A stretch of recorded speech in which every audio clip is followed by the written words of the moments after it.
Chapter 21-27. Kay or Lily waited for Mr. Aches to come back, but she was pulled out of the door by him. They went to the rose courtyard of the mansion and sat down on the wooden stool. With the help of some light from the room, Kay or Lily found that Mr. Aches looked a little dignified at this moment. Boss, do you have something to say to me? Kay or Lily, do you still remember the scene when we first met? Kay or Lily was startled when she heard this. Then she nodded gently and whispered, I remember.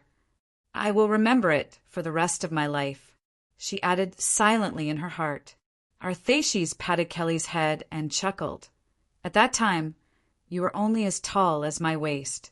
You were so skinny that you looked like a withered twig. You fell on the snow at that time. I don't know how long you were unconscious. We all thought that you couldn't be saved. Kay or Lily whispered, Boss, you saved me. You hugged me for the whole night and used your body to warm me up. Later, you even got frostbite. Mr. Aches smiled casually and suddenly asked, Kay or Lily, can you remember the past now? Kay or Lily shook her head. There was a secret. That was, her memory only started from the time when Mr. Aches came back. She had no idea why she was unconscious in the snow and why she was wandering in the no-man's land. In the blink of an eye, 10 years had passed. Although she didn't have that part of her childhood, Kay or Lily didn't feel that it was a pity, because that childhood might be an extremely painful memory. Here is a notebook. I found it when I met you. Mr. Aches took out the notebook and handed it to Kay or Lily. It may help you remember something. Kay or Lily's lips couldn't help but turn pale. She grabbed the notebook with both hands, but didn't move. Why, suddenly, not all of a sudden. Mr. Aches shook his head.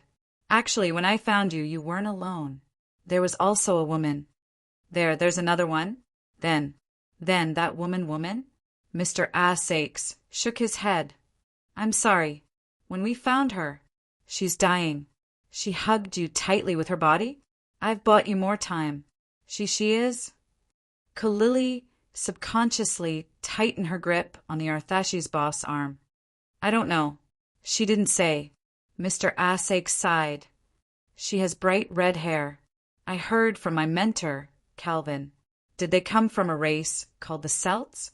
However, it was extremely rare. As for you, you didn't remember anything after you woke up, so we didn't tell you anything about this woman. But look, your hair isn't red either. It's probably because they aren't related by blood. Of course, this is just our guess. Kay forehead Lily's expression became complicated. Mr. Aches said, Before that woman died, she entrusted the notebook to me. She made it very clear that you can't pray. But if one day you can pray, this notebook will be given to you. Now that your destiny system has been unlocked, I can finally keep my promise. Inside, there are clues about my origin. Kay, forehead Lily, looked at the notebook in her hand, lost in thought. Maybe, perhaps not. Mr. Arthaces shook his head and said, Have we studied this notebook before? Unfortunately, we can't open it. Of course, in order not to destroy the notebook itself, we didn't dare to use too rough methods. Maybe you can give it a try. Kay, forehead Lily slowly opened the notebook. Sure enough, it's opened. Mr. Asash's eyes lit up. It's really amazing. In the past 10 years, I've occasionally tried some methods that I could think of, but they were all fruitless. Do you see anything? Boss Aches. Kay, forehead Lily lifted the notebook, opened it, and said subconsciously, It's blank. Blank? Mr. Aches couldn't help but frown. Since the notebook was opened, he took it from Kay, forehead Lily's hand and flipped it back and forth several times. The notebook was indeed blank. This was indeed given to us by that woman when we found you. Mr. Aches shook his head. My mentor Calvin and Ludic can testify about this matter, because they were also at the scene. Didn't you see them with me when you woke up? As for why it's blank, I'm afraid you can only solve this mystery by yourself. I believe you, boss. K. Forehead Lily nodded. When they were young, Mr. Sakes, Principal Ludic, and Grand Scholar Calvin once traveled together in the 7 capitals. They even explored many unfamiliar areas outside of the 7 capitals. At that time, in order to make it easier for them to travel, these 3 gentlemen even formed a band called Fire Bomber. Mr. Sakes even changed his stage name to Hot Air Arthas. Later on, because she had to bring him along, it became inconvenient for him to travel. In the end, this trip ended. After returning to the Freedom City, Kalili moved into the Rose Mansion as a maid. Until now. By the way, Boss Sakes, that woman, what happened to you? We buried her under a cedar tree near where you were found. Mr. Sakes thought for a while and said, although so many years have passed, I think I can still find the approximate location. If there's a chance, maybe I can take you there. Now you should go and rest. After so many things happened tonight, I think you need a quiet environment. Kalili shook her head. It's going to be dawn soon. I should go and prepare breakfast for the guests. Otherwise, I'm afraid that Miss Yi will complain again. Her eyes are really scary. She's so beautiful. Mr. Sakes couldn't help but nod in agreement. Indeed. Mr. President, I really don't know. Let me go. President Balaam woke up early and was enjoying the breakfast prepared by the hotel. In front of him, the guard fell to the ground, twitching. Next to him, the other 2 bodyguards were holding rubber sticks in their hands. These were the murder weapons. President Balaam threw away the knife and fork in his hand and wiped his lips with a handkerchief. Then he said indifferently, You see, I finished my breakfast, but you haven't given me any useful information. You know, I hate inefficient things the most. The seriously injured guard on the ground didn't dare to look at the president's eyes. He just repeated, I really don't know where Mr. Fash went. Okay, since you really don't know, I won't make it difficult for you. The president waved his hand and said, Come, let's give the rats in the Freedom City more food. Seeing the 2 bodyguards directly lift him up, the man guarding the door said in horror, I'll talk. I said, Mr. President, don't feed me to the rats. I'll tell you everything. So, Fash didn't come back after leading people to follow the intruder. The president leaned back on the chair. Also, I lost a holy water, right? Yes. The guard trembled. I only know this much. President, please let me go. Don't I treat you well? President Balaam asked coldly. The guard squeezed out a voice from his throat. Good. Very good. If you want the holy water, you can ask me directly. Why did you steal it? The president shook his head. Do you think I won't give it to you if you ask me? I'm really disappointed in you. I'm sorry. President Balaam sighed and waved his hand. Instantly, the bodyguards turned around. Not long after the bodyguards turned around, they heard the guards' blood-curdling screams. They still didn't plan to turn around, but they could imagine the situation of the guard just from the sound. President, don't you want the holy water? I'll give it to you. A lot of holy water. No, I don't want it. At this moment, Balaam's president grabbed the back of the guard's head and lifted his head. Then he bent down and opened his mouth abruptly. In an instant, a pool of grayish-black liquid gushed out from President Balaam's mouth like tap water. The liquid not only poured into the gatekeeper's mouth, it even submerged his face and then continued to slide down his entire body. And within this liquid, there were actually strands of long, thread-like gray worms that were as thick as wool. After a long time, President Balaam stood up again. He adjusted the bow tie on his neck and combed his messy hair. Then he said indifferently, Go give the rats more food. Only then did the bodyguards slowly turn around. They looked at the gatekeeper, who was in a pool of liquid. Those thread-like gray bugs even crawled all over the gatekeeper's body. As for the gatekeeper, right now his face revealed a strange smile. Several bodyguards secretly gasped, but silently began to deal with the gatekeeper who had already become a corpse. Those strands of gray worms quickly disappeared as if they were vaporized. Mr. President, then, how should we deal with Robert? A bodyguard braced himself and asked. President Ballum opened a can of happy water and drank it. Robert?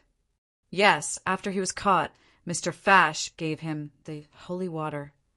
But after injecting the holy water, again, Robert became manic and out of control. He still hasn't shown any signs of improvement. President Ballum shook his head. That's because you didn't give him double the happiness. Since he lost control, give him another injection. I'm going out to have a meeting with the administrators of the 7 capitals. Robert can't come before I come back. Send him to feed the rats. We know what to do. The bodyguard nodded. Then what about Mr. Fash? At most 2 days. If he doesn't come back, he won't come back. President Ballum said indifferently, someone will deal with it. Prepare the car. Boss Luo always had the habit of going to bed early and getting up early, and this habit had been maintained until now. As for whether something irreparable would happen when he was asleep, if something irreversible happened, then it was useless even if he was awake. On the other hand, if it was something that could be salvaged, after he woke up it could be salvaged. Or even, these things might not happen at all. Mr. Sakes brought them here? Yes, I didn't want to disturb you, so I asked them to be quiet. Miss Maid tidied up Boss Luo's clothes and said casually, It's very quiet in the latter half of the night. I'm not that easily woken up. Boss Luo smiled casually. I'm a sleepy person. Boss Luo didn't know if he had a morning temper. Miss Maid didn't mention it, but Ren Xiling mentioned it to him before. He actually had a morning temper. Master, do you want to meet those people now? Miss Maid asked softly. Boss Luo opened the curtains and looked at the Freedom City outside. He suddenly smiled and said, The sunshine today is very good. Miss Maid couldn't help blinking. Boss Luo smiled and turned around. He pointed at his lips with his finger. Don't you want to add a touch of color to this bright sunshine? Miss Maid smiled sweetly and walked up slowly. Good morning, Mr. Sakes. The voice came from upstairs. Boss Sakes, who was dozing in front of the lobby counter, was suddenly awakened. His head hit the edge of the table. Pain. Of course it was very painful. He immediately let out a strange cry. Mr. Sakes is also very energetic today. I was scared by you. How can I not be energetic? Boss Sakes rubbed his head and smiled bitterly. You finally woke up. Kay or Lily has prepared breakfast. I'll get it for you. It wasn't that Boss Sakes didn't want to say more. It was mainly because Miss Maid was looking at him at this moment, which made him feel scared. Seeing Boss Sakes run out in a hurry, Bertrand also quickly stood up and said subconsciously, Well, Mr. Luo, good morning. Good morning, Mr. Bertrand. Mr. Luo, Bertrand quickly said with a serious face. Mr. Luo, I've been watching these people all night. They are all here. But since these guys came, there seems to be an extra pair of eyes outside the mansion. I didn't want to disturb you, so I didn't turn it off. Anyway, that guy doesn't seem to want to come in for the time being. Mr. Bertrand is very reliable. Boss Luo smiled slightly. Bertrand smiled awkwardly. He wanted to say something, but then he didn't say anything. The main reason was that the saint was looking at him at this moment, which made him feel scared. Boss Luo didn't care too much about the guys on the ground. He just glanced at Fash, who had been standing there all night. After this glance, Fash's body suddenly trembled, and then he collapsed on the ground, like an exhausted person. His eye sockets even had shadows in them at this moment, as if they were sunken. Saint ability user. Fash, who was paralyzed on the ground, was full of fear at this time. You are Saint ability users. Saint ability users? Boss Luo blinked and smiled. It's a good thing to be able to generalize with your own knowledge. In fact, you can be anything. Your name is Fash, right? He was even more frightened. His body even trembled a little, but his face was not pale. Instead, it became redder, as if it was burning red. At this moment, hot smoke began to escape from Fash's body. Fash seemed to be suffering great pain.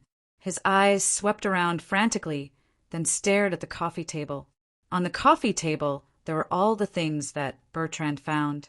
Fash rushed over in an instant, but instead of getting the weapons on the coffee table, he eagerly opened a metal box. There was a syringe inside. Without thinking, Fash directly injected his arm with the syringe. "Mr. Luo?" Bertrand frowned at this time, but Boss Luo just shook his head gently and let Fash complete the injection.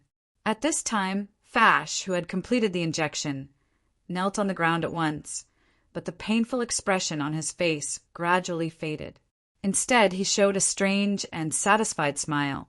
After a while, Fash slowly exhaled and stood up again. The effect of the holy water is the best after the injection. At this time, I will be particularly clear-headed. So, what do you want to ask me? Anything is fine. I just ask that I don't experience that kind of endless running environment again. Bertrand's heart at this time particularly clear-headed? Are you sure you don't become particularly afraid of death? Boss Luo smiled casually at this time and said, "Mr. Fash, what do you think we should ask?" Fash couldn't help but frown. He thought for a while and said, "You are not here for the Grand President's secret." Boss Luo said, then asked, "What secret will the Grand President have?" This, Fash felt that the holy water might not have taken effect yet. He doesn't seem to be clear-headed yet. Seeing this, Bertrand couldn't help but open his mouth. This future son-in-law and the Saintess are inexplicably compatible. No wonder they can walk together. Chapter 21-28. Please have some tea. Kay or Lily was serving tea to everyone in the hall, perfectly fulfilling her duties as a maid of Rose Mansion. Of course, Fash was not part of this. Mr. Fash, who almost smashed Mr. Sash's nose with his head last night, was unusually silent at this time. He knew that there was no possibility for him to escape. Escape? As long as he had this thought now, his body's instinct would directly resist him, making him want to vomit.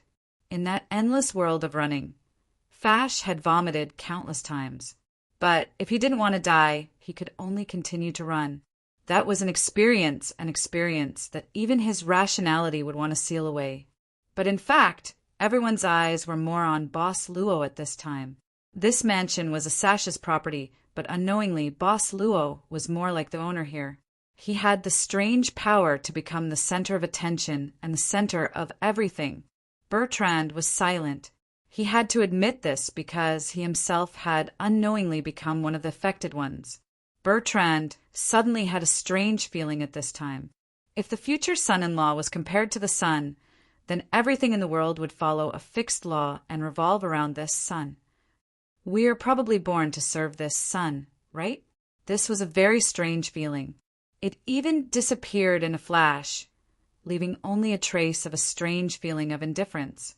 Bertrand shook his head subconsciously to get rid of the strange feeling for the time being.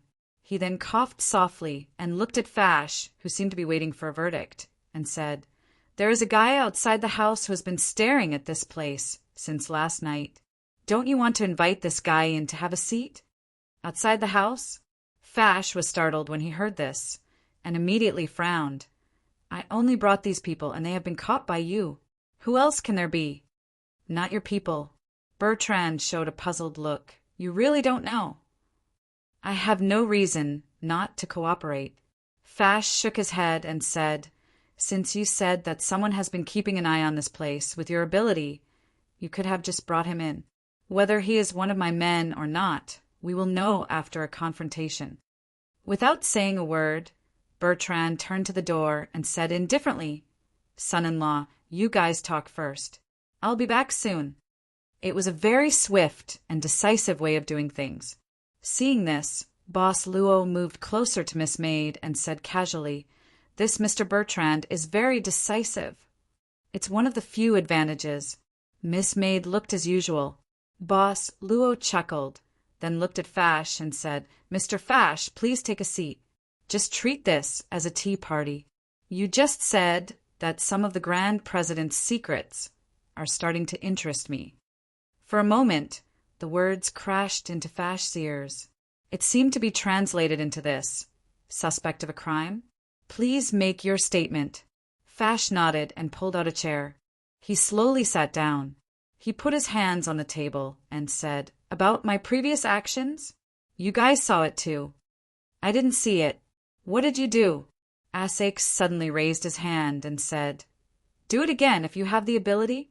Fash didn't even look at Mr. Asakes. He continued, "We call it burning degree. Once burning degree exceeds the limit, the body will spontaneously combust. Burning degree can only be reduced by injecting holy water. As for holy water, it is something that President Balaam can use to control us." "You knew it was poison, but you still injected it?" Mr. Asake sneered and said, "You said it was a blackmail, and I don't believe it? But if you said you were willing to do it for something, I will believe it." Fash looked at Asakes coldly. He knew that this guy was narrow-minded because of what happened last night, so he spoke in a strange tone. "That's right. Back then, the injection of the holy water was voluntary.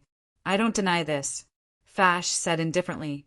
"For me, this is a life-changing event. Why wouldn't I accept it?"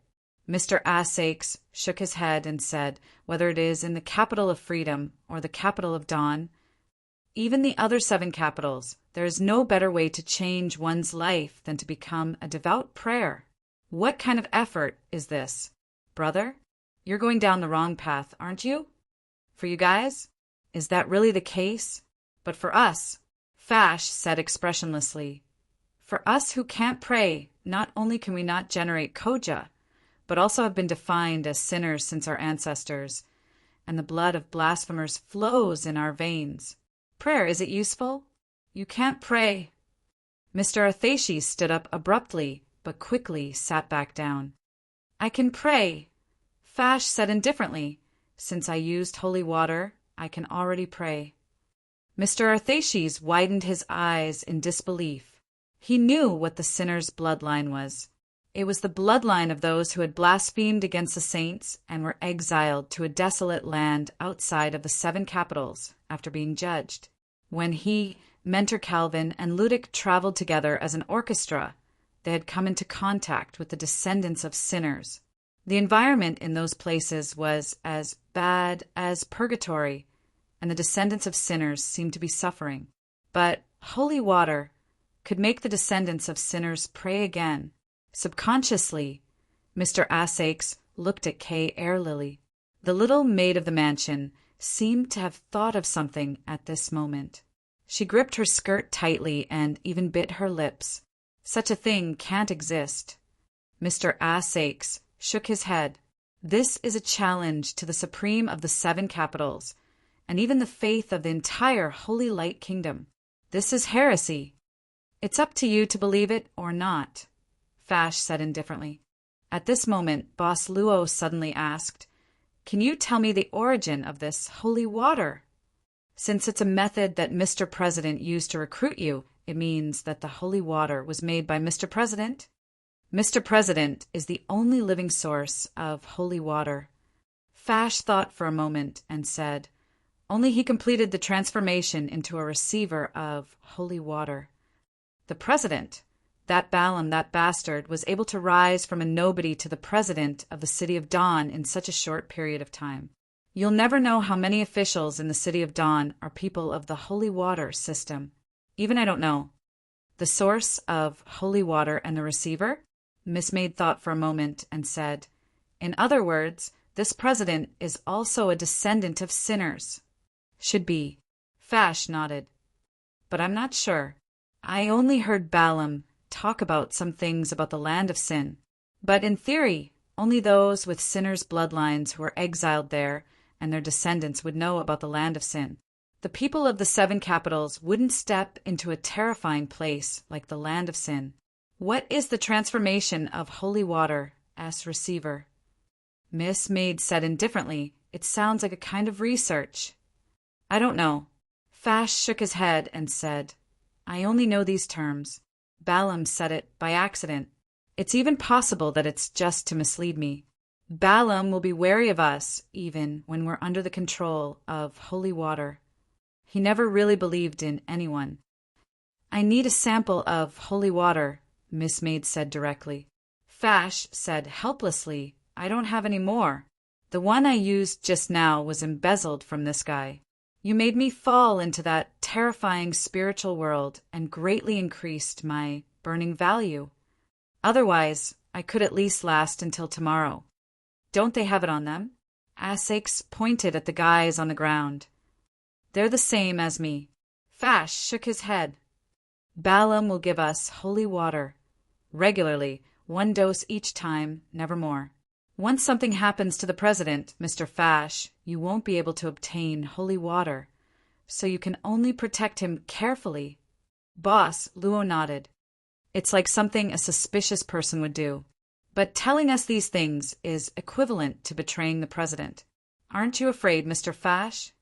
Fash said, holy water not only allows sinners like us to regain the ability to pray, but it can also make our minds more active and our physical strength better. It's an all-round improvement. Because of this, I can grasp the current situation very well. Balaam is doing something very crazy.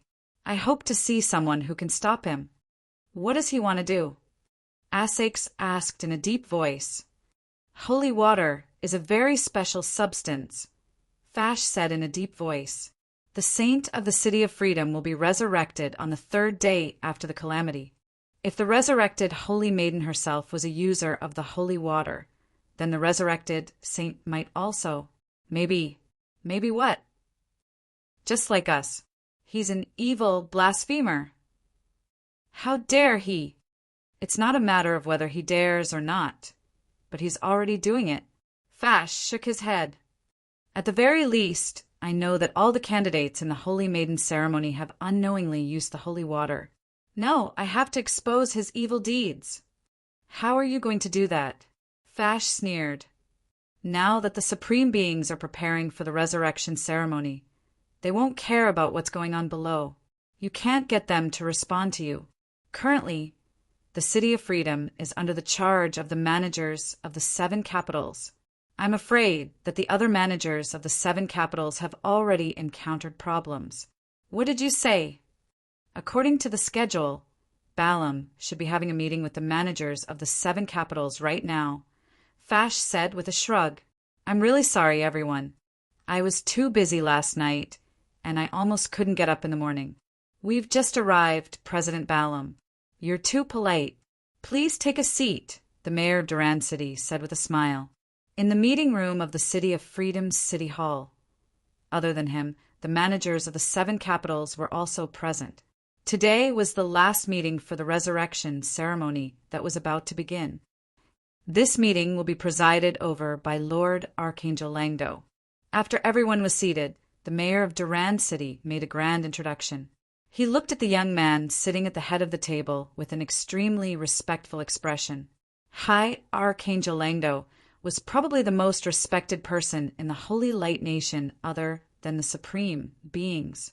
However, this High Archangel seemed to be a little absent-minded this morning. However, ever since the president of Balaam entered the office, High Archangel Langdo seemed to have regained his focus. Langdo, come and sit beside me. The managers of the 7 capitals looked at each other in surprise.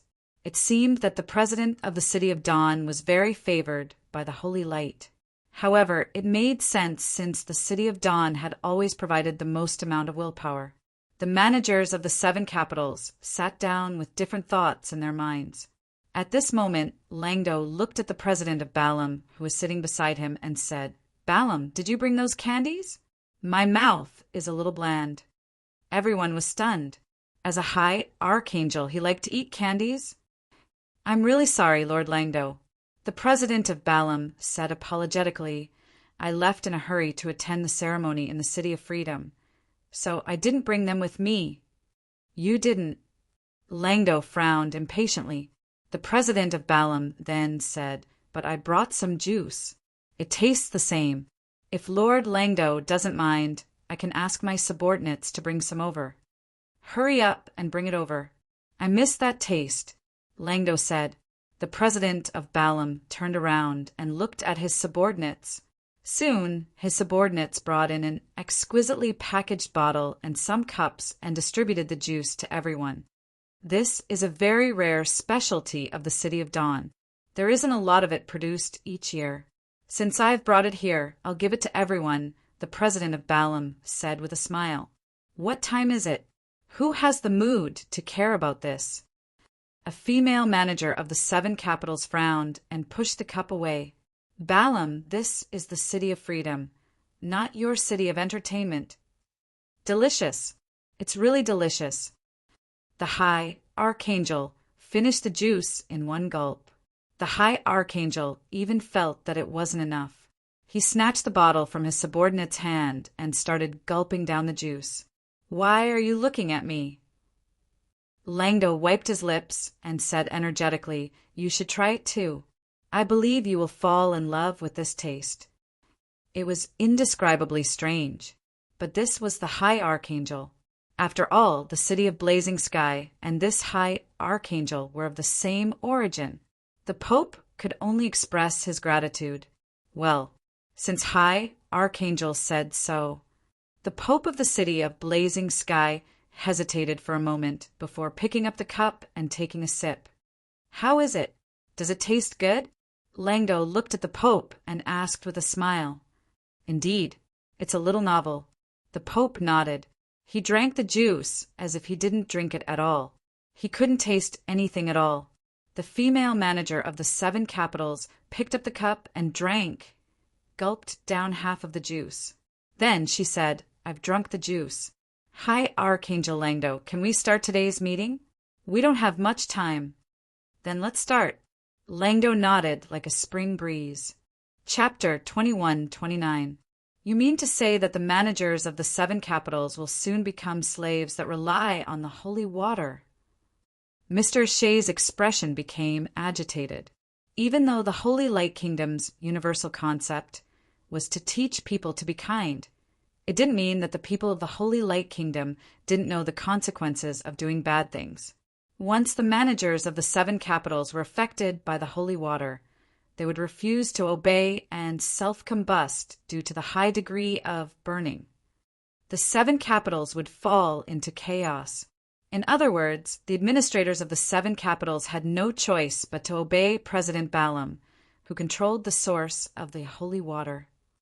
If Balam succeeded in his plan to revive the saint, he would have the ability to overturn the entire holy light world.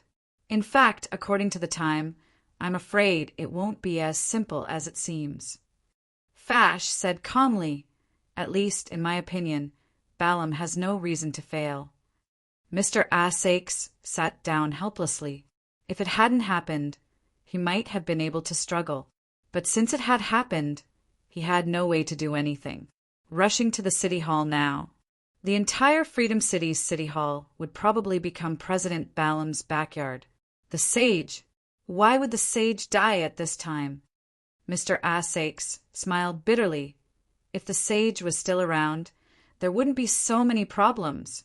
Not necessarily, Miss Maid suddenly said. Their gazes converged on her at this moment. Miss Maid said calmly, Since the appearance of the holy water isn't something that happened in a day or two, the Supremes of the Holy Light Kingdom haven't discovered it yet. This is a problem in itself. Yi, Miss Maid, are you saying that the holy water can fool the Supremes? Mr. Asakes asked subconsciously. At least there's a way to avoid it. Miss Maid thought for a while and looked at Fash, asking directly, How did Balam avoid the background check of the Destiny system? Fash was surprised. He opened his mouth. After a moment of silence, he frowned and said, You actually know about the background. It seems that you aren't just an ordinary sacred ability user. That's right. Balam does have the ability to. His voice stopped abruptly. At this moment, Fash suddenly grabbed his neck with both hands. His eyes were wide open, and his mouth was slightly open as if he wanted to say something, but no sound came out. "What are you doing?" Mr. Sakes was shocked. He went forward without thinking and tried to pry Fash's hands away. But in the end he was still a step too late. Fash suddenly exerted force with both hands and broke his own neck. All of this happened in the span of a breath. At this time, Arthesis had just stood up. He's dead." Mr. Sakes turned his head and looked at Boss Luo and Miss Maids. Miss Maids? Just now, why did he suddenly crack, crack, crack? At the same time, the sound of bones shifting could be heard. It was Fash's men who were tied to the ground. When would they wake up? And in the same way he ended his own life. It seems, S. Balam. S. Defense, defenses Balam's S. It triggered the defense mechanism, Miss Maid said suddenly. Boss Luo said, before he killed himself, Mr. Fash was talking about the background of the Destiny system. Miss Maid nodded and immediately walked to the ground. His neck was twisted, and his eyeballs were even protruding out. Miss Maid directly went through Fash's chest. She grabbed a shimmering book. It was the log in Fash's Destiny system. However, the moment the heavenly will was taken out, it started to burn. Miss Maid's eyes narrowed slightly, and her palm covered the log directly. But the log didn't burn out immediately. Its burning only began to slow down until the fire on the log was completely extinguished. This log from Fash's Destiny, there was not much left. "Oh, you have made so many changes to the Destiny system," Miss Maid said, as if talking to herself. "There are so many that I can't recognize them." Mr. Sakes didn't know what Miss Yi was doing at this moment. In his line of sight, Miss Yi suddenly walked towards Fashcon. She squatted down. She seemed to have taken something, but she didn't take anything in her hand. Then it was that terrifying look in his eyes. Mr. Sakes even shuddered instinctively. He wanted to say something, but Miss Maid had returned to Boss Luo's side. "Only some wreckage is left. I don't know how many things are left," Miss Maid said to Boss Luo with a hint of apology. This was probably one of the few moments where she would fail. Therefore, Miss Maid looked a little unnatural. She was too demanding of herself. Boss Luo knew. Boss Luo thought for a while and said, "Taking back Mr. Fash's last words, can we assume that His Excellency Balam's president has partial authority to control the Destiny system?" If the suicides of Fash and the others were orders from Destiny behind the scenes, then that is indeed the case, Miss Maid muttered. And only the Supreme of the Holy Light Kingdom and the developer of the Destiny system can give this authority. There should be no other possibility. But I've been away for too long. Miss Maid shook her head. These guys, although they didn't make much progress, they wouldn't stay in the same place forever. The Destiny system has been evolving all this time. Perhaps some mechanism has been born. Master, I need some time to analyze this remnant log. Don't you need me to do it? Boss Luo smiled casually. Miss Maid's eyes lit up. I will try my best to catch up with your time. Boss Luo closed his eyes and opened them again, saying, "My time is 2 days." Miss Maid nodded. "Normally I should need 2 days, but in this case 1 day and a half. No, 1 day is enough." "Then I'll wait for your good news." Boss Luo nodded. Miss Maid excused herself and went upstairs. Her actions were fast, even more serious than when she beat up Kelowna and Shinryu. Ahem. Mr. Sakes coughed lightly and looked at Boss Luo. "You seem to be talking about something very powerful just now, and then you don't intend to explain it to me, right?" Boss Luo said casually, "Does the City Hall of Freedom City have the business of recovering corpses?" Mr. Arthas smiled bitterly and said, "Yes, there must be. Not only that, but there is also the business of detaining people." Mr. Bertrand's son-in-law, "Mr. Luo, are you interested in visiting the detention room under the City Hall?"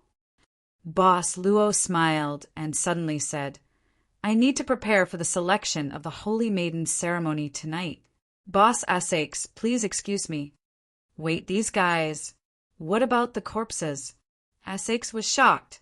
How could this guy still have the mood to be a judge at this time? Isn't he afraid of Balaam and the holy water? Boss Luo blinked his eyes and said, I've heard of a peculiar planting technique. It's said that corpses are actually a particularly good fertilizer that can make flowers bloom exceptionally brightly. Boss Arthaces, you can consider it. Can you not use such an innocent expression to talk about such terrible things? Then goodbye. Boss Luo bowed slightly.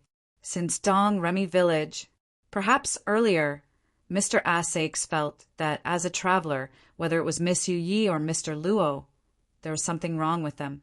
They seemed to know a lot of things, but also seemed to not know a lot of things, although they were easy to get along with. Mr. Luo. Miss Yu Yi? But if it was judged by the standard of a normal citizen of the Holy Light Kingdom or Freedom City, it seemed to be a little different. However, wasn't it too much to bury the corpse and use it as a flower mud? Boss, do we really not need to inform the people in the city hall? The little maid Kalili asked in a trembling voice. After all, for people have died. Didn't you hear what Fash said? Boss Asakes said in distress. If we inform the city hall's master, then we really have to go to the detention room, and the final destination is probably the stake. But we can't just leave it like this, right? There is a way. Boss Asakes sighed at this time. There is a way. Ask Ludic to come. Principal? Boss Asakes nodded. As the saying goes, Ludic can't solve the problem. This is such a big problem, I can't bear it alone. I can't bear it. At this moment, the door of the mansion's lobby slammed open. Boss Asakes and Kay Airlily were startled at the same time, but they saw Mr. Bertrand. He looked a little sulky at this time. That club is too slippery. They began to keep a distance from me as soon as I went out, and then they disappeared. Where are they? Bertrand was stunned at this time. How did these guys die? You killed them. Quite cleanly. But this technique is still lacking. Practice more when you have time. Bertrand, will you not speak of such dreadful things with such a light face? Said the mademoiselle, shivering. Also, Boss Asakes slapped his forehead and sat down weakly. As if his body was hollowed out, he muttered to himself, I think I will go crazy sooner or later. Kate Airlily, give me the phone. Oh, okay. Right away. And I'm fine, Mr. Asakes. In front of the big house of the Welfare Institute, Sister Celine was pushing the bicycle. Mr. Asakes answered the phone and asked about the seriously injured person. Sister Celine felt that it was okay to tell Mr. Asakes that the seriously injured person had been sent to Scholar Calvin's house. So she didn't hide it. Now he is at my teacher's house. That guy is my teacher's nephew? I have never heard of him. Mr. Asakes. It's nothing. Since he has been sent to Scholar Calvin's house, then there is no problem. Thank you, Sister Celine. I'm afraid I won't be able to find time to go to the Welfare Institute during this period, but if there is any problem, you can still tell me. Okay, Mr. Asakes. By the way, before Sister Celine could finish her words, the phone was hung up. She looked at the phone screen and couldn't help but be stunned. Mr. Asakes, there should be no problem, Sister Celine shook her head. For her, the things that happened in the past night were quite strange. So strange that she could clearly smell danger. She couldn't get involved in too many troublesome matters, or else the children in the Welfare Institute would be taken care of. She didn't even tell Scholar Calvin about the strange boy, the church, and the strange 36-winged angel statue because she didn't want to get involved in more danger. Although she could feel that the Calvin scholar might know something about the strange church and the boy named Medanzo, she didn't know what he was talking about. Sister Celine. A child's clear voice suddenly interrupted Sister Celine's thoughts. She turned around and saw that Kelly and Diana, who were among the children in the Welfare Institute, had appeared in front of her hand in hand. Sister Celine squatted down and reached out to pinch the two children's cheeks. Didn't I tell you to wait for me at home? Don't run out. Kelly, what did you eat? Why is your mouth so oily? Hee hee, Kelly quickly said. Kelly didn't steal the honey in Sister Celine's room. This is the roast chicken sent by a kind person. It's very fragrant. Kelly, Diana, and everyone else likes it. A kind person? Sister Celine couldn't help but be stunned and frown. Diana quickly grabbed Sister Celine's hand and brought her to the Welfare Institute's big house. A kind person is in the yard playing games with us, and he said he's your friend. Sister Celine, come quickly. Hey, don't run. Be careful not to fall. Even so, Sister Celine became more and more confused. Her friend? Other than Mr. Arthaces. She didn't have any other friends in Freedom City. Who could it be? Could it be those guys who tried to catch Robert last night? Did they get together, or did they find out about the Welfare Institute? Sister Celine instantly became nervous. The moment she entered the house, she picked up the broom, but she felt that the broom wasn't strong enough. So she ran into the kitchen and took the pan, holding it tightly. Sister Celine took a deep breath and mustered her courage to rush into the yard. If there's anything, come at me. These children are innocent, you thugs. Pierre Principal. In the yard, the principal of Freedom City, Ludic, was playing the role of an eagle and playing the game of chicken claw with the children. As for Laval, who was always inseparable from Ludic, he was playing the role of an old hen. Everyone stopped what they were doing and looked at Sister Celine in shock as she waved her frying pan around. Blink. Ludic touched his face and said in a deep voice, "It seems that my role as an eagle isn't bad. Do I look like a thug?" He squeezed his face and made a ferocious expression, making the children laugh. Sister Celine could only smile embarrassedly and hide the pan behind her back. Tea. Principal.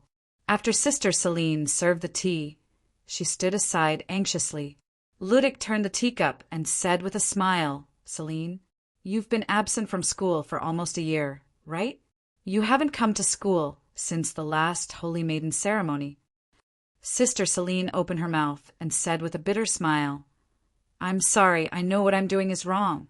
But if it's possible, please let me withdraw from school, Mr. Principal." Withdraw? Why do you want to withdraw? Ludic shook his head. If you withdraw, where can I find people to participate in the Holy Maiden ceremony? What? Sister Celine was stunned. You didn't participate in the parade, right? Ludic said casually, sakes, that poor guy can't even take out the money to sponsor you to participate in the parade. So you're going to give up? I'm not. Ludic clapped his hands, and Laval walked in with a big box and opened it in front of Sister Celine. Inside the box were several exquisite and gorgeous outfits. "I've prepared everything for you."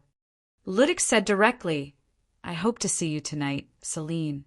Also, if you work hard this time, I'll sponsor this orphanage and help you get a business license, even if the children here can't pray."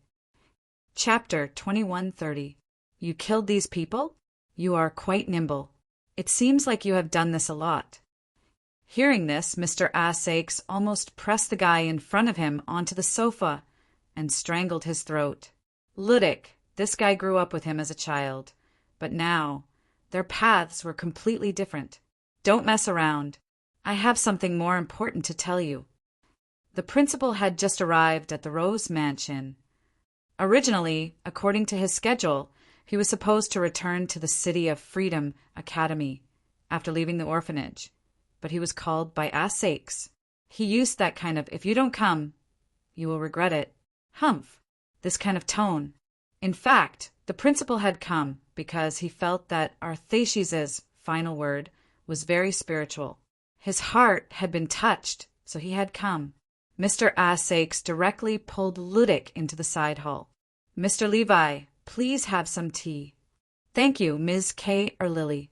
Levi sat down and looked at Kay or Lily. Then he suddenly said, "It seems like you don't want to accept the principal's suggestion, right? How did you know?"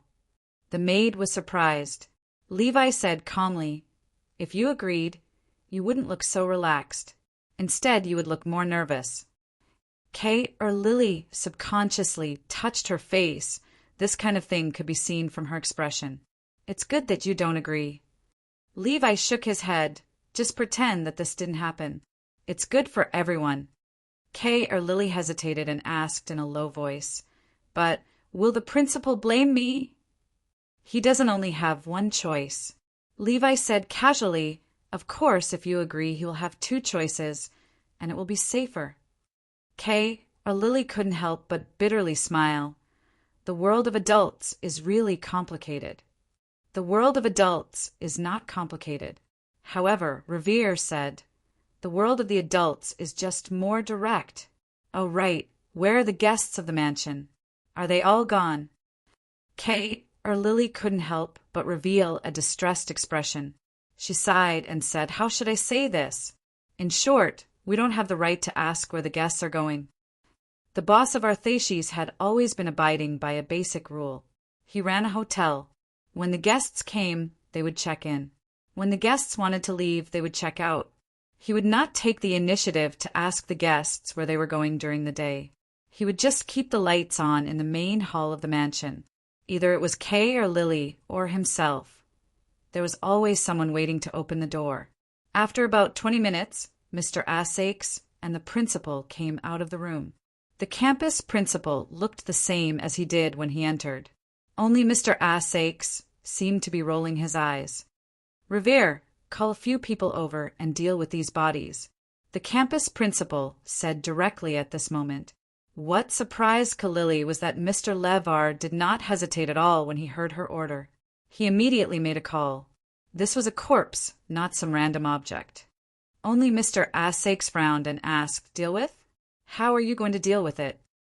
The campus principal said indifferently, "Since you came to me to deal with this matter, then you shouldn't ask how I deal with it. Otherwise, you can only find someone else, the poor Assakes." Mr. Assakes felt that when this guy entered the door, he should be the one holding him in a chokehold. Soon, a car came to the entrance of the mansion, an ambulance. Several guys wearing full protective suits came down from the car. They directly moved the bodies of Fash and the others and quickly left. The whole process took less than 5 minutes. Assakes glanced at the logo on the ambulance. He knew where Ludic was going to move the bodies. A hospital, and a hospital under the name of Ludic's family, perhaps a morgue. "I haven't been here." "I haven't seen you either." When saying goodbye, Mr. Assakes and Ludic said to each other tacitly, "Kay or Lily, you look after the house. I have something to do and have to go out." After a while, Assakes said to the little maid of the mansion, "If something dangerous happens, don't hesitate and run directly to Miss Yu's room." "Ah, I don't know if she can do it," Mr. Assakes said seriously at this time, "but if she is disturbed, I think she will probably react. Well, you can even say, someone is talking bad about Mr. Luo, Miss Yu, like this. I think the person who will be killed may maybe me." Mr. Assakes still went out. The little maid of the mansion could only nervously grab the broom and squat at the counter in the lobby. Her eyes kept glancing at the room upstairs of Miss Yi. "Welcome. May I ask how I can help you?" Aren't you the one from yesterday?" In the clothing store, the tailor, Miss Asman, who was using a steam iron to tidy up the clothes, heard the noise. The moment she turned around, she saw the customer, who only bought one button yesterday. "Sorry to disturb you again, Miss Asman," Boss Luo said with a smile. Miss Asman paused and immediately put down the iron in a hurry. After wiping her hands on her waist, she said, "Not at all. How can I help you?" Boss Luo took out a camera and smiled. "It's like this. I actually came to the City of Freedom as a traveler. I want to take a set of photos about the culture of the City of Freedom. I hope Miss Asman can let me visit some of your shops and studios. As a century-old shop, there must be a lot of things that have witnessed the history of the City of Freedom." There were many people who asked her to make clothes, and there were even some who wanted to pursue her. However, this was the first time she met someone who wanted to visit her shoot, so she couldn't help but hesitate. Sir, could it be that you're one of those travel reporters? Something like that. Boss Luo said, I do have the habit of recording interesting things on the road. Is it difficult for you? Miss Assman thought for a moment and shook her head. Not really. The order for the Holy Maiden ritual is almost finished, and I have some free time now. Come with me. No hurry, I want to start with the shop, Boss Luo said. Is the decoration here the same as before? Yes, except for the facade that has been renovated several times. Most of the decorations and furniture in the shop haven't changed much except for maintenance. At least, it has been like this since my father took over. Boss Luo kept fiddling with the camera in his hand, looking very professional. An old photographer. Miss Assman suddenly had this thought. This is okay. Can I take a look inside? Oh. Okay, this way, please. This was the first time Miss Assman encountered such a situation, so she couldn't react in time. Logically speaking, she should have rejected him. But why did she agree so quickly and so naturally? With this doubt in her heart, Miss Assman led Boss Luo further into the shop. The shop, the living room, and the studio. This place directly formed Miss Assman's entire life. In the workshop, Miss Assman was introducing the tools that had basically been eliminated by the times. Every one of them was quite old. Although they were old, they were well maintained. This was an unusually clean studio, and it exuded a delicate femininity unique to women. By the way, I just remembered something, Miss Assman suddenly said. Boss Luo gave her a please continue look. Miss Assman hesitated for a moment, then silently took out a thick photo album from the bookshelf at the side. There's a photo that I want you to take a look at. Perhaps you can answer some of my questions. As she spoke, Miss Assman carefully took out an old photo from the album. This person in the photo, the reason why she had to be careful was because the photo itself was a piece of glass. She looks like my female companion from yesterday, right? Boss Luo directly said after taking a look. Miss Assman nodded. Yes, they're very similar.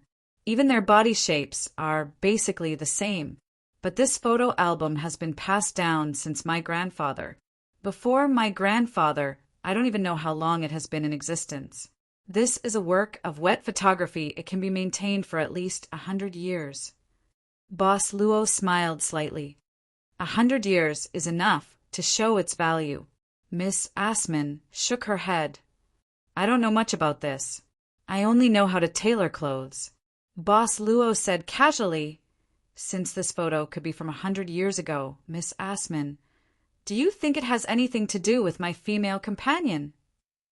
That's true. Miss Assman nodded. Maybe I'm thinking too much. It's not like there aren't any similar people in the world. Sorry for troubling you, sir. Miss Assman, can you transfer this photo to me? Boss Luo suddenly asked. Transfer? Boss Luo nodded. Since the lady in this photo is so similar to my female companion, I think it will be a very good surprise. Miss Assman shook her head. Sir, you're very good to your female companion. I'm really touched. However, this is a family heirloom.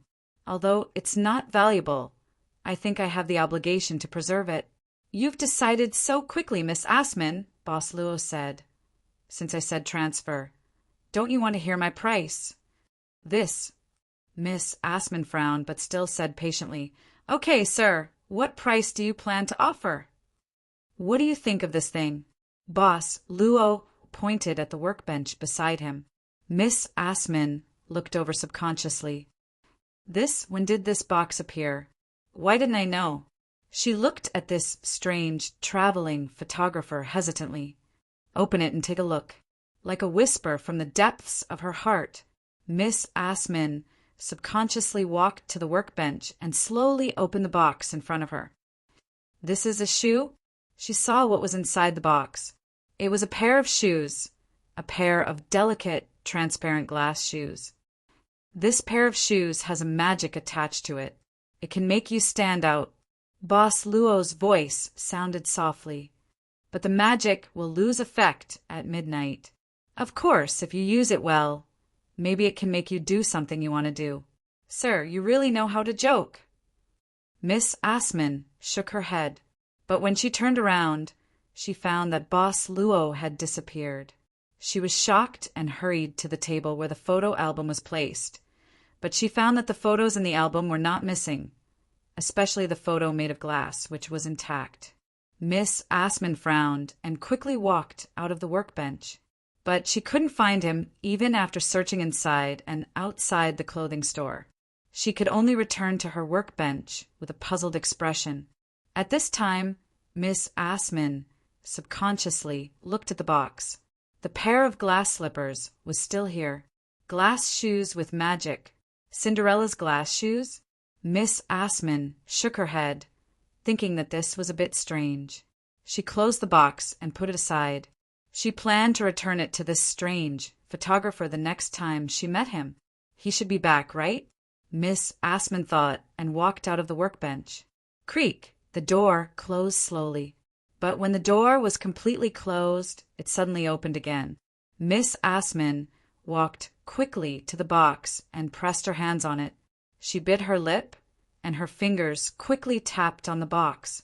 Her gaze shifted, and Miss Assman seemed to have made a decision. She opened the box again, and then carefully picked up one of the glass shoes. She put the glass shoes under the light, and her eyes gradually blurred. It's okay to try it, right? Anyway, I won't really wear it out. Mr. Arthasheth wore a windbreaker and a hat. He put his hands in his pockets and paced back and forth in front of an old small building. No one knew why he was hesitating. He raised his head from time to time and looked at the attic of the small building. After a while, Mr. Assakes seemed to have made a decision. He didn't walk into the small building. Instead, he planned to leave. He turned around and left. But at that moment, the door of the small building suddenly opened. A guy wearing black clothes and a hood was standing in front of the door. Mr. Assakes couldn't help but frown. He looked around the street and then gritted his teeth and walked to the door of the small building. At the same time, he clearly saw the appearance of the hooded guy. It was a guy with an unbalanced complexion. His complexion was slightly rosy, while his complexion was slightly paler, as if he had just gotten a new skin. It was the guy with serious burns in front of the orphanage last night. The moment their eyes met, Mr. Assakes recognized the hooded man. "You are Robert, Teacher Calvin's nephew?" Mr. Assakes asked tentatively. "Please come in." The hooded man just nodded slightly. "Mr. Calvin said you would be back soon and asked me to wait for you here." Mr. Assakes blinked and said coldly, "I don't want to go in now." The hooded man's face was expressionless. He just turned around and walked into the building without closing the door. Mr. Assakes shrugged and muttered, "Seems like a guy without a sense of humor." "You're the one with the skin." This was the first sentence that Mr. Assakes said to Scholar Calvin after seeing him. Chapter 2131. Assakes did not like to drink black coffee. He liked the sweet taste. However, Mr. Calvin had always been very materialistic. He took a sip of the coffee made by Mr. Calvin and frowned because of the bitter taste. Robert was standing behind Calvin at that moment, looking straight ahead. "I know you came to me because of Robert." Mr. Calvin thought for a while and said, "But before I answer you, tell me, how much do you know, Assakes?" "Not much." Mr. Assakes shook his head. He looked at Mr. Calvin's expression and said, "But it should be quite a lot. For example, holy water." There was a slight change in Calvin's expression. "How much do you know about the holy water?" Mr. Assakes took a deep breath and said, "I wasn't sure before I came, but now I think I know less than you, Mr. Calvin." "That day will eventually come." Scholar Calvin sighed and said, "Before we discuss the issue of the holy water, Arthashis, do you know why I wanted to travel to unknown places?" "I know." Mr. Assakes nodded. "You have a lot of free time?" Calvin could not help but open his mouth. Then his eyes widened in an unusually stern manner. Mr. Asakes felt that his stern look was nothing compared to Miss Yuyez. He smiled and said, "Yes, Mr. Calvin." Mr. Calvin said, "I went to find Master Marianne's footprints." Someone who could be called a master by Mr. Calvin? Mr. Asakes could not help but ask, "Mr. Calvin, who is this Master Marianne?" 200 years ago, there was a large-scale rebellion in the City of Freedom. In this turmoil, a large number of academic works were burned, hundreds of scholars were thrown into prison, and some were even burned at the stake. Their descendants were defined as the bloodline of sinners and exiled to a barren land outside the 7 capitals. I've told you about this part of history, haven't I? Arthas nodded. Soon after, he thought of something. Then this Master Marian, could it be that she was part of that turmoil? Master Marianne is the source of that rebellion, Mr. Calvin said seriously. At that time, she published an academic work.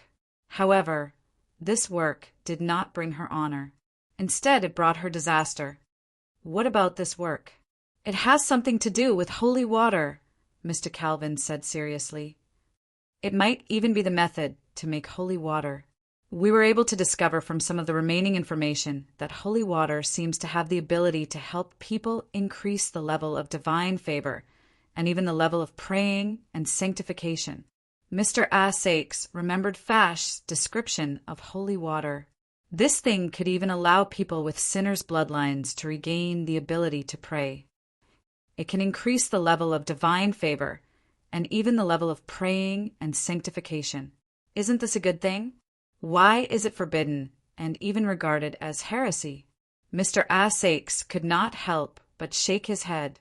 Whether it's the level of divine favor or the level of praying and sanctification, it's actually a reference to measure our devotion to faith. Scholar Calvin said, "It also indirectly shows the problem of our loyalty to the saints. If this standard is not raised by the sincerity of one's heart, but by borrowing external forces, then is the meaning of faith still there?" Mr. Asakes began to understand the seriousness of the matter. This kind of false faith is obviously not something that the Supremes are willing to accept.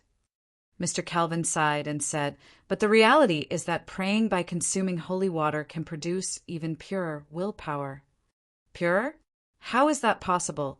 Mr. Asakes could not help but be shocked. "Teacher, didn't you just say that this is a false faith?" "That's right. Because of this, it's ironic." Mr. Calvin smiled bitterly.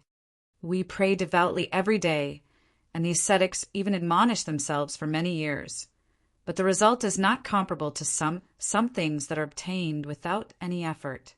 Then, what is the meaning of faith to the Supremes?" Mr. Asakes was silent. The appearance of holy water could greatly increase the production of willpower, but it also implied that it would shake the foundation of the Supremes as the object of faith. It was an extremely sharp, double-edged sword, and it was extremely dangerous. If that's the case, then, teacher, Mr. Asakes suddenly looked up. "Why do you still want to look for the thing left behind by Master Marianne? You want to make holy water too?" "I do want to make holy water." Mr. Calvin nodded slowly. Mr. Asakes suddenly slammed the table and stood up. "Teacher, this joke of yours is the worst joke I've heard this year. I hope you can say it again." His eyes were like a cheetah's as he stared at his teacher. "I want to make holy water," Mr. Calvin said calmly. Mr. Asakes was still staring at Mr. Calvin, but his eyes gradually became blurry.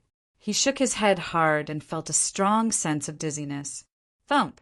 He fell head first onto the ground. Mr. Calvin sighed slowly and said in a low voice, "Only when you learn how to make holy water can you find." Mr. Calvin slowly stood up and looked at Mr. Robert behind him. "Mr. Robert, I brought you out of the sinful land and spent 10 years to get you close to Balaam. Now we can finally find a glimmer of hope, right?" "Yes, Mr. Calvin. For 10 years, I used holy water without hesitation. I finally found Balaam's secret. Then, we have one last thing to do." Mr. Calvin nodded and looked at Mr. Asakes on the ground. His eyes gradually focused. Prove that the sage is wrong. The cherrywood roulette was spinning crazily. Small white balls were bouncing on the roulette. The people around the roulette were shouting crazily. Nan Xiaonan was among them. Like the gamblers around her, she was shouting loudly. She had lost almost all her money so far. She only had this crystal card with willpower that was deducted after she bought the bread last time. She didn't know if she didn't gamble, but after she gambled, she realized that the willpower in this crystal card was a huge sum of money. As the saying goes, wealth comes from happiness. Lady Nan, who lost all her money in the last round, was soon squeezed out by the gamblers. Her eyes were unfocused, and she sat in the corner blankly as if her body had been hollowed out. It was a very secluded place. There was a casino here with many projects. The reason why she was able to come here was that she had worked hard on the food stall owner for most of the night. Don't get me wrong, it wasn't that kind of competition. She just continued to discuss her gambling experience with the food stall owner. They even had a feeling of regret that they didn't meet earlier. In the end, the food stall owner slapped his thigh and resolutely brought Nan Xiaonan to this place where money was squandered. There was actually such a place in the Freedom City that stimulated the primitive desires of human beings. At first, Nan Xiaonan didn't believe it, but now that she had lost all her money, she had to believe it. Those masters from the public security office didn't do anything. When she was at the airport, they would arrest anyone who threw rubbish, okay? Lady Nan, why don't you continue to play? At this time, the owner of the food stall came to Nan Xiaonan's side with a smile. It was unknown whether this guy did it intentionally or unintentionally, but he was actually holding a lot of chips. It looked like he had just won them. I lost all my money, Nan Xiaonan said with an unlucky face. If I continue to gamble, I can only lose my underwear. Your underwear isn't worth much. The food stall owner was still smiling. At least, it's the kind that isn't popular. Then there's no other way. Nan Xiaonan shrugged. I can only leave. I'll come back when I have money. This place, I'll definitely come back to take revenge next time. The food stall owner suddenly said, Hey, Lady Nan, you don't have to be so anxious. You know what happens on the gambling table. That was then, and this is now. Maybe you can make a comeback in the next round? Nan Xiaonan squinted her eyes and said, Can you pawn your underwear here? If you can, I'll go and make a comeback. With that, Lady Nan didn't say anything and reached out to grab the chips in the food stall owner's arms, just like a hungry dog snatching food. That won't do. This is what I won. Bam! Don't bite me. You're really a dog. The food stall owner was shocked. You just want the funds to make a comeback. There's a way, there's a way. What way? Nan Xiaonan suddenly stopped. The food stall owner said, There's a way that you can try. Although I don't know if it will work in the end. Follow me first. Nan Xiaonan nodded doubtfully. Soon, under the guidance of the food stall owner, they quickly walked out of the room. The food stall owner said, Actually, this place treats those generous customers very well. I see that you can even lose an entire petitioner's crystal card of power of will. Here at the casino, you will definitely be very welcome. I feel like you're King mocking me. That's not what I meant. The food stall owner said with a fearful face, But for generous customers, this place really treats them very well. Here, it's here. You can go in by yourself. It's up to you whether you can make it or not. With that, the food stall owner pushed open a door. Nan Xiaonan subconsciously looked in. She found that this was a relatively ordinary study. In the study, there was a middle-aged man in a suit and leather shoes. In addition, there was a young lady with a hot body who didn't look like a decent person. After the food stall owner pushed open the door, he quickly greeted the people inside and turned around to run away. Nan Xiaonan was startled. She immediately raised her head, puffed out her chest, and tentatively walked into the study. I'm the manager here. The man made a gesture of inviting her to sit. You can call me Mr. Agent. Mr. Agent? Nan Xiaonan frowned, but also sat down. You mean this casino is not yours? You can call me Mr. Agent. The manager, agent, smiled at this time. I heard that you want some funds, right? That guy brought me here at your behest, right? Nan Xiaonan sneered at Yi Shiwen. Agent said, For everyone who enters here, we will strictly check them. After all, we also have to ensure the safety of the guests here as much as possible. Madam, please let me see your destiny. Not too much. Just the page of personal information will do. I'm more curious about who can have such a high number of petitioners' crystal card. Nan Xiaonan was silent for a moment. Then, she coldly glanced at the secretary with a hot figure behind the agent. The secretary was looking at her with a smile, but she was holding a fruit knife in her hand and seemed to be picking her nails. Nan Xiaonan shrugged and waved her hand in front of her. The fake destiny system produced by Miss Maid slowly unfolded. The agent waved his hand at this time, and the female secretary nodded. She walked directly to Nan Xiaonan and began to observe carefully. At this time, Nan Xiaonan was somewhat nervous. Who knows if this fake product can withstand it? Soon, the secretary withdrew her gaze, but looked at Nan Xiaonan with a surprised expression. Then, she returned to the side of the agent and whispered something.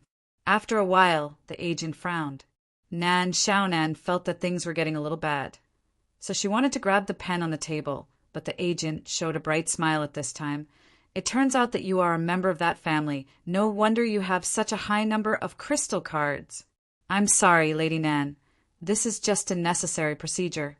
I hope you can know that we have always been very considerate to our valuable guests. A member of that family? Which family? Nan Xiaonan remembered that the fake destiny system given by Miss Maid gave her the identity of a village girl living in a rural area. So, Nan Xiaonan frowned subconsciously. The agent smiled and said, The problem of funds is not a problem at all. As long as Lady Nan can sign this contract, it will be fine. An exquisite document suddenly opened in front of Nan Xiaonan. She picked it up and looked at it carefully. I voluntarily obey the arrangement of the casino, including but not limited to participating in the research and development of new projects until the debt is paid off. So, what is the research and development of new projects? The agent said, Since we run a casino, Lady Nan, what do you think the new projects will be?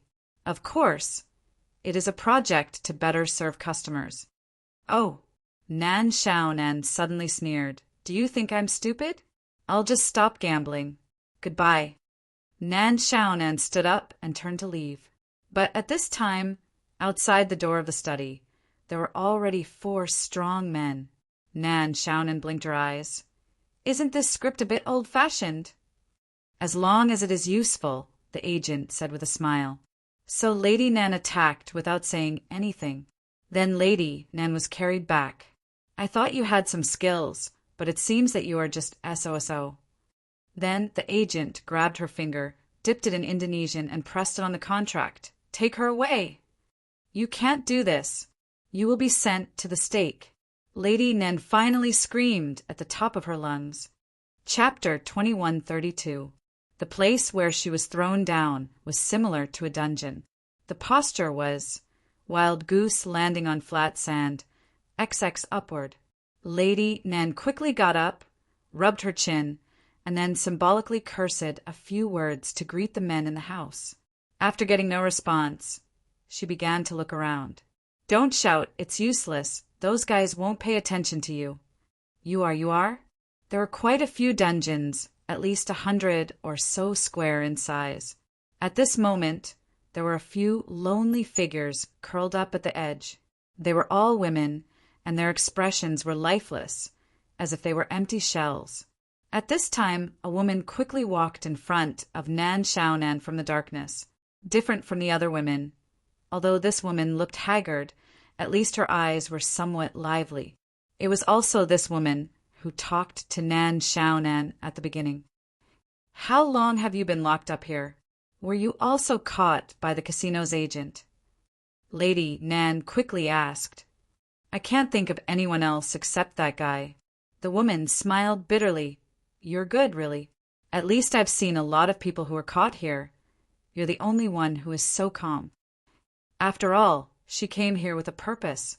Otherwise, this mature woman would have lost all her money and almost pawned her underwear. How could she be so free? It seemed that she had caught a good fish. Nan Xiaonan hugged her arms and gently rubbed them. She seemed a little cold. She asked in a slightly nervous voice, What is this place for? What will those guys do to me? Why are they like this? Soon you'll become like them. Probably not long after. I'll also become like this. The woman shook her head. Don't stand here.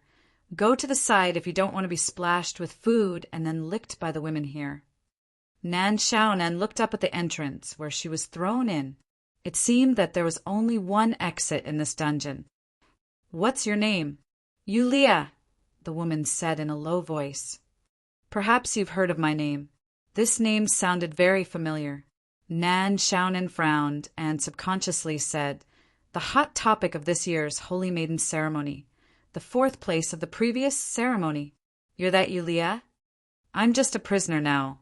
The woman, or the girl who called herself Yulia, shook her head. What time is it? Has the Holy Maiden ceremony begun? We finished the parade yesterday. Nan Xiaonan thought for a while and said, Tonight should be the finals. How long have you been locked in here? A month or 2. Yulia shook her head and said with a complicated expression, The ceremony has already begun. It seems that I have no hope.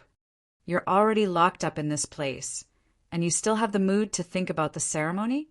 Yulia sighed and said, If I don't want to, I won't have any hope in my heart. I'm always praying that someone will save me before the ceremony begins. I've been hoping that I won't be driven crazy by this environment. Then, you heartlessly broke my hope. So don't ask me what time it is. The girl who called herself Yulia silently sat back in the corner and hugged her knees. No one knew what she was thinking. She was the only one who could communicate with. Lady Nan had to sit beside her. What have they been through? Yulia said, I don't know. I don't even know what I've been through. As she said, she pointed at one of the walls and said slowly, There's a door on the wall that will open every once in a while. Then someone will come in and take away 1 or 2 people each time. We'll be taken to a very bright room and then fall asleep. When we wake up, we'll come back here again. Nan Xiaonan frowned and listened carefully. Yulia's voice became more and more sorrowful. Basically, all of our cognition is trapped in this dungeon. As you can see, this is not a place that can make people feel at ease. The girls here, after a long time, gradually become like this, but they definitely can't go crazy because crazy girls will be taken away and never come back. They're no different from being crazy now.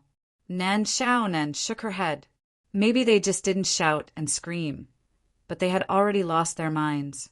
Nan Xiaonan then asked Yulia some more questions, but it was of no help to the current situation. This girl, after knowing that the Holy Maiden ceremony had begun, her mood began to become unstable. She didn't want to comfort Yulia. Instead, she walked directly to the wall that could open the door, knocked on it, and put her ear to listen. There was no sound outside. Nan Xiaonan frowned. She looked around and quietly pressed her palm on the wall. In an instant, Lady Nan's palm began to fog slowly. The fog of her palm blended into the wall at once. It works. The fog of the Black Soul envoy. Lady Nan suddenly narrowed her eyes and licked her lips.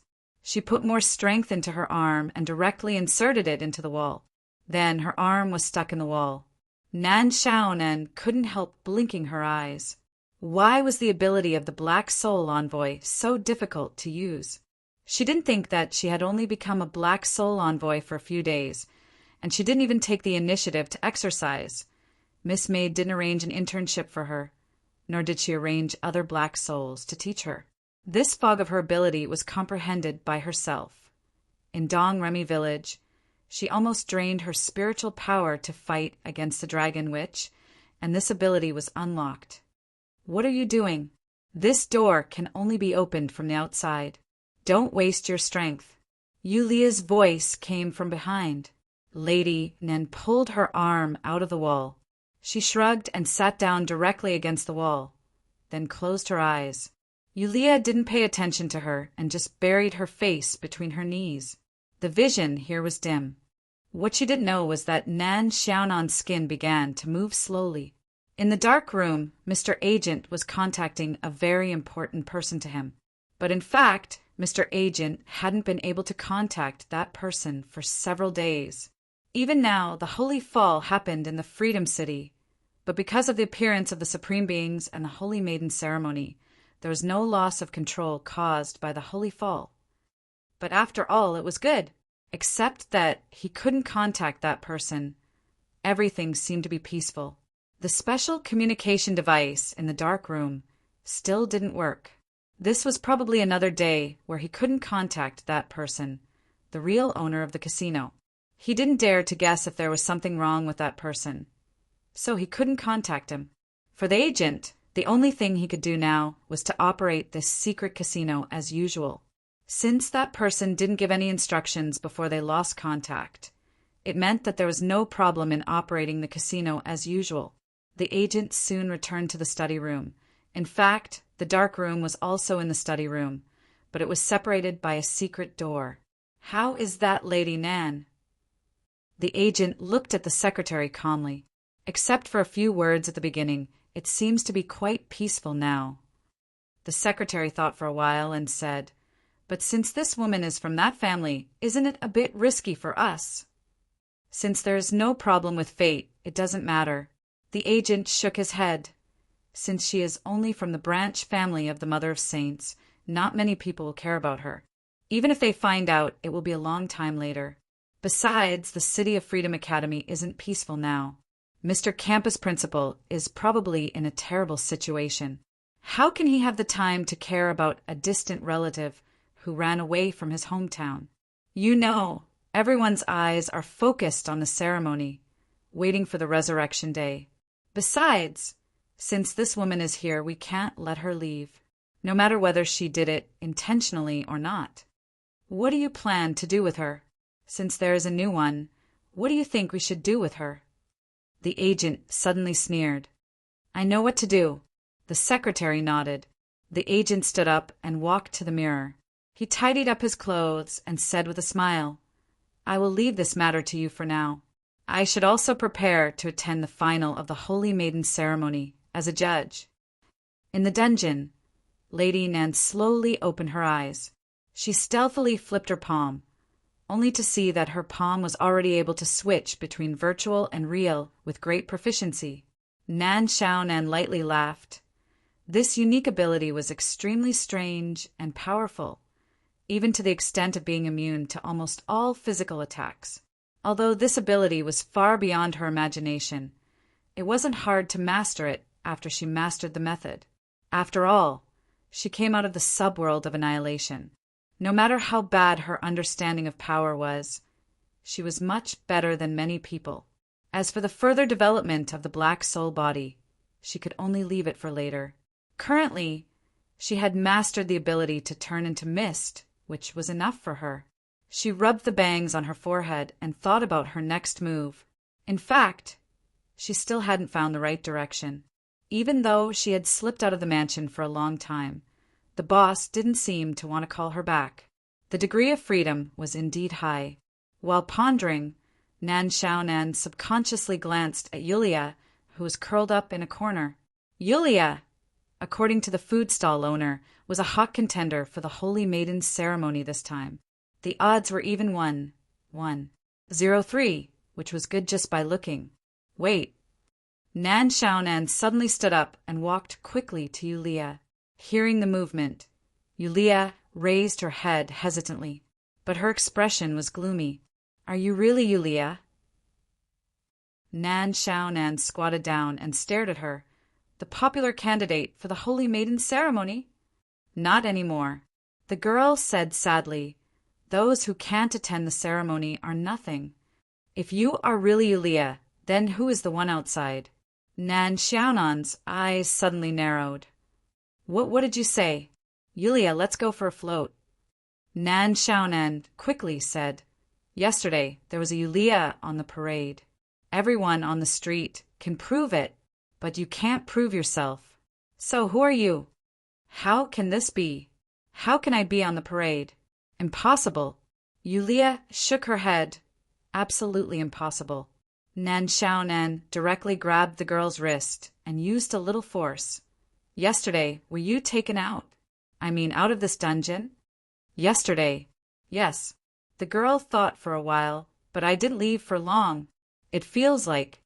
Nan Xiaonan wanted to ask something, but at this moment, a rumbling sound came from the dungeon.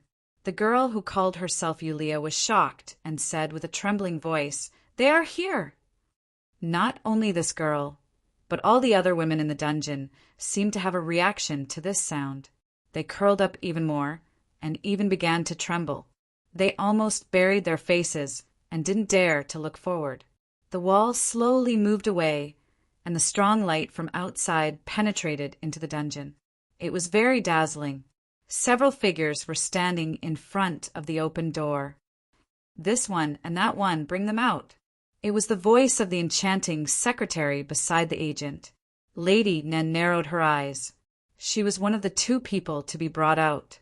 The other one was the girl who was still sober, Yulia. Seeing the two men walking into the dungeon, Nan Xiaonan quickly whispered in Yulia's ear, Remember, if you feel desperate, call my name in your heart. The great witch of Xingchuang. What?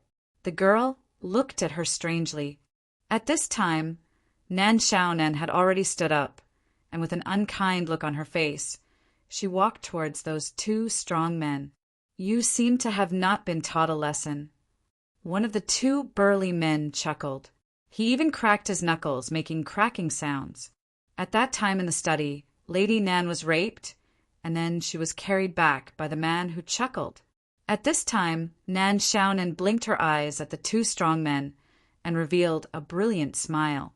Immediately, she raised her hands and said embarrassedly, I surrender.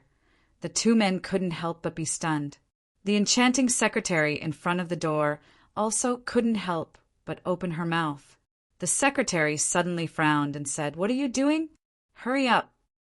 With that, the two men immediately stretched out their hands and grabbed Nan Xiaonan's arms. Then do it quickly. Don't play any tricks on us, or you will suffer. Be gentle, I'm a girl after all. Her hands were tied behind her back.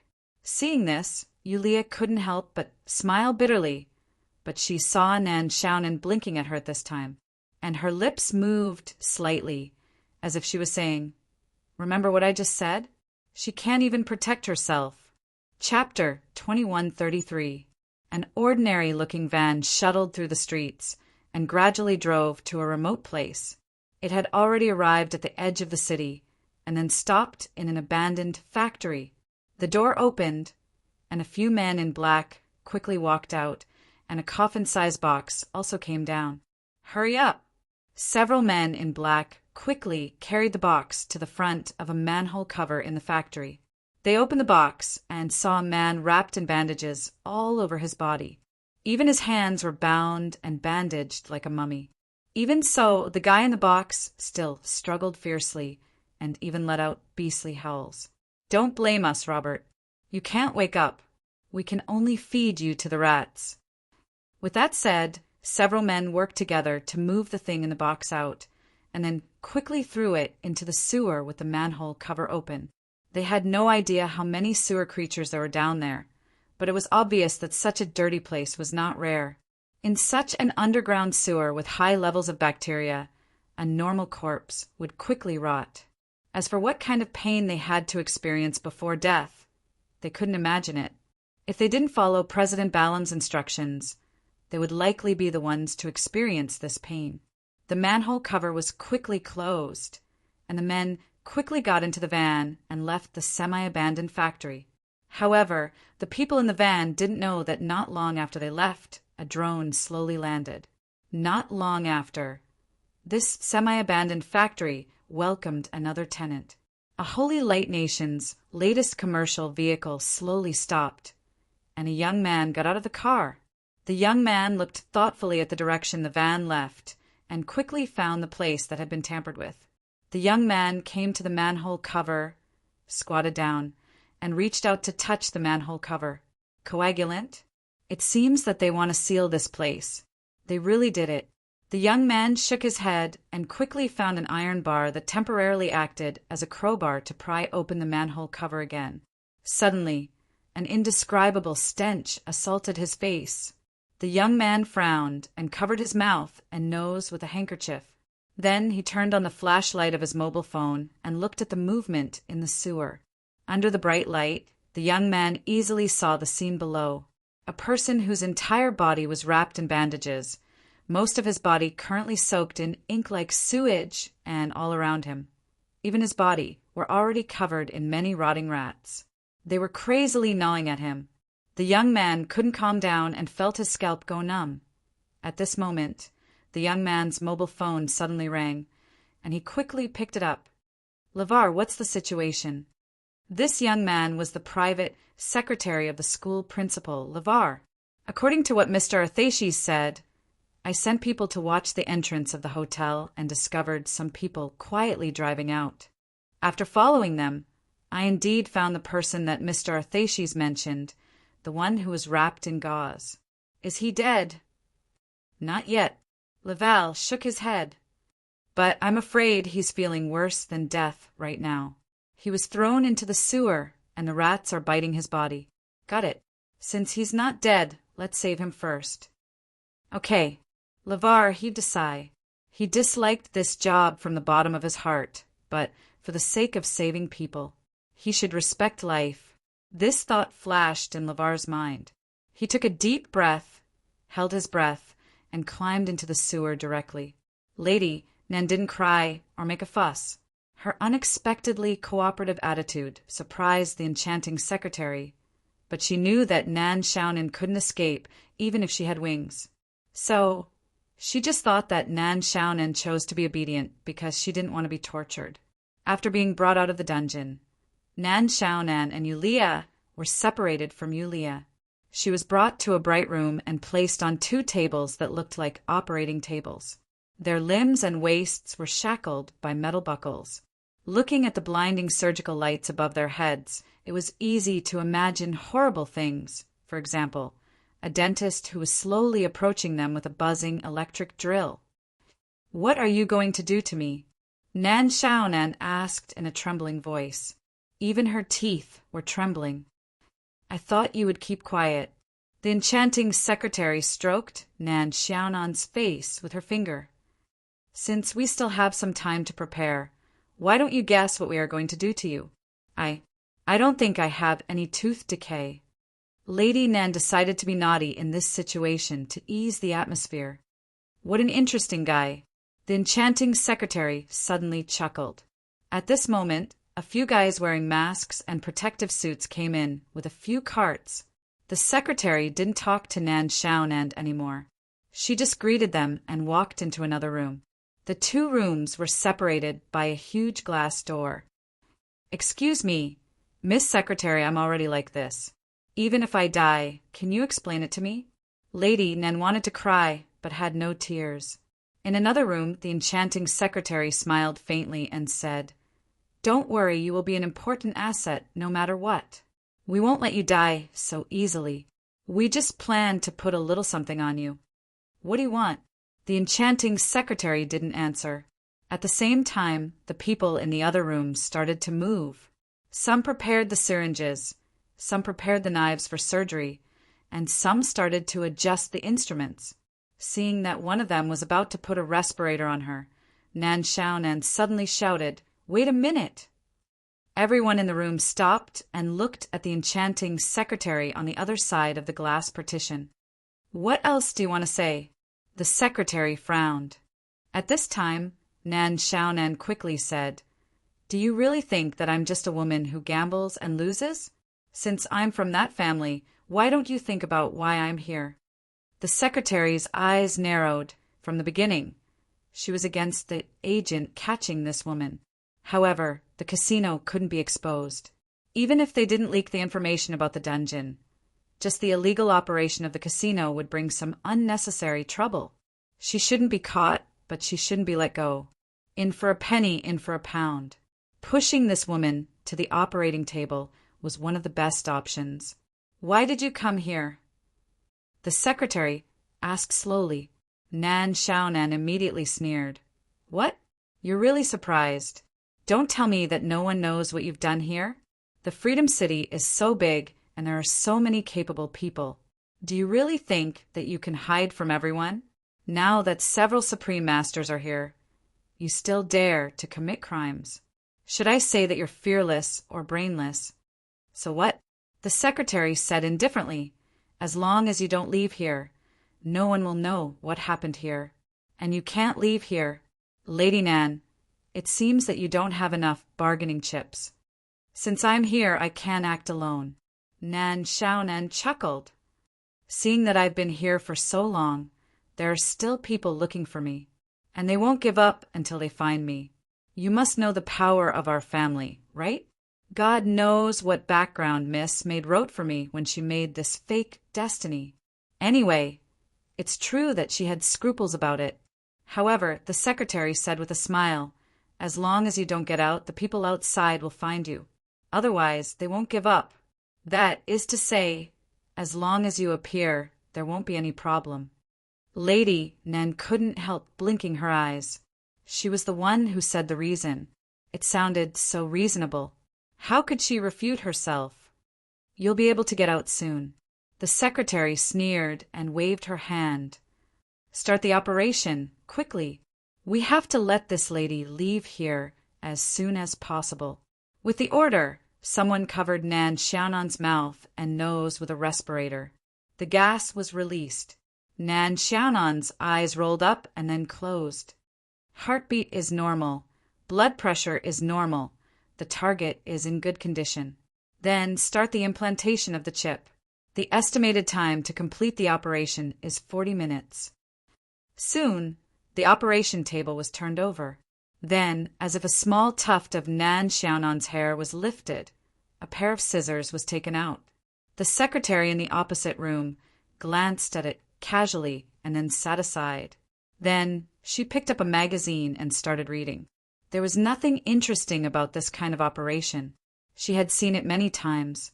Now, she just had to wait for the operation to be completed. "This bag is not bad. You have to sleep for several nights to buy it, right?" "You're right." Abruptly, the enchanting secretary who was flipping through the impurities raised her head and saw a brilliant smile right in front of her eyes.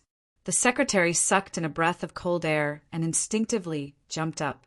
She looked at the other person in horror, at the woman who should be on the operating table, Nan Xiaonan. In another room, a few people who were preparing their homework in front of the operation table found that the person on the operation table had disappeared.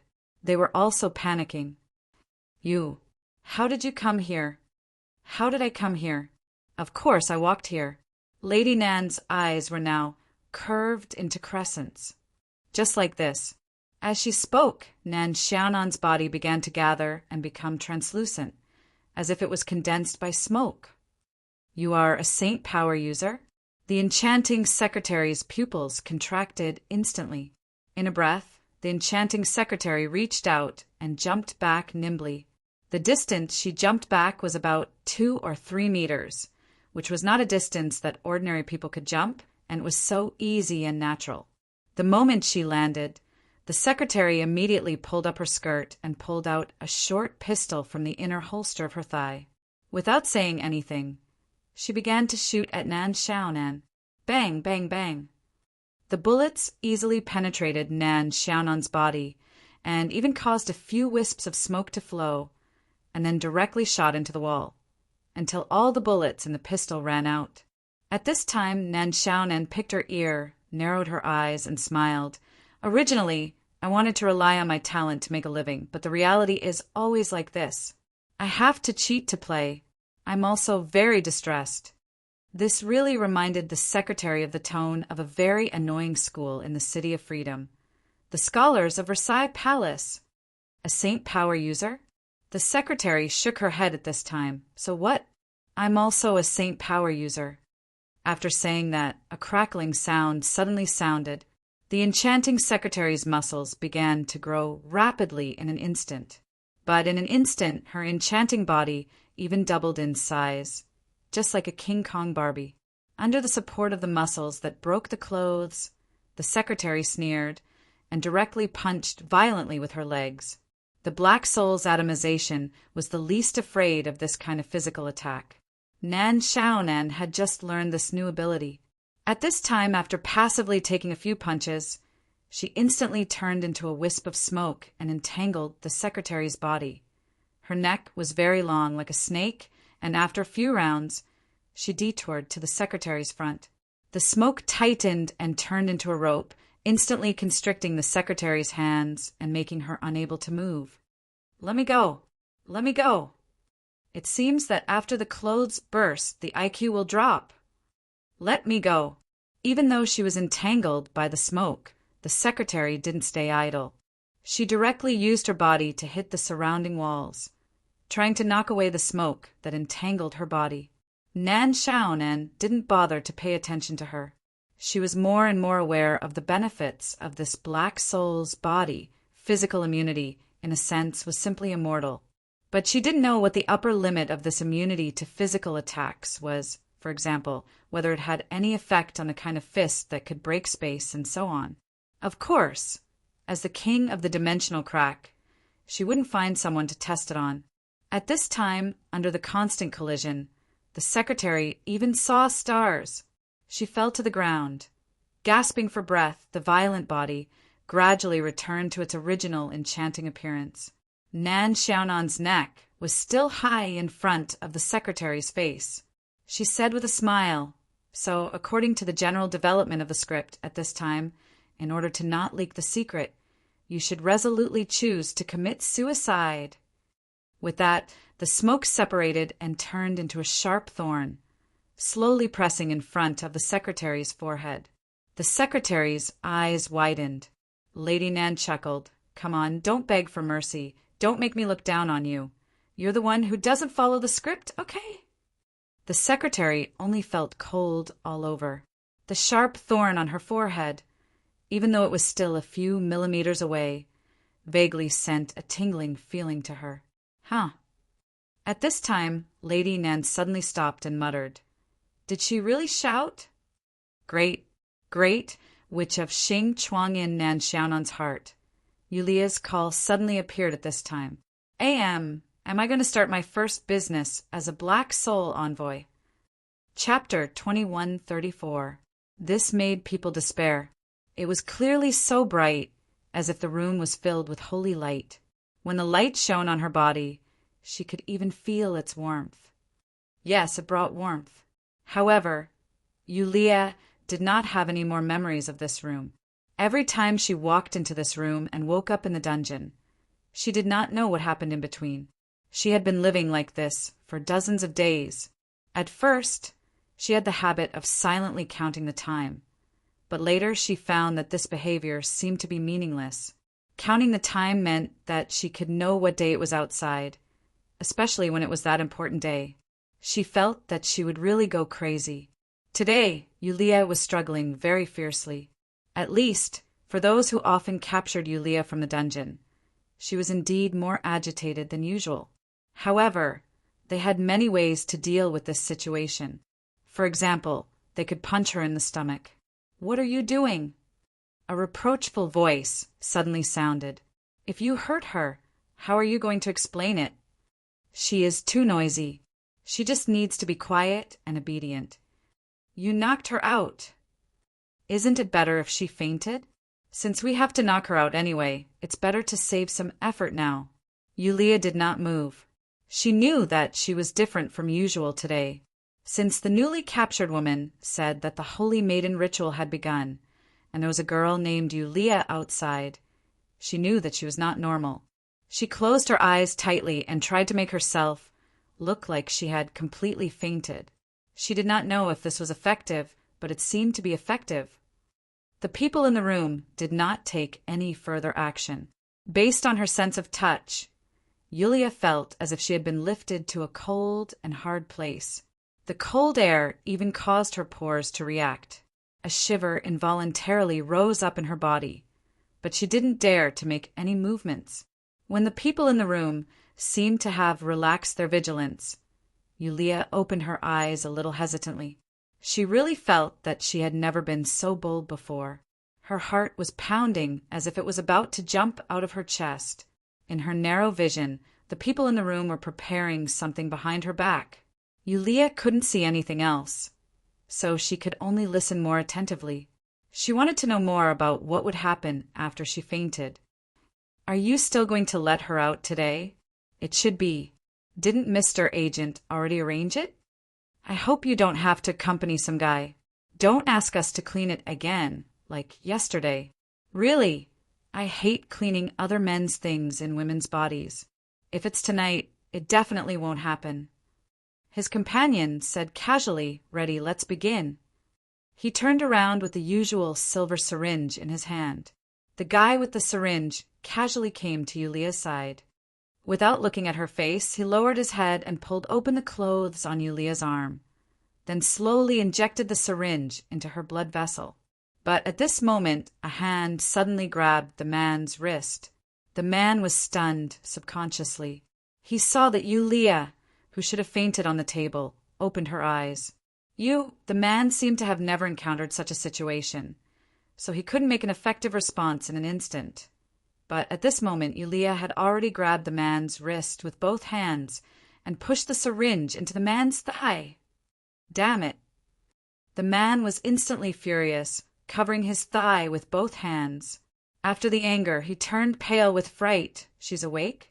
Catch her! What the hell did you do to me?" The girl's almost uncontrollable scream resounded in the bright room. But the men in the room had already rushed to her at the same time. How could she resist the encirclement of several adult men? After a short struggle, she was rudely pressed to the ground. The guy with the syringe in his thigh gritted his teeth, pulling out the syringe and throwing it on the ground. With a furious face, he ran over, grabbed the girl's hair, and lifted her head up. "You don't know what's good for you. How dare you?" The man spat on the girl's face. "Do you really think that you're a holy maiden candidate? You're just a filthy. Fine, I'll show you what you really look like." Seeing this injured and furious guy take out his phone, his companion seemed to know what he wanted to do. "Wait, you're too much." "Don't worry, she won't know anything after the data is deleted. But I want to see this woman's face when she breaks down." The man's expression was gloomy. "Everyone has downloaded those wonderful things, so don't think you can tell on me." "You bastard. Hurry up."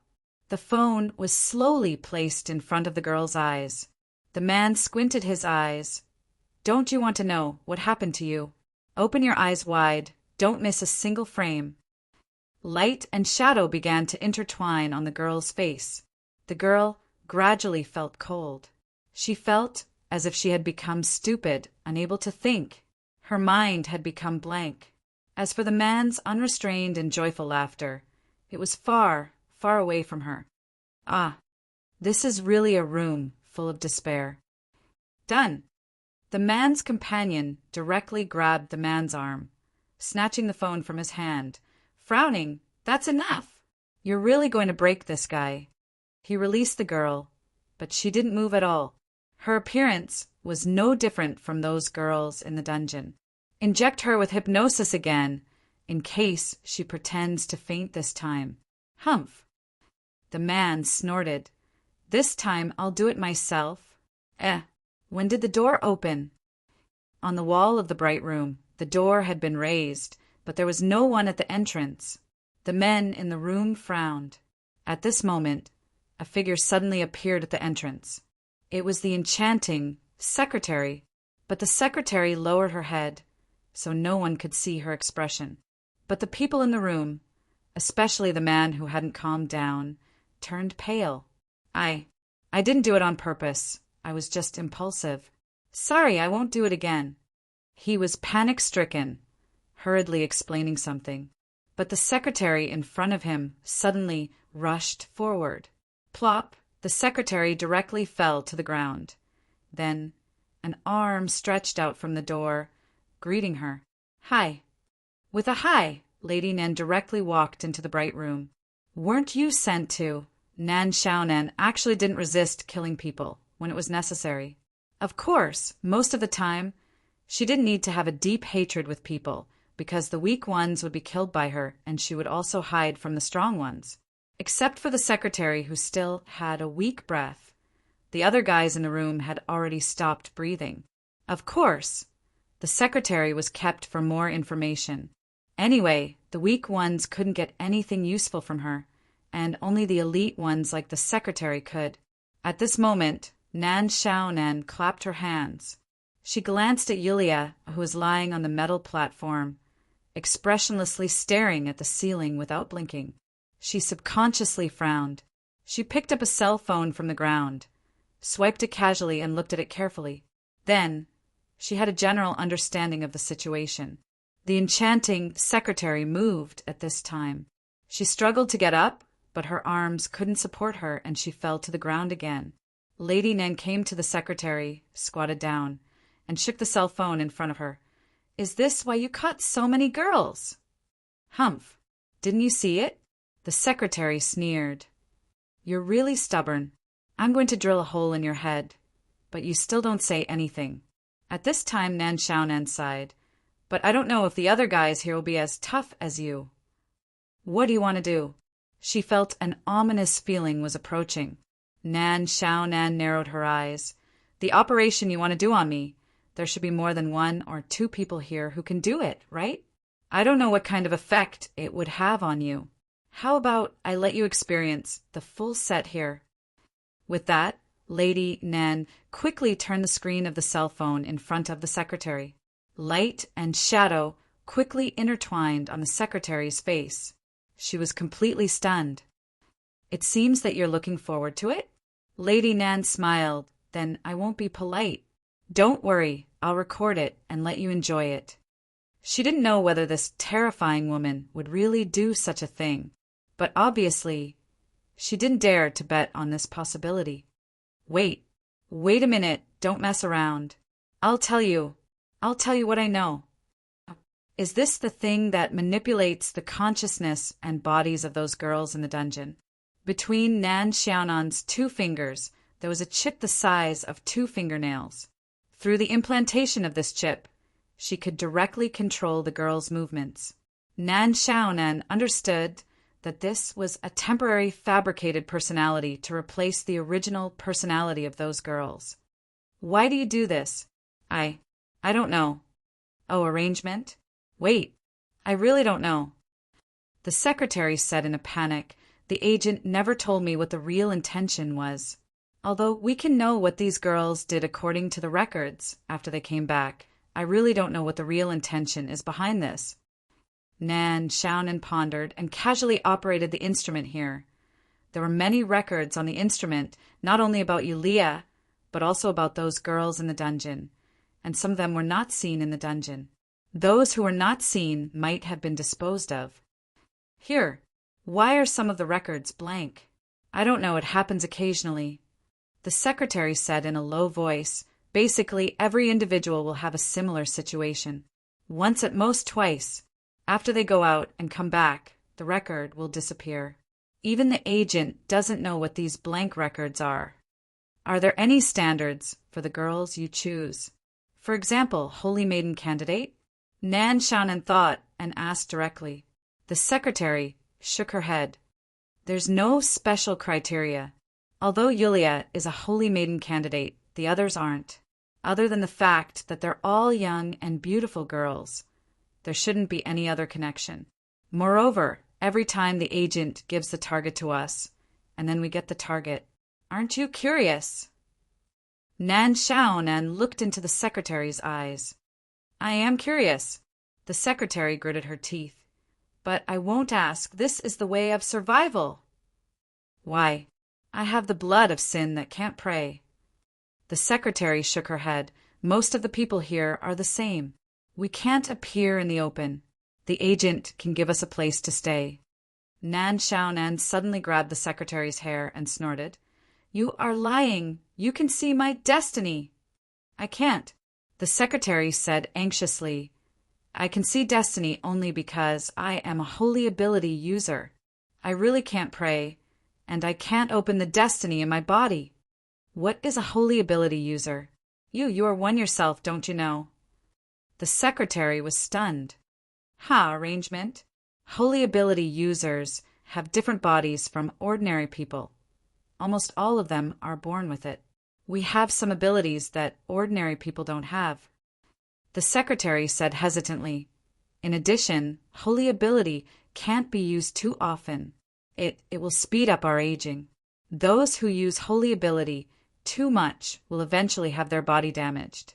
But many times we have to use holy ability. For example, like the situation before. Where did the agent recruit you? We came from the land of sin outside the 7 capitals. The secretary shook her head. The environment in the land of sin is too bad, so sometimes we have to take risks and sneak into the 7 capitals to get some survival materials. Once, I sneaked into the City of Freedom, and the agent suddenly appeared in front of me and told me that I could work for him. You agreed just like that? What can I agree to? The secretary said indifferently. Anyway, no matter how bad it is, it won't be worse than the life in the land of sin. It's just selling yourself. Compared to survival, it's nothing. Nan Xiaonan blinked, changed her posture, and gently stroked her bangs. Since you can sell yourself for survival, then why are you afraid that I will arrange things for you? Do you think I care about being played by men like a toy? The secretary sneered. What I care about is that my will doesn't belong to me.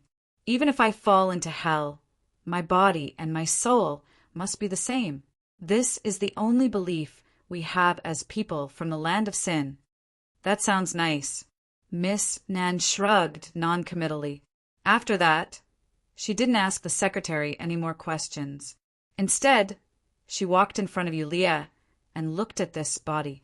At this time, the secretary hesitantly asked, I know, I already told you. You can go. Lady, Nan said casually. You're letting me go? The secretary couldn't help but open her mouth in disbelief. You've already told me so much. Mr. Agent probably won't let you go. Nan Xiaonan shrugged. I don't need to do more work. Besides, since you're a guy who can do anything to survive, you will probably hide after this and wait for the wind to blow over. After the wind blows over, I'm afraid you won't be able to find me. Of course, you can stay and wait for Mr. Agent's anger. The secretary was silent for a moment, then slowly nodded. Thank you. Lady Nan made a gesture of picking her ear, and she even flicked the dust. What did you just say? The secretary took a deep breath and gritted her teeth. If you want to deal with the agent, you must be careful, because behind the agent, there seems to be a guy who really controls everything behind the scenes. How can I find this guy? Lady Nan's eyes slightly brightened. I don't know. The secretary shook her head, but you can try to go to the agent's study. It seems to be the place where he always contacts the person behind the scenes. I've never been there. The room is tightly sealed, and the agent has never let me in. Anyway, you have to be careful. With that, the secretary turned her head and walked out quickly. Her hand was ready to open the door.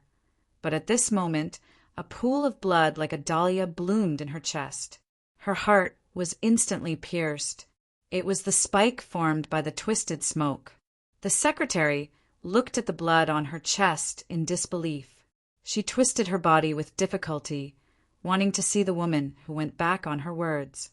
However, she saw that Nan Xiaonan didn't look at her at all, but continued to look at Yulia on the table. The spike slowly withdrew from the secretary's body and then retracted into Nan Xiaonan's palm little by little, until the secretary slowly fell down. She didn't look at her from beginning to end. Although, I am not a good person, but you are really... The secretary's heart had stopped beating. That's true. If I didn't let you go, you could have told me more. Miss Nan muttered at this time. Why don't you be more cautious when you come out to mingle with others? In your next life, do you want to be reincarnated into a good family? Shaking her head, Lady Nan slowly put her palm on Yulia's forehead. What should she say? While thinking, Lady Nan asked tentatively, "Dear guest, do you have anything to tell me like this?" Mr. Luo. In front of the Rose Mansion, the male assistant of Mayor Durand stood straight beside a black commercial car. Boss Luo just came back from outside. "Hello, Mr. Luo," the male assistant said respectfully. "According to the mayor's order, I'm here to take you to the competition venue. I didn't expect to see you as soon as I got off the car. Maybe you appeared in time." Boss Luo smiled casually. "Isn't the competition starting at night?" "Before it starts, there are rehearsals and other work to be arranged," the male assistant said. "In addition, the judges will give some time to discuss some details." "Okay then." Boss Luo nodded. "Mr. Luo, do you still need to prepare before going out?" the male assistant asked again. "There's still plenty of time." "No need." Boss Luo thought for a while and said, "In fact, I haven't found suitable clothes." "That's it, I can go now." The male assistant nodded, opened the back door of the car, and put his palm on the car frame. "Mr. Luo, please!" Chapter 2135. Flame. It was the aura of flame. The dark cell was suddenly illuminated by the flame. At the same time, the closed door on the wall was suddenly opened. The girls had no choice but to walk towards the door. They didn't dare to leave this dungeon. Their mentality didn't allow them to do so. But the spreading smoke had awakened their instincts. The girls fearfully stepped out of this dark dungeon and tentatively walked to the world outside the door. They found that the flame was everywhere. Those terrifying guys were now busy putting out the fire and running away. No one had time to care about them. Escape. Like a sudden clap of thunder in their numb hearts, a thought was born in the hearts of the girls in an instant. Escape. Escape from this hellish place. Escape. Escape from this place. Escape. The door of the study was kicked open. At this time, Lady Nan came in with Yulia on her shoulder. But there was someone else in the study at this time. He was rummaging through the cabinets, looking for something. His pockets were bulging, and he even stuffed a lot of things in his arms. He was taking advantage of the situation to loot. Seeing Nen Xiaonan appear, the robber in the room instantly put down the things in his hands in horror. He stuck close to the wall and nervously ran to the door. Lady Nan didn't even bother to pay attention to this thief. She just rolled up a handicraft and directly knocked him to the ground. By the way, this person who took advantage of the situation was actually the owner of the small food stall that led Miss Nan here. "Who asked you to sell me?" With a sneer, Lady Nan casually put Yulia on the chair. Then she came to the bookshelf behind the desk. It was impossible to find the mechanism. She had mastered the ability of Black Soul Body to turn into mist. Why would she find the mechanism? Of course, she had to go through the wall. She smoothly entered the dark room of the study. It was not big, about 10 square meters. There were some communication tools and a large number of surveillance screens, which basically covered the inside and outside of the casino. But among the many screens, only one screen was off, the one in the middle. Nan Xiaonan pondered for a moment, and her body began to slowly vaporize. Since this ability had been unlocked with the knowledge of this dimensional crack, it would be easy for her to develop more uses for it. After a while, the fog condensed again and turned into the appearance of the agent. At this time, Miss Nan turned on the screen in the middle of the room and waited calmly. However, even though the screen was turned on, it was still dark. "You can't contact him?" Nan Xiaonan frowned. There was no point in waiting any longer because the fire was about to spread to this place. Of course, she was the one who started the fire. She shook her head and was about to turn and leave. "What's the matter? You've already looked for me twice in the same day. Shouldn't you be at the ceremony now?" The pitch-black screen reacted. It also seemed to be a dark place, separated by a gauze curtain. Behind the curtain, there was a huge chair. Someone was sitting on the chair, and the sitting posture seemed to be a little casual. But the voice that came through was obviously processed. She could not even tell the gender of the person. In the dim vision and the black gauze curtain, she could barely see a shadow. The real manipulator behind the agent. The real manipulator behind the casino, and many girls behind the scenes. Someone wants to kill me. At this time, Nan Xiaonan pinched her throat and said with a trace of urgency, "It's great that I can finally contact you." Someone wants to kill you? The person behind the black gauze curtain seemed to be a little suspicious. After a few seconds of silence, he asked, "Who wants to kill you?" "I don't know. The other person is also a sacred ability user," Nan Xiaonan said quickly. "My secretary, you know. She couldn't stop it and has been sacrificed. I can only look for you." "A sacred ability user? Could it be?" The person behind the black curtain muttered. His voice was so soft that Nan Xiaonan could not even hear it clearly. She quietly adjusted the volume of the voice. "What are you doing?" The person suddenly shouted in a deep voice. I can't hear your voice clearly. Maybe the signal is bad." "Okay." Nan Xiaonan subconsciously let out a sigh of relief. She thought to herself that the manipulator behind the scenes was really a careful person. She asked tentatively, "Now, what should I do?" "Yes, what should I do?" The person suddenly chuckled. "Look, since someone wants to kill you, and it's a sacred ability user, that means this place has been exposed. Yes, we can only evacuate." Nan Xiaonan nodded. "Is the sacred ability user who wants to kill you still outside?" "Yes, but I'm afraid he will find this place soon." Nan Xiaonan shook her head. "You know, I don't want to expose anything about this place, especially in this situation," the person said indifferently. "Nasta, you've worked hard all this time. You are my most loyal servant. I will remember you," the man said indifferently. Nasta. It seemed that was the real name of the agent. However, Nan Xiaonan was suddenly shocked. She exclaimed, "What do you want to do?" The screen suddenly turned dark. At the same time, the rest of the screens lit up in red, and the same set of clear countdown numbers appeared. 20 seconds of countdown time.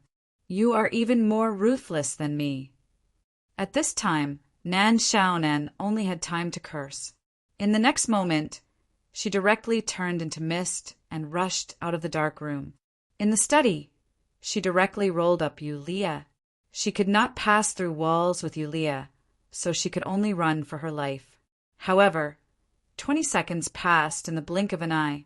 A loud sound rang out, followed by violent tremors and terrifying tongues of fire that filled all the corridors. Boom!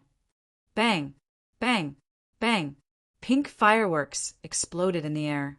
The sky above the City of Freedom was filled with colorful fog. The streets were still lively at this time. It's so lively. Why hasn't Boss Ass-Aches come back yet? Forehead Lily was lying on the counter in the lobby, watching TV in boredom. "Miss you, you didn't come out after entering the room." So she didn't want to disturb her. Mr. Bertrand went out earlier, saying that he was going to find the guy who escaped in the morning. Mr. Luo was taken to the meeting place by the mayor's assistant before he entered the door, and Lady Nan was missing since yesterday afternoon. She felt that everyone was very busy, but she couldn't do anything. Forehead Lily sighed. She thought for a while, then took out the notebook that Boss Ass-Aches gave her and opened it again. This was something related to her life, but the notebook was blank and she couldn't find any clues. But after all, this was something related to her life, and it was given to her by Boss Ass-Aches, so she felt at ease to carry it with her. Shaking her head, Forehead Lily casually flipped through a few blank pages, then put the notebook back into her arms again. What should she do now? Or Forehead Lily decided to pray. Since her destiny system was activated, Forehead Lily hadn't completed a formal prayer because too many things had happened in the meantime, and because she didn't have the habit of praying before. In fact, she had already recited the prayer, which was taught to her by Boss Ass-Aches. So, the little maid opened the window next to her, planning to complete the first complete prayer in her life here. But the moment the window was opened, something was thrown in from outside. It was a paper ball. Kay's forehead Lily frowned, subconsciously picked up the paper, opened it, and looked at what was written on the paper ball. This is... The expression of the little maid in the mansion suddenly changed. A roaring sound like a beast was coming from the room in front. Through the glass wall for observation, Director Ludick, Levi, and 2 other elderly doctors were frowning at the scene. On the hospital bed, the uncontrollable fellow with burns all over his body was still struggling fiercely, even though he was bound by the restraints. "Mr. Ludick, we have already used a large dose of sedative, but it didn't have any effect. If we continue to use it, I'm afraid his heart won't be able to bear it." One of the doctors said quickly with a serious face, "I don't think it's a problem of whether his heart can bear it or not. It's a problem that I don't understand at all." The director shook his head. The electrocardiogram of this seriously injured person was beating crazily. It was always like this before the sedative was used. "Yeah, I've never seen such a case. Mr. Ludick, how did this person get injured?" "I don't know. He was fished up from the sewer." The director shrugged and asked abruptly, since the medicine didn't work, "Do you want to try physical attacks?" "Mr. Ludick, this is a patient. How can we treat a patient like that?" The doctors angrily accused. "It's just a joke to ease the atmosphere." The director shrugged and then said abruptly, "Open the door, let me in. I want to see this guy at a close distance." "It's too dangerous. He may have some bacteria on him. It's hard to say." The doctors didn't seem to agree. However, the principal had already walked in without even putting on his protective suit. "Mr. Ludick, you can't just go in like this." The doctors hurriedly stopped him, but Laval had already reached out and blocked the 2 doctors. "Don't worry, he won't die. But if you want to go in, I can't guarantee it." The young man's eyes were a little cold, and the 2 doctors subconsciously shrank their necks. At this moment, Ludick director had already come to the bedside of the seriously injured person. He stared at the injured person's bloodshot eyes and suddenly sighed. The principal slowly pulled up his sleeves and frowned. He seemed to be hesitant, but in the end he still extended his wrist and muttered, "Just a little. Really, it's not good to use too much force, bro. I'm very afraid of pain." The seriously injured person on the bed, under the violent and out of control, crazily bit the director's wrist of Ludick director. The director's eyebrows tightened, but he didn't say anything. His wrist had been bitten, and blood began to drip down, slowly flowing into the mouth of the seriously injured person. At this moment, the director suddenly pulled his wrist back, as if he didn't want to wait for another second. But the wound on his wrist that was supposed to be bitten had already disappeared, except for some marks. The director wiped the blood on his wrist and put it into his trouser pocket. The seriously injured person on the bed had already calmed down a lot, and after a while he became completely quiet. "His condition is getting better. What did you do when you fell down?" The doctors outside couldn't help but ask in astonishment. The director turned around, putting his palms together like a charlatan, and said compassionately, "I was just praying for this poor guy. It must be the sage who heard my voice, so he gave me a miracle. Ah, sage, I praise you. Bulsh *T. Didn't the sage already die?" The doctors wouldn't believe it. If Ludick wasn't the biggest director of this hospital, they wouldn't believe it. The director quickly walked out of the observation room and took Levi to the corridor outside. "Levi, stay here and take care of this injured guy. Also, wait for the report of the corpses from Asakes. I'm going to the ceremony venue. Let me know if there's any news." "I understand. I'm really looking forward to the finals tonight." The principal suddenly stretched and opened the window in the corridor. "Today the wind in the Freedom City is a bit sticky. It doesn't seem very refreshing. That's because you're sweating." "Holy Maiden ceremony venue. Mr. Luo, please come in."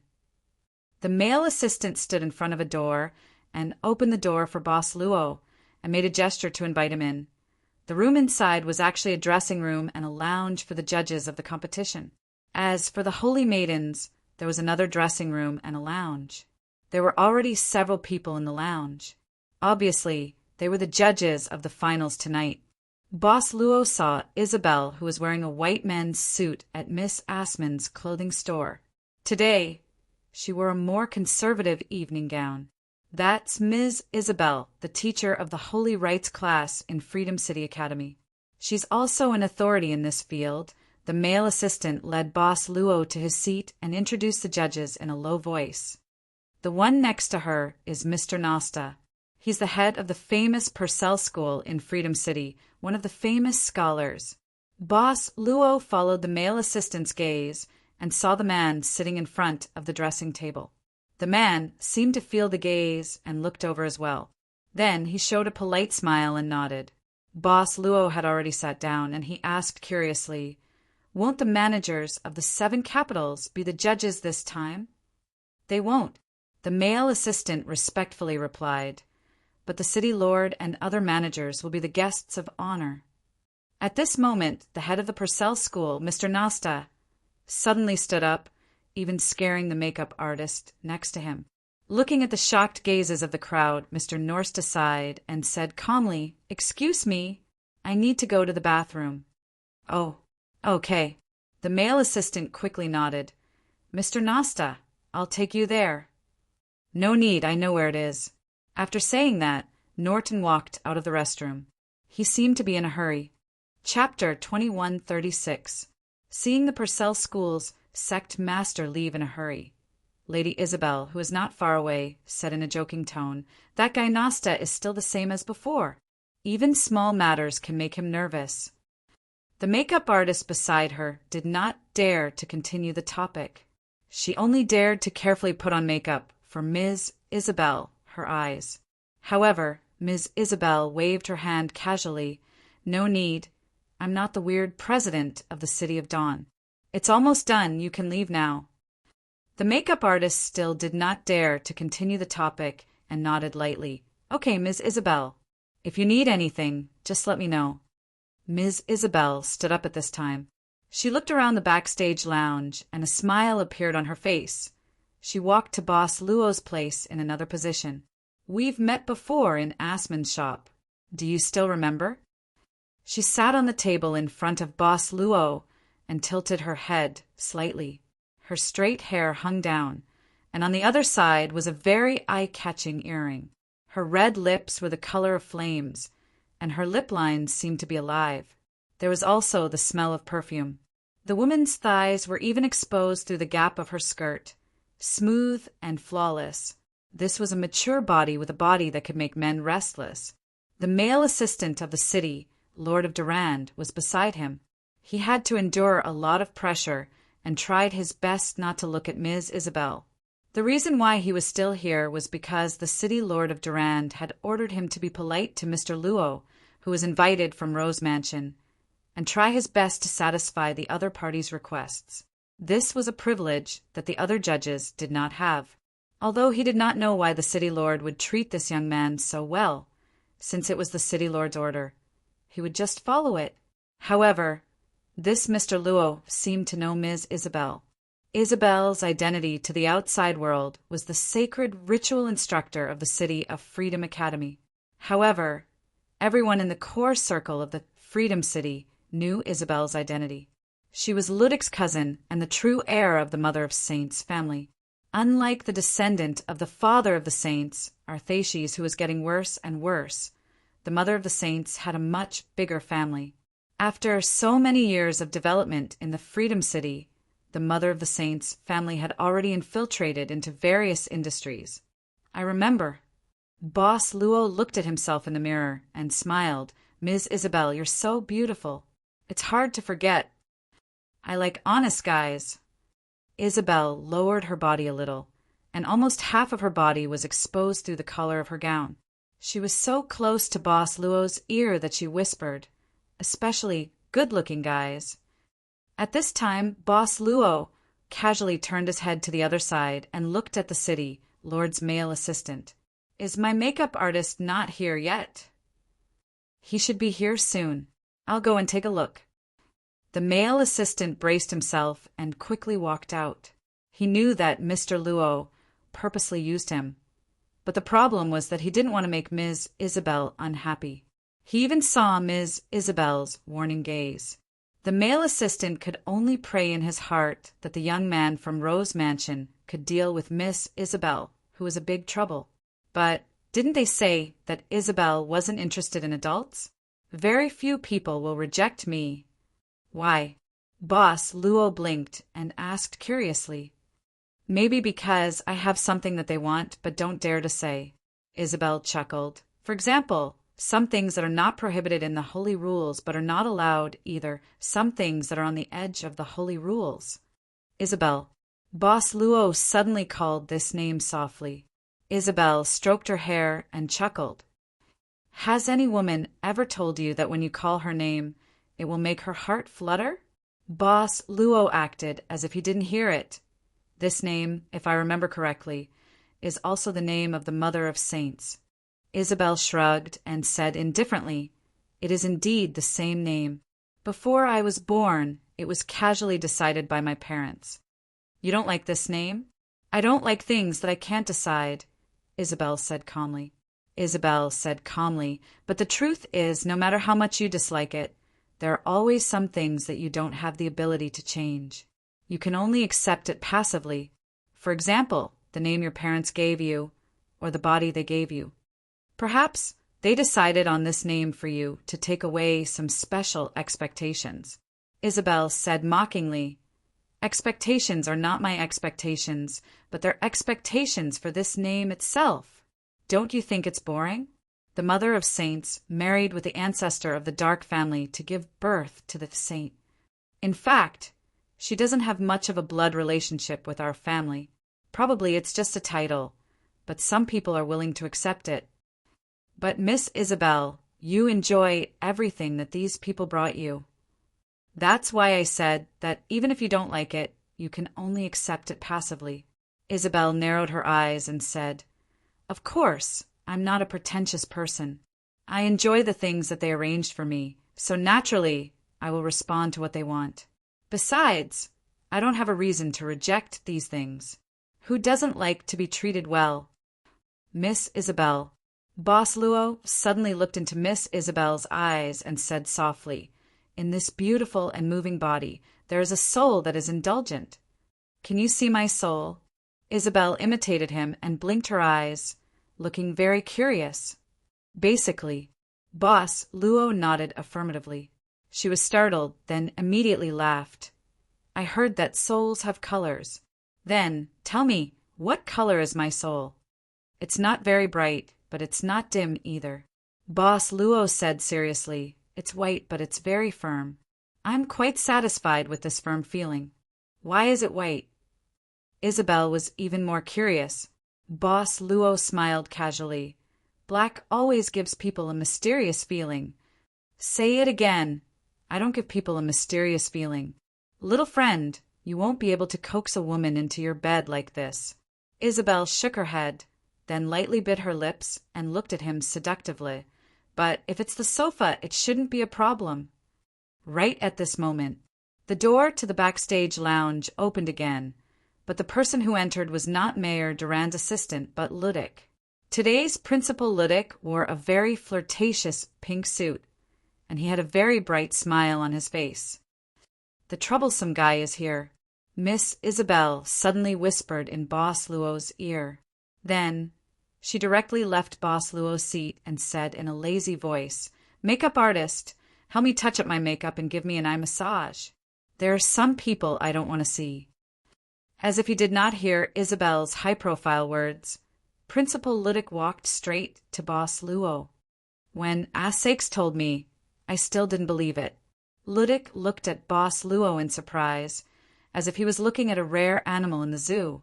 Durand really invited you to be a judge. I smell a scent of fraud. Boss Luo felt that it was interesting. Why is it fraud? I heard that one of the candidates for the Holy Maiden ceremony is Durand's niece.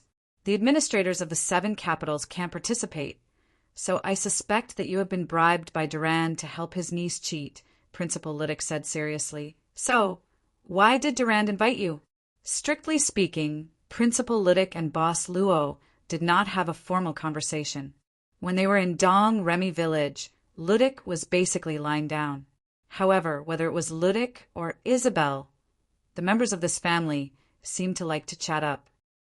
Maybe it's because I don't belong to Freedom City, Boss Luo said.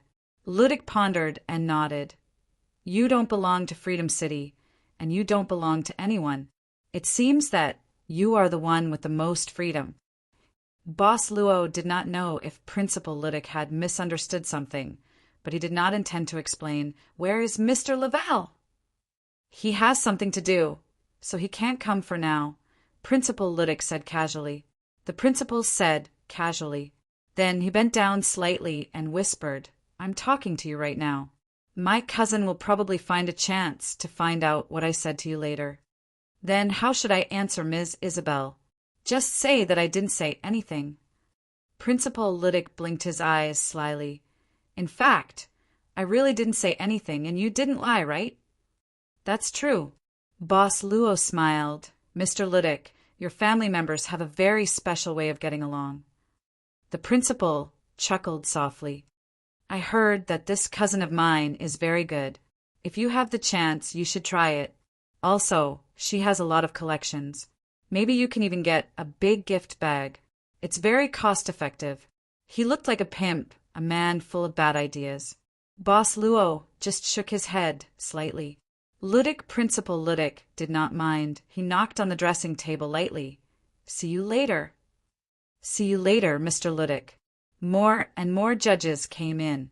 It was said that there were a total of 10 judges this time. Basically, they were all famous people in Freedom City. Teacher, Calvin, a barefoot old man in plain clothes, slowly walked into the backstage lounge. Seeing this, Liddick, who was dressed in pink, immediately stood up and went forward to greet him. Teacher, I didn't expect you to come. Liddick was quite surprised. You were invited to the previous ceremonies, but you always declined. Why did you come this time? This old man was one of the famous scholars in Freedom City. Because he was an ascetic, he had always been respected. Even before St. Fall, the saint would treat him with respect. Everyone in the resting area came forward to greet the ascetic cultivator. Scholar Calvin waved his hand and said with a serious expression, I'm here to witness. Witness? Liddick was startled, but he did not ask what he meant. Scholar Calvin found an empty seat and sat down. After sitting down, he closed his eyes. He had always been like this, with a strange temperament. However, the saint of the Freedom City once said in private that this Calvin scholar was pure to the point that it made people respect him. He was just sitting there and doing nothing, but he was already giving off a feeling of awe and veneration. By the way, did Mr. Northstar go out for a long time and not come back yet? Maybe his stomach is really not feeling well. People were talking. Boss Luo casually walked out of the lounge. No one paid attention to him, as if he was just an inconspicuous object in the room. Dahlia, I'm going in. This is the ticket I got for you. Don't lose it. It took me a lot of effort to get it back. There was a sea of people at the entrance. People who chased after celebrities were squeezed here, wanting to see the saintess candidates up close. Okay. The young man took the ticket and put it away quietly. Dahlia, why are you carrying such a big backpack? What's in it? The girl suddenly asked. Nothing. Just some food, the young man said casually. Food. The girl's face was full of suspicion. However, her mentor was urging her, so she hurriedly said, I'm going in. Dahlia, take care of yourself. You, too, he watched as the girl ran toward the entrance. He was gradually drowned by the sea of people. Ring. It was the sound of the bell on the bicycle. The bicycle stopped at the corner of the hall. Sister Celian looked up at the huge ceiling of the hall and suddenly felt dizzy. Sure enough, I'm still not used to this kind of environment. Sister Celian exhaled slowly and then took a deep breath. She pushed the bicycle into the hall. The other Sanus candidates entered the hall on festooned cars. She was probably the poorest one. "Today I have to do my best," Sister Celian encouraged herself silently. In front of the bus stop of the hall, a maid from the mansion walked with the crowd nervously. "Boss Arthaces, please don't let anything happen to you." She was thinking about something. The girl walked slowly in the corridor of the hall. She was wearing a pair of delicate glass shoes. This kind of shoes should affect her walking, but she didn't look like she was having any trouble walking. "Why are you still here?" Suddenly, a man in the venue's uniform called out to the girl from behind. The young girl turned around with a hint of panic. The man in uniform quickly walked forward. "Don't just stand there. Hurry up and put on your makeup. The final rehearsal is about to begin. What's your name again?" The girl saw that the staff member was looking at the name list in his hand. She knew that her name was not on the list. "Oh, I found it. Asman." The staff member suddenly nodded. "All right, Miss Asman. Follow me. I will take you there." After putting on the glass shoes, she not only became younger, she even appeared here. Her name was on the name list. The girl couldn't help but open her mouth slightly. Is this magic? Chapter 2137.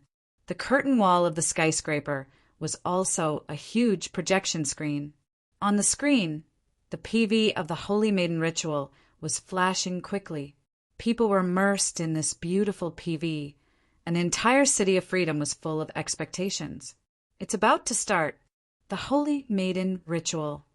On the rooftop of the skyscraper, Mr. Bertrand of the Dong Remy village retracted his gaze from the screen. He looked down at the street below as if he was looking for something. He was looking for Jia Ho, who had hibernated outside the mansion and then slipped away. Although he was only a part of the real holy angel Bertrand in the Dong Remy village, there was a huge gap between him and the real holy angel Bertrand. But after all, he was one of the commanders of the Wings of Freedom, one of the top 3 armies in the Kingdom of Heaven. This small part of him was actually not weak. In a subworld with a lower upper limit, he was at the level of a powerful creature at the pinnacle. Then, to be able to slip away from his hands, even if he wasn't strong, he must be extraordinary in some way. But this shouldn't be, because in the Kingdom of Holy Light, there shouldn't be supernatural powers. The existence of miracles could be allowed, but it must be the domain of the supreme beings. It was used to strengthen the faith of the people in the Kingdom of Holy Light. But before President Balaam's head of bodyguards, Fash, committed suicide, he said something like divine ability user. Could it be that the Kingdom of Holy Light had unknowingly sprouted supernatural powers? And this sprouted supernatural power even hid from the supreme beings of the 7 capitals? But the creation of the destiny system was mostly facilitated by the Saintess. As the commander of the Wings of Freedom, although Holy Angel Bertrand didn't have the ability to participate in this plan, he still knew some internal inquiries. The creators of the destiny system and the supreme beings of the 7 capitals had absolute monitoring authority over the Kingdom of Holy Light.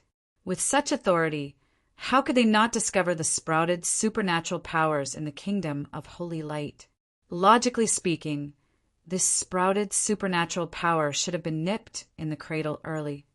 Can I assume that only the supreme beings of the same level can hide from the supreme beings?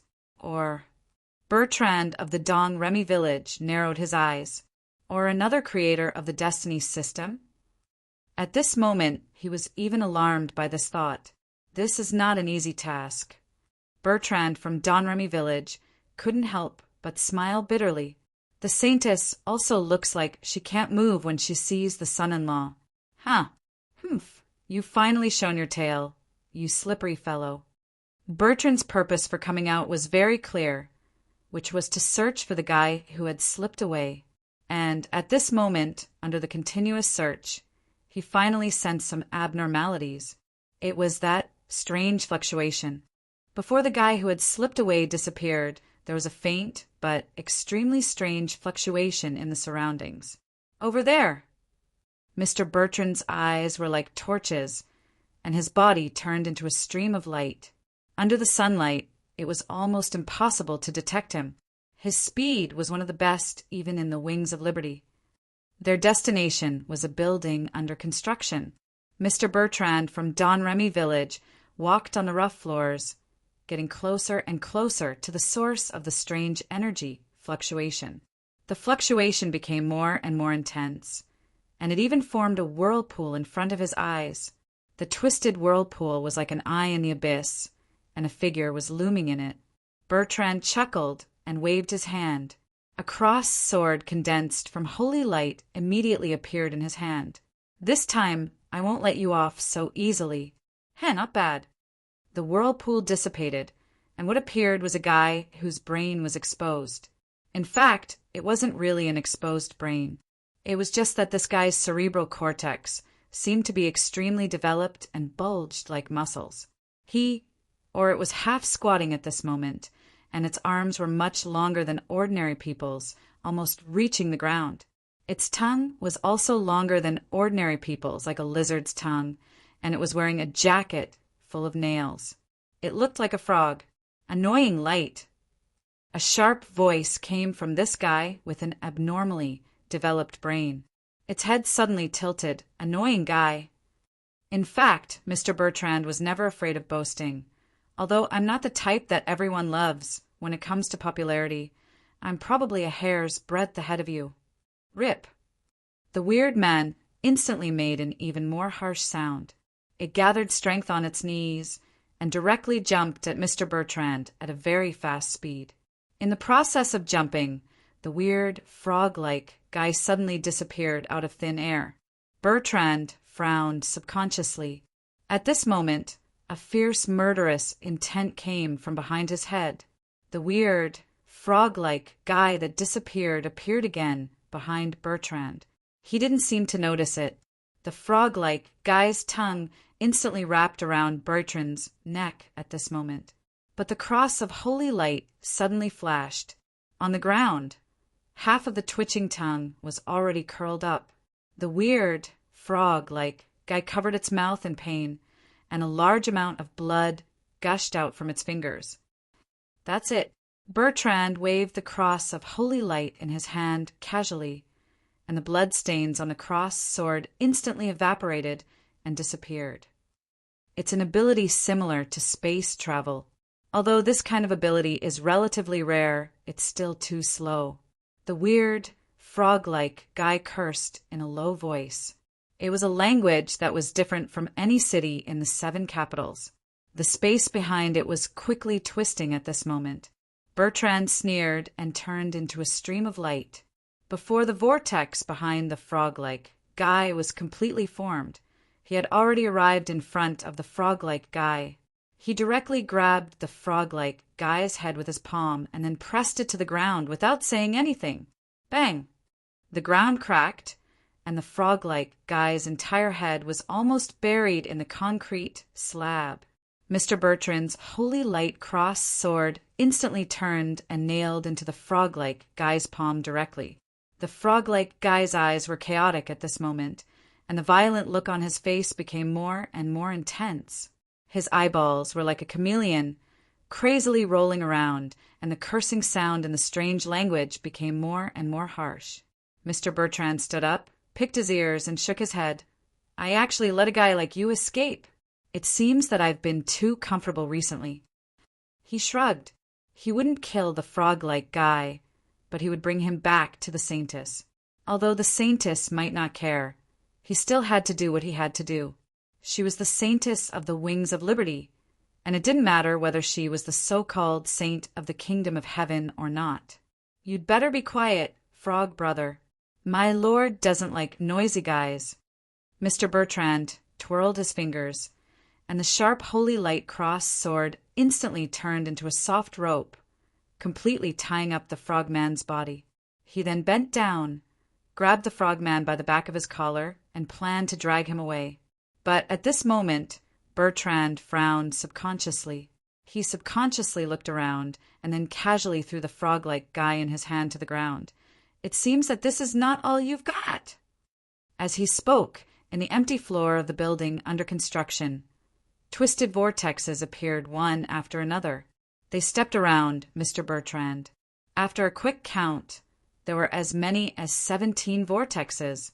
Similar figures were hidden in these twisted vortexes. Then, frog-like guys walked out of these vortexes.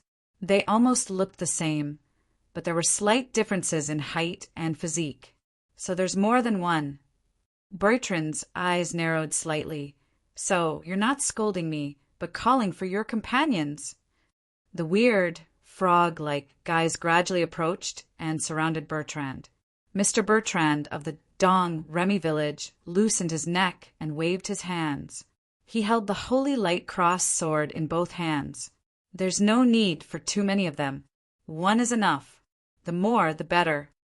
Bertrand chuckled, but the dozen or so frogmen began to disappear one by one. This trick again. Oh, it's slightly different. Bertrand looked around. He was confident enough to kill the frog-like guys the moment they appeared. But unexpectedly, these guys didn't appear again after they disappeared. Bertrand frowned and suddenly looked at his feet. Are they down there? He snorted coldly and stomped his feet. A large piece of slate was broken directly. The moment he fell, a strong shock wave condensed on the cross sword in both hands. But the place where Bertrand fell turned out to be a huge twisted vortex. The moment Bertrand saw the vortex, he instantly turned into a stream of light. However, at this moment, a huge shadow-like arm suddenly stretched out from the huge twisted vortex and grabbed his body at a faster speed. The moment his body was grabbed, a strange and cold force instantly eroded the holy light power in his body. No, they were fated enemies. They didn't erode each other, but directly melted each other. However, the shadow's arm was obviously more than Bertrand's at this moment. He was shocked, but his body had been directly pulled into the huge vortex by the arm. He couldn't struggle. In the end, Bertrand was completely lost in the vortex. The vortex gradually shrank. One by one, frog-like guys slowly appeared at this moment. They quickly carried their injured companions and then jumped directly into the vortex. The building under construction returned to its peaceful state again, except for a big hole in one of the floors. Bertrand, what happened? In the Holy Maiden ceremony in the Freedom City, two young men wearing the uniforms of the security guards were discussing something in the corridor. My doppelganger's aura disappeared. The person who was asked the question muttered at this moment. Doppelganger? The other young man frowned. When did you get a doppelganger? Does the saintess know about it? Holy Angel Bertrand shook his head at this moment. I didn't tell the saintess that I sent him to the Free City to verify the original rumor. However, for a long time, the connection between us was cut off. Then, he suddenly appeared in the past 2 days, but he didn't take the initiative to find me. Saint Angel Bertrand shook his head. Of course, it's also because I took the initiative to hide all of my aura. After all, we, the 10 Saint Angels, can't be sensed by the supreme beings of the 7 capitals. We have to be extremely careful. Then why did he suddenly disappear? His companion asked suspiciously. Saint Angel Bertrand shook his head. He might have encountered some danger. In this case, he won't expose his relationship with me, which will make the entire Freedom Wings army the target. His companion's face became more and more serious, and he suddenly said coldly, Bertrand, do you think the plan that the saintess made before Holy Fall will go smoothly? It will definitely succeed. Saint Angel Bertrand didn't have any doubts on his face. I still think it's too crazy. It's Holy Fall. His companion smiled bitterly. What if the supreme beings of the 7 capitals don't want to activate the Resurrection Day? Then it's not like you don't know what kind of person our saintess is. Saint Angel Bertrand shrugged. She calmly does the craziest things in a row. If not for this, she wouldn't be our saintess. That's true. His companion nodded, and then murderous intent gradually appeared in his eyes. Now, let's just wait for Archangel St. John to be shocked. There's someone here. At this time, a girl was walking in the passage leading to the inside of the venue with a somewhat cautious expression. Saint Angel Bertrand frowned, but his companion said, "You go and see what's going on. I'll go and see how the others are doing. Keep in touch." Saint Angel Bertrand nodded, and then he walked directly to the nervous girl. "Who are you? Unauthorized people are not allowed to enter here. I'm here to participate in the ceremony." The girl lowered her head and said with a trace of panic, "But I don't seem to find the way. You're here to participate in the ceremony?" Saint Angel Bertrand frowned. "What's your name?" Daphne." The girl's voice was lower, and there was even a trace of uneasiness. Saint Angel Bertrand frowned again. He clicked on the tablet in his hand and clicked on the waiting list. There was indeed a name called Daphne on the list, and there was even a photo. Saint Angel Bertrand looked at the nervous girl in front of him and said coldly, "You're really here to participate in the Holy Maiden ceremony, but you're not. This is my pass." The girl quickly handed out a card at this time. "This is—" Saint Angel Bertrand couldn't help but be stunned. "Lady Isabel's family emblem? But why are you—" "This is nonsense." "Nonsense." The girl didn't dare to look up at this time. Her body was even trembling, slightly. There was only one thought in her mind. "Am I discovered? Am I discovered? What should I do escape?" However, Saint Angel Bertrand seemed to have thought of something at this time. He changed the topic and said, "Forget it. Since you have a pass, then follow me in. They have already started the final rehearsal. Hurry up." The girl couldn't help but be stunned. She saw the security guard in front of her looking at her with an unfriendly expression and said fiercely, "Hurry up! Is she really a woman? Am I discovered or not?" The girl couldn't figure it out at all. Seeing that the security guard had already walked in front of her impatiently, the girl gritted her teeth and had to bite the bullet and follow him. But Lady Isabel? As far as the girl knew, Teacher Isabel was not married yet. How did she become a wife? Chapter 2138. Bertrand woke up in a desolate temple. What was strange was that the gigantic shadow hand was still holding onto his body, but the end of the arm had appeared out of thin air. He struggled for a while, but found that he couldn't exert any strength. The shadowy palm was constantly absorbing the strength he exerted. Mr. Bertrand stood up reluctantly and looked around the desolate temple. In the darkness, pairs of violent eyes were looking at him. They were the weird, frog-like guys. Had he been dragged into the lair of this group of people?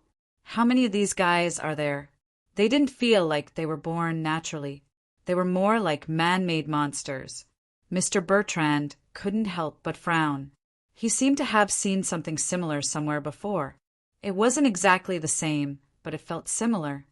How can the style of this temple be? At this moment, a thick black fog gushed out from the ground of the temple. The black fog gathered in front of Bertrand as if it was about to form something. After a while, a figure appeared in front of Bertrand's eyes. It was a figure floating in the black fog. It was the figure of a woman. She slowly turned around. Countless frogmen knelt on the ground and raised their hands as if they were worshipping her. A large number of voices overlapped and turned into a huge sound wave. Under this huge sound wave, Bertrand even had a splitting headache. He even knelt on the ground in pain. He finally saw the appearance of the woman in the black fog clearly. In an instant, a look of disbelief appeared on Bertrand's face. It's you, Morrigan." "This is impossible. Didn't you already? It seems that my little fellows have brought me a good guest. You didn't die, and you even lurked in the Holy Light Kingdom." Mr. Bertrand's face changed greatly, and he was about to say something. But the woman in the black fog put her finger on her lips and signaled him to be quiet. Then she smiled faintly. "Lurk? Angel. Back then, didn't the kingdom of heaven insist that I reincarnate here? I just woke up by chance. You are the holy angel of Bertrand." She slowly walked out of the black fog. her blood-red hair fluttering in the wind. "I remember your name now, Angel." In an instant, Bertrand seemed to have a flash of inspiration in his mind. He could not help but blurt out, "You're the one behind all of this? Why?" The red-haired woman chuckled. "Why, we just want to destroy that woman's Freedom City, just like how you destroyed our God Kingdom and our God system. Damn it, I won't let you get what you want." Bertrand instantly gritted his teeth, and a dazzling radiance suddenly burst out from his body. The flame-like radiance burned the shadow palms on his body. "You're not good enough." The woman with long red hair waved her hand, and the black palm instantly extinguished the light on Mr. Bertrand's body. "Why? Why didn't you kill me? How can that be? We're missing some witnesses." The red-haired woman said indifferently, "Just like how you made me watch everything get destroyed, I should at least do the same. Only then can I repay you." With that said, a black cold air climbed up from under Mr. Bertrand's feet. The cold air quickly covered Bertrand, then condensed and finally sealed him in dark gray ice. In the ice prison, Bertrand still had a panicked expression on his face. The red-haired woman slowly raised her head and looked at the dim clouds in the sky. This was a place outside the 7 capitals. It was a sinful place with eternal darkness and no light. A large number of sinners who were struggling to survive were exiled here. "Now it's up to you, Lily." Rumble dash. Above the desolate temple, crazy lightning flashed chaotically in the air. "It's here. Go in." Hearing the cold voice of the security guard, the girl named Daphne nodded nervously. She slowly opened the door and walked into the next corridor. She looked back and saw that the young security guard who didn't even tell her his name had already left. She could only see his back. Daphne slowly exhaled. She hoped that tonight she could fulfill the wish of teacher Isabel.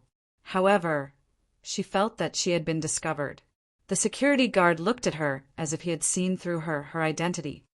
"I won't be taken away and sent to the stake, right? Something like a holy maiden ceremony." Daphne couldn't help but smile bitterly. She walked alone in the empty corridor. She still felt a little nervous. She had a habit of hiding in the washroom when she was too nervous. She always felt that a narrow space was good for calming down. "This is for boys." Suddenly, a soft voice sounded beside Daphne. Daphne froze and looked up subconsciously. She saw a young man with black hair and black eyes. She couldn't help but open her mouth, subconsciously. "It's Luo." "Ah, sorry, I was mistaken. Do you know me?" The young man with black hair asked with a smile. "So sorry, I mistook you for someone else." Daphne quickly shook her head and rushed into the female washroom on the other side. Boss Luo glanced at girl, as panicked back and chuckled. Then he casually walked into the male washroom on the other side. In the washroom, a man was standing in front of the mirror. His hair was wet, and there were many water stains on his face. It was obvious that he had just washed his face. However, he seemed to be in a daze and couldn't focus his eyes, as if he was afraid of something. Even if someone walked in, he didn't notice. "Mr. Norsta?" Boss Luo called out softly. This startled the man, and he turned his head abruptly. "WH, what's the matter? You are. Oh, right, you're the one just now." He remembered that this was the young judge brought in by Duran's assistant. However, he knew almost all the famous people in Freedom City. The appearance of such a young and unfamiliar judge would shock not only him, but also everyone else. "Mr. Norsta, are you okay?" Boss Luo asked curiously. "You have been out for a while. Are you not feeling well? Maybe I can call the staff for you." No. Norsta quickly shook his head. "I'm fine. I have to go out. Thank you for your kindness." He hurriedly walked out of Boss Luo's side without saying anything. Boss Luo didn't mind and continued walking into the washroom. The window at the end of the washroom was open. Boss Luo walked to the window and looked into the distance. Somewhere far away, there was a thick cloud of smoke rising into the air. It wasn't the smoke from the paintballs released during the conference. Instead, it was more like the scene of a fire. However, it was indeed very far from the venue. It was almost at the edge of Freedom City. That Mr. Norsta must have been standing here and looking outside just now. Boss Luo stood there thoughtfully for a while and then left the washroom. When he left, he took out a under repair sign from the tool room and hung it in front of the female washroom. How about taking a walk over there? Boss Luo looked at the other side of the corridor and smiled. That was the direction where the girl, Daphne, came from. Lowering the brim of the security guard's hat, Saint Angel Bertrand slowly walked through the corridor. In front of a room in the corridor, several guards were standing upright at this time. When Bertrand walked over, the eyes of several guards were locked on him almost at the same time. Bertrand nodded at the guards. After showing a kind smile, he continued to walk forward. It wasn't until he completely left that the guards withdrew their gazes. This room was where the managers of the 7 capitals gathered, and it was heavily guarded. After leaving the corridor on this floor, Bertrand quickly entered the back stairs of the safety door. There were 5 guys in security uniforms standing in the corridor of the fire stairs. The Holy Angels. There were a total of 10 Holy Angels in the Freedom City, and they had all entered the conference venue. Including Bertrand, 6 of the Holy Angels had turned into security guards, and the other 4 entered with other identities. There are guards outside the door of the managers of the 7 capitals, so it's not easy to get in. Bertrand said directly, "So far, we haven't gotten the news that the Supreme of the 7 capitals, especially that Archangel, St. John, will arrive at the banquet. It seems that tonight's operation will be on standby. Even if he doesn't show up tonight, he will show up tomorrow morning. Otherwise, how can the managers of the 7 capitals be qualified to host the Resurrection Day?" One of the Saint Angels said disapprovingly, "By the way, I just found out something," Bertrand suddenly said. "A man has sneaked in among the candidates for the position of Saintess." "Is there such a thing?" The Saint Angels widened their eyes, and one of them said with a strange expression, "I know that many dirty guys in the next generation of churches have this hobby, but this is the Freedom City, right? Maybe it's because this is the Freedom City." Another Saint Angel said casually, "Our Saintess also said that if they are cute enough, they can be boys as long as they are castrated. The main point is the additional condition. Is he still a boy if he is castrated? Are you going to question our Saintess?" Anyway, in the evil old society, all the boys who sang hymns were like this. "I don't want to be hung up." The Holy Angels immediately began to discuss among themselves. "Okay." Bertrand rolled his eyes. "Don't make jokes at this time. Go back to your posts and pay attention to the situation. As for the boy who sneaked in, don't worry about him for the time being. Maybe he can create some chaos for us when necessary. You let him in because of this, right? This guy is full of evil tricks." Saint Angel Bertrand raised his middle finger and glared at the Saint Angels. "Get to work. Wait, someone is here." Suddenly, one of the Saint Angels who was opening the fire door tensed up, and he quickly glanced back at the Saint Angels. The Saint Angels, including Saint Angel Bertrand, narrowed their eyes, and Bertrand waved his hand. Of the 4 Holy Angels, 2 went upstairs, 2 went downstairs, and the last one hid outside the door. Bertrand nodded at this moment, then suddenly pressed his hand on the taser on his waist. The fire door slowly opened, and the moment it opened, Bertrand took out the electric baton and was about to smash it down. At this moment, a young man with black hair and black eyes appeared in the sight of the Saint Angels as the door opened. The electric baton flew toward the young man's head. The young man with black hair and black eyes couldn't help but blink. At this moment, Saint Angel Bertrand had an inexplicable reaction, as if something terrible would happen to him if this baton hit the young man. The sudden palpitations in his heart made Bertram stop the electric baton from falling. The baton stopped halfway above the black-haired young man's head, about half a palm's distance away. "Excuse me?" The young man with black hair showed a puzzled look at this time. What are you doing? The Saint Angels also cast a puzzled look at Bertrand's sudden stop. Saint Angel Bertrand. How the F asterisk CK do I know why I stopped? Mosquitoes. Saint Angel Bertrand took a deep breath and said, There are mosquitoes here. I'm killing mosquitoes. Yes, mosquitoes. With that said, Saint Angel Bertrand continued to wave the electric baton a few more times, as if he was trying to kill mosquitoes. Yes, there are a lot of mosquitoes here. At this time, the holy angels took out their stun batons and started waving them in the back corridor. So many people killing mosquitoes in the back corridor? The young man with black hair smiled in amazement at this time.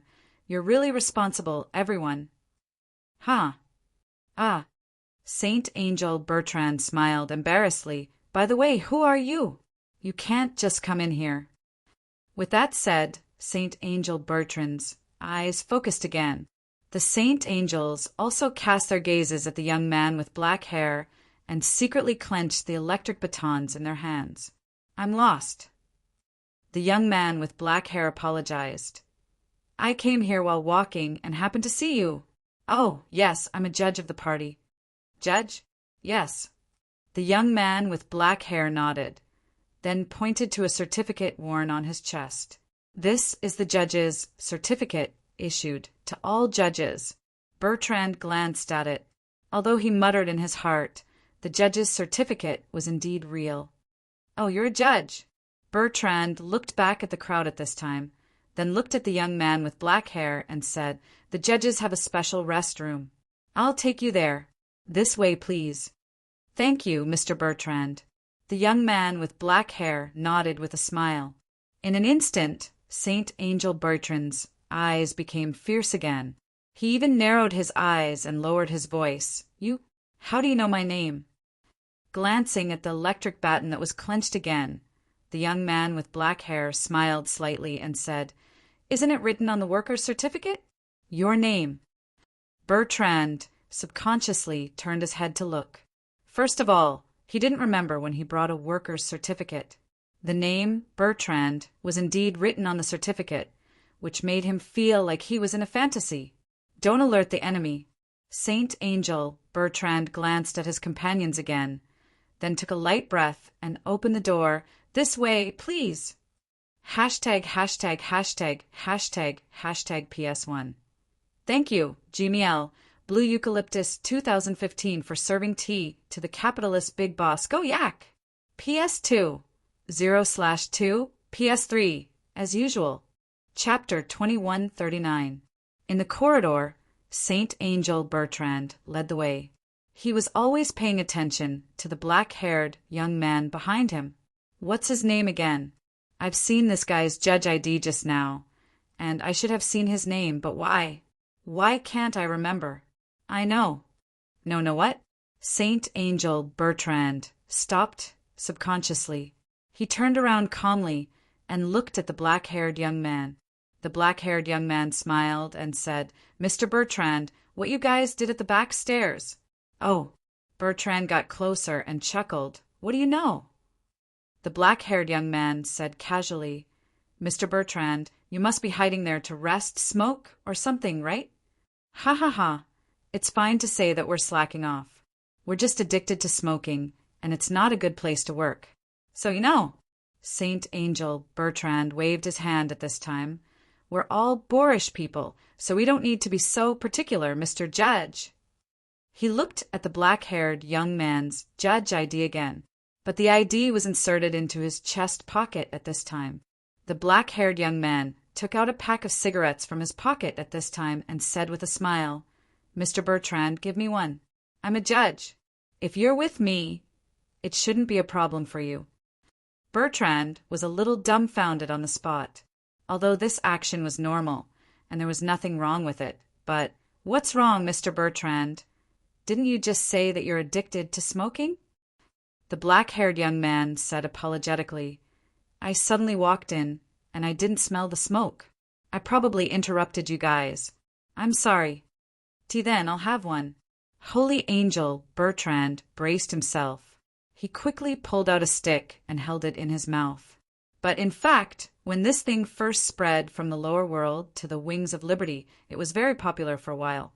Then there was no more, and then, because the saintess hated the smell.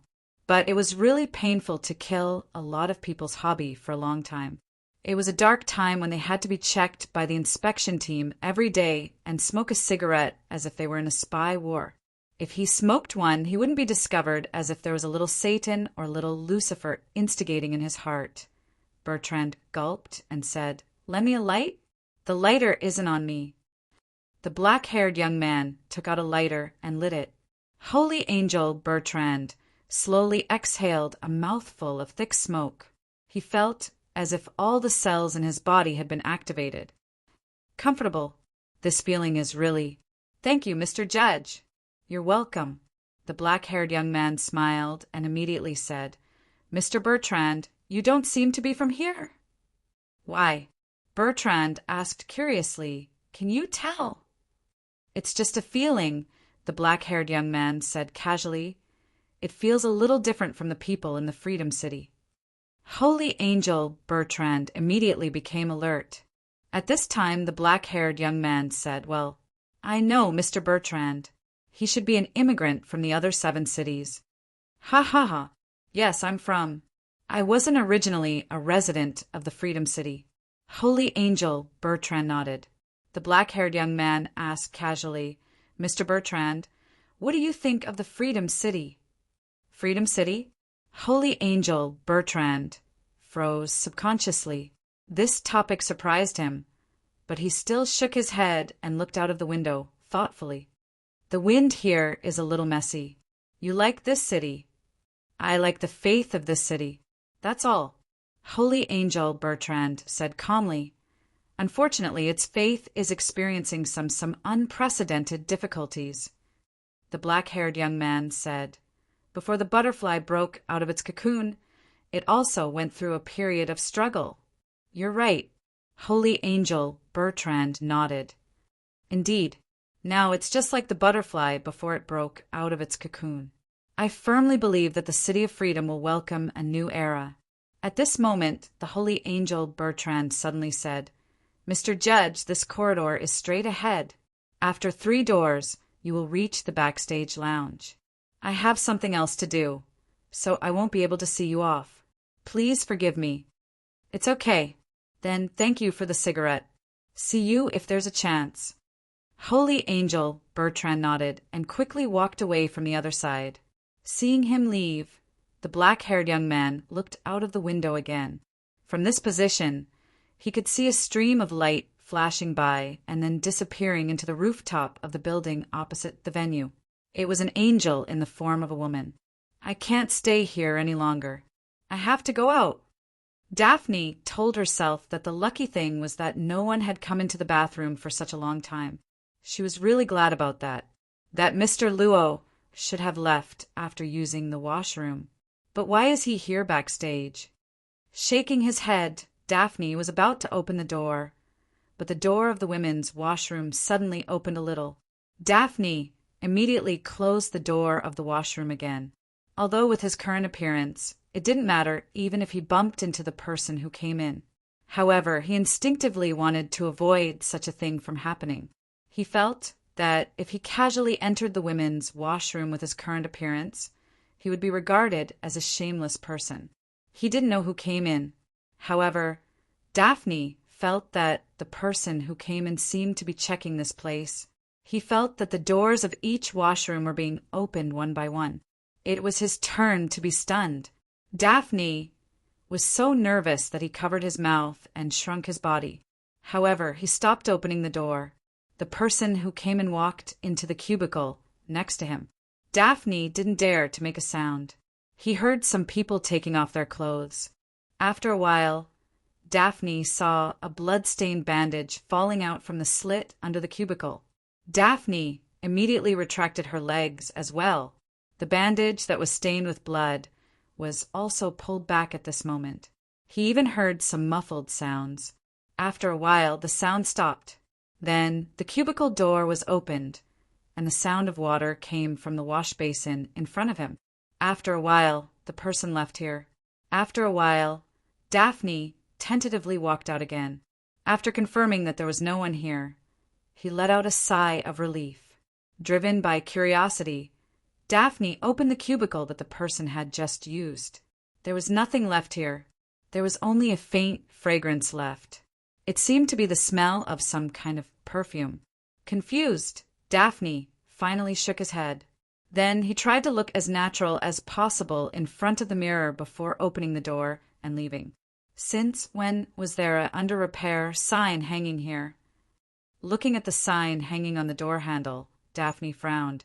Did that person just hang it? Mr. Arthasheth smelled something musty. This should be the basement of Mentor Calvin's house. He remembered this smell. But at this moment he was blindfolded, his hands and feet were tied, and he was thrown into this place. Arthasheth had been awake for a few minutes, and he had figured out the reason why he fainted. That cup of bitter coffee that made people frown. He couldn't help but sigh. It seemed that Mentor Calvin really did something dangerous behind his back. Otherwise, he wouldn't have locked him up. After Mr. Assakes wiped off the blindfold on his face, he began to look around the basement. Soon he began to roll his body toward the corner of the wall and began to rub the rope on his body on the iron frame of a cabinet. Soon after, the rope fell, and he was able to regain his freedom. Assakes came to the basement door and tried to open it, but he couldn't. He shook his head, thought for a while, then squatted down and took out a few keys from the bottom of his shoe. One of them directly opened the basement door. Mr. Assakes clapped his hands and easily left the basement. Mentor Calvin, I usually help you with the chores in your house. I even changed the door lock for you. You underestimate me, don't you think? However, Mr. Assakes walked around the house, but he didn't see Mentor Calvin. As for Robert, who claimed to be Mentor Calvin's nephew, he didn't see him either. Where did they go? In the end, Arthasheth sat in Scholar Calvin's study and thought about the purpose of his mentor, as well as the words that Calvin had said before he fainted. The sinful land. The route back then. Suddenly, Mr. Assakes stood up and quickly walked to the bookcase next to him and began to rummage through it. Holy water, holy water. Master Marianne, Master Marianne. There must be something left behind, even if it's just a little bit. There it is. He found a piece of information. To be exact, it was a book. The cover of the book was torn off, but the name of the author could be found on the second page. Marianne. This was the book of Master Marianne, the discoverer of the holy water, who was put on trial in the Free City 200 years ago. This was probably the only clue he could find. Mentor Calvin was very good at doing things, so there was basically no clue left behind.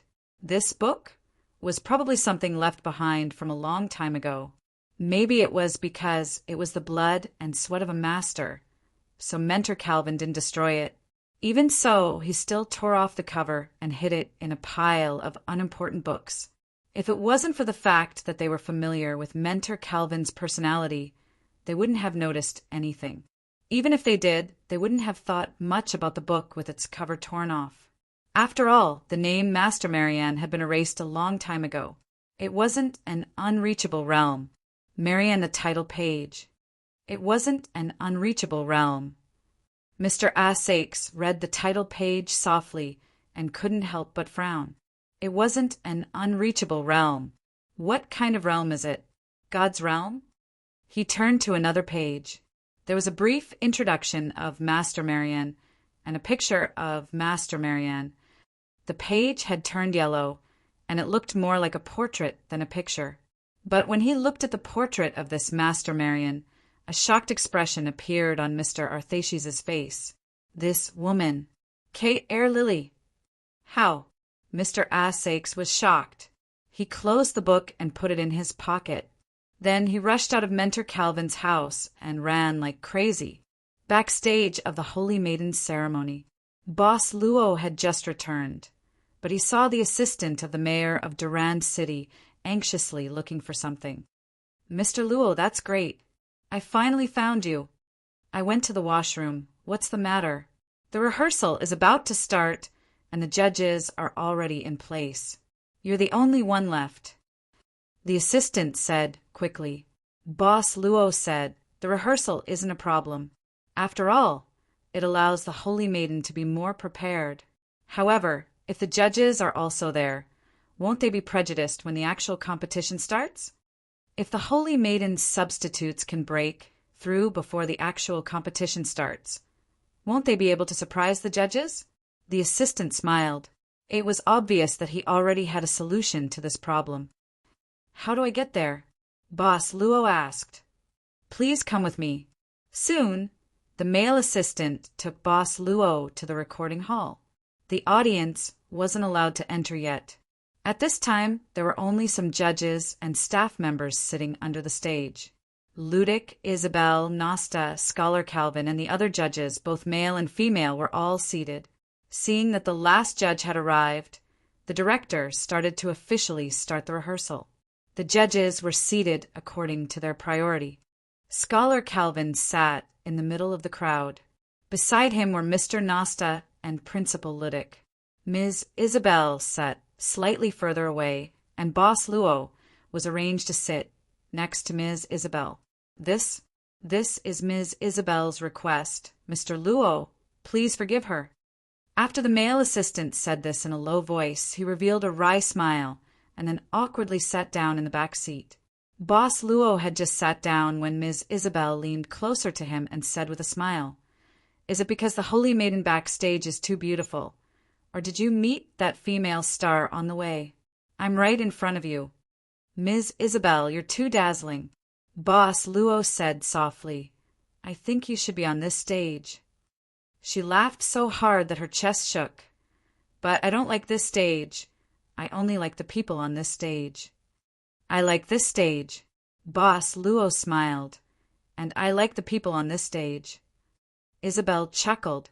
At this moment, the lights in the recording hall dimmed, and then the stage lights lit up. The host walked out slowly, which meant that the final rehearsal had officially started. The host said a few words, and then said loudly, Then, on this legendary stage, we'll welcome the first Holy Maiden substitute tonight. Let's welcome the first Holy Maiden substitute onto the stage. I'm so excited. I wonder what kind of performance the first Holy Maiden substitute will give me. The host's voice was still ringing. All the lights were shining on the stage, and along with the host's voice, there was still no movement on the stage. Maybe the first girl is always a little nervous. Perhaps we should give her more encouragement and applause. But this time there was no applause. At this time, all the judges were staring at the stage with different expressions. They saw a girl rolling down from the ceiling of the stage. The girl's body was entangled with red ribbons. The ribbons finally fell down, and the girl's body was entangled in the air in a position that ordinary people couldn't bear. She was like a puppet with strings. Hashtag PS1/2. Chapter 2140. The backstage of the stage was huge, and all the Holy Maiden candidates had gathered here. The Holy Maiden candidates were selected from all the areas under the jurisdiction of the Freedom City. Only the girls who passed the selection ceremony were qualified to enter the Freedom City Academy. Even so, not every girl who entered the Holy Maiden class could participate in the Holy Maiden ceremony. Some of them didn't even have the chance to participate in the ceremony after graduation. Strictly speaking, the competition for the title of Holy Maiden is still very fierce, right? The first-year students who were accompanying the ceremony felt extremely uncomfortable when they were about to step on the stage. The Academy's teachers were trying to persuade the first-year students. The number of people who participated in the Holy Maiden ceremony this time was much higher than the previous ones. However, many of them were temporarily recruited by the higher-ups. As the Academy's teachers, they knew some inside information about the ceremony. The Resurrection Day was just around the corner. Looking at the emotional first-year girls, the teachers could only try their best to comfort and encourage them. As for the girls who had experienced the ceremony in the past, the teachers felt less worried. However, to the teacher's surprise, There seemed to be a few unfamiliar faces in this year's ceremony. So there were these students in the academy. In fact, she had seen some information about these unfamiliar faces, but the information was only simple personal information. At the end of the information was the identity of the transfer students. Then, these unfamiliar girls were not under her leadership. This made the teacher think about the problem between the shareholders of the academy. However, she couldn't interfere in this kind of problem. The instructor saw an acquaintance appear. "You are Selin? Ah, it's Teacher Jita. You're finally here." Teacher Jita, who was leading the first-year students, couldn't help but feel excited. "I heard that you didn't participate in the parade this year because of the sponsor. I didn't expect to see you here. How are you doing, Selin? You took a break from school for a long time, but there was no news at all. What happened?" "Various and some personal reasons." Sister Selin didn't want to talk too much about this issue. She quickly said, "I will work hard tonight." "You can do it." Jita patted Sister Selin's shoulder lightly. "You have always worked harder than anyone else. I believe that many people are waiting for your return. You being able to pull yourself together again is something that I am happy to see. Tonight, perform well. You don't have many opponents tonight." Sister Selin shook her head and said with a bitter smile, "Teacher, if you say that, it's unfair to the freshmen. I think that every girl who was selected is the most outstanding. I'm the one who taught the students, so I know what to do. What they need is experience. But tonight's stage needs you guys." The few Kais who failed in the previous batch. Sister Celine was slightly stunned. She subconsciously searched backstage for her competitors from the previous batch. She hesitated for a moment before asking in a low voice, "Where's Yulia? I feel like I haven't seen her." "I didn't see it either." Teacher Jita shook her head. "The rehearsal has already started, but she still hasn't appeared. But this child is always on time. She is also very outstanding. She will come back. As your biggest competitor, you should look forward to her appearance." "Teacher, I'll go and change my clothes first." Sister Selin nodded. "Go, I'll look forward to it too." Teacher Jita smiled kindly. Then she clapped her hands and lectured the freshmen again. "All right, the one you saw just now was Selin, the 5th place of the previous Holy Maiden ceremony. There will be plenty of opportunities to meet her in the future. Now listen to me. Remia, what are you looking at? Are you still trying to distract yourself at this moment?" Among the girls who were being lectured, Remia was startled. She hurriedly adjusted her gaze, but her gaze still snuck suspicious glances to the side. But she couldn't see it anymore. She seemed to have seen it somewhere before. It seemed to be Dasher's back? But how was that possible? This was the backstage of the Holy Maiden candidate. Dasher wouldn't appear here. That was close! Daphne leaned against the wall and smiled bitterly. Not only did he have to maintain his current disguise, but he also had to make sure Remia didn't recognize him. What kind of epic-level mission was this? She didn't even prepare her performance on stage. But looking at her number, Daphne didn't have the mood to complain anymore. "The 3rd one to go on stage. You are, Daphne?" At this moment, Daphne heard a rather familiar voice. He subconsciously looked over and instantly recognized the girl in front of him. "Kalili, why are you also? You are also a candidate for the Holy Maiden? Didn't she say that she wasn't a student of the academy? So she was lying?" "I can be considered as one." The maid of Rose Mansion replied simply, I will go to the changing room first. Goodbye." The maid hurriedly walked away from Daphne. Daphne felt that the Kay Lily he met today was more worried than the last time they met in the academy. She seems to be worried about something. Is she okay? Daphne's nose suddenly twitched. He sniffed forward subconsciously. This fragrance is from earlier. At this moment, a sharp scream sounded from the backstage. Daphne hurriedly rushed out from around the corner. She saw a young girl dressed to the nines, covering her mouth, with a pale face. Her face was filled with horror. What happened? Dead, dead. Someone is dead. Someone died. In an instant, the entire backstage makeup mirror used by the Holy Maiden candidates fell into a deathly silence. Everyone subconsciously looked at this panic-stricken girl. This girl should be the second one to go on stage. Quick, put her down. Quick, someone come. In the dim recording hall, the light still shone on the stage. The girl who was tied up by a ribbon was in a weird position. Her legs were spread open, and her hands were raised high as if she was leaping. This was the classic jumping movement in ballet. However, the girl's head hung down strangely. A silver dagger was stabbed into her heart, and blood dripped down from the dagger. In an instant, everyone on the judging panel stood up and looked at the young girl who was hanging in midair. Their expressions were indescribably different. What are you waiting for? Quick, put him down. The director's voice sounded, and several staff members rushed out from both sides in a panic. Don't put her down. At this moment, the male assistant of Mayor Durand rushed out and stopped the staff members. You can't put her down.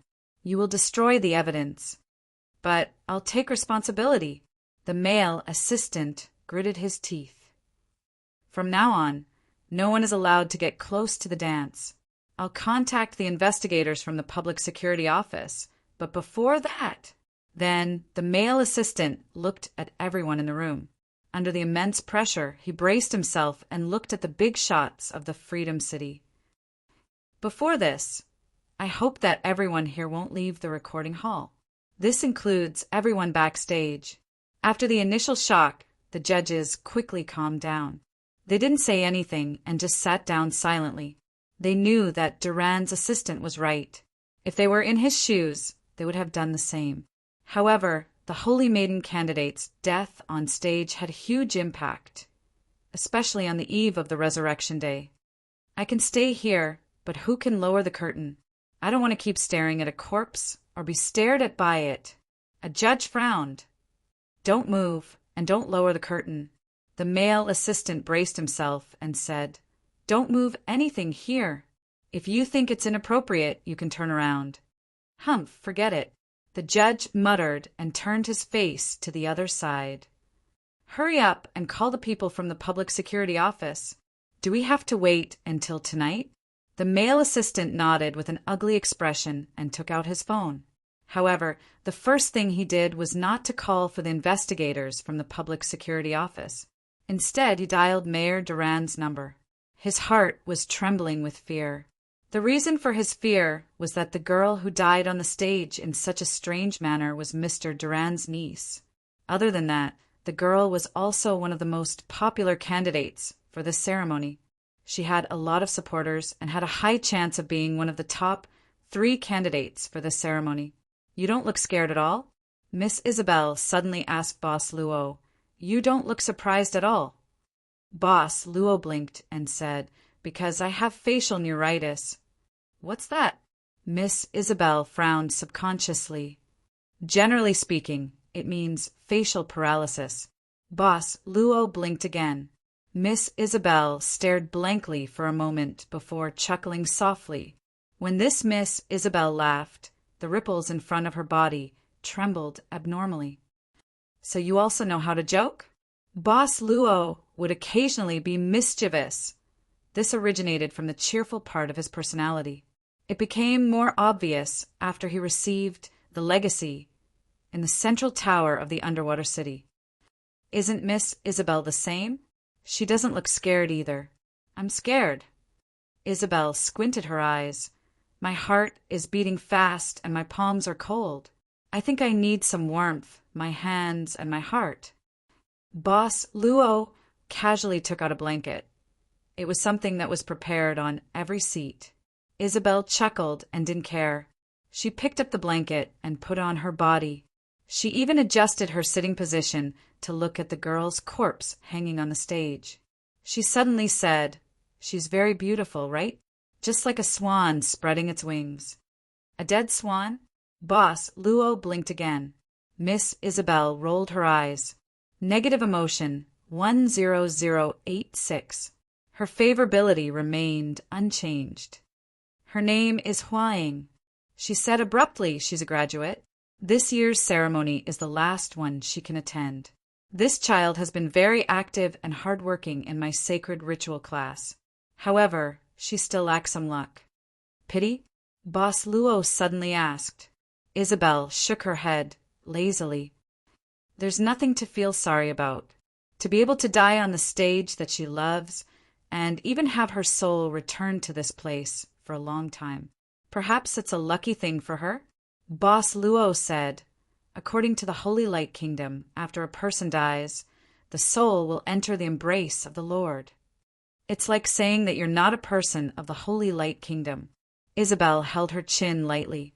Her eyes were filled with indulgence and the desire to get something, but it seemed that she couldn't get it no matter how hard she tried. She suddenly stood up, and without greeting anyone, she walked directly to the entrance of the passageway. The male assistant of the city lord of Durand City hurried forward. Miss Isabel, where are you going? You can't leave this recording hall now. Touch up my makeup. She chuckled and solve some physiological problems. If I can't leave, do you want to help me solve this physiological problem? Miss Isabel, please don't make things difficult for me. The male assistant had a bitter expression. The judges in this recording all had powerful backgrounds. Even if he didn't offend them, he wouldn't be able to suppress them if they really became tough. You're the one making things difficult for me, Isabel said casually. You're making me do this in front of so many people. However, he really couldn't set a precedent. Otherwise, the other judges might find other reasons to leave. While he was in a dilemma, the door of the recording hall opened. The managers of the 7 capitals walked in one by one. Mr. Durand, the city lord of the Freedom City, was the first to rush to the stage with a sorrowful expression. He stood in front of the stage and silently looked at the girl in midair. Then Durand looked around and said in a low voice, No one is allowed to leave this place before the investigation is over. No matter how prominent your identity is, I'll say it. City Lord Durand, please calm down. Grand Scholar Calvin slowly opened his eyes and said calmly, We'll do our best to cooperate with your investigation, but please don't panic. I know. The city lord took a deep breath and then ordered. From now on, not only this stage, but the entire hall will be temporarily locked down. Everyone must be carefully checked. No need to go through so much trouble.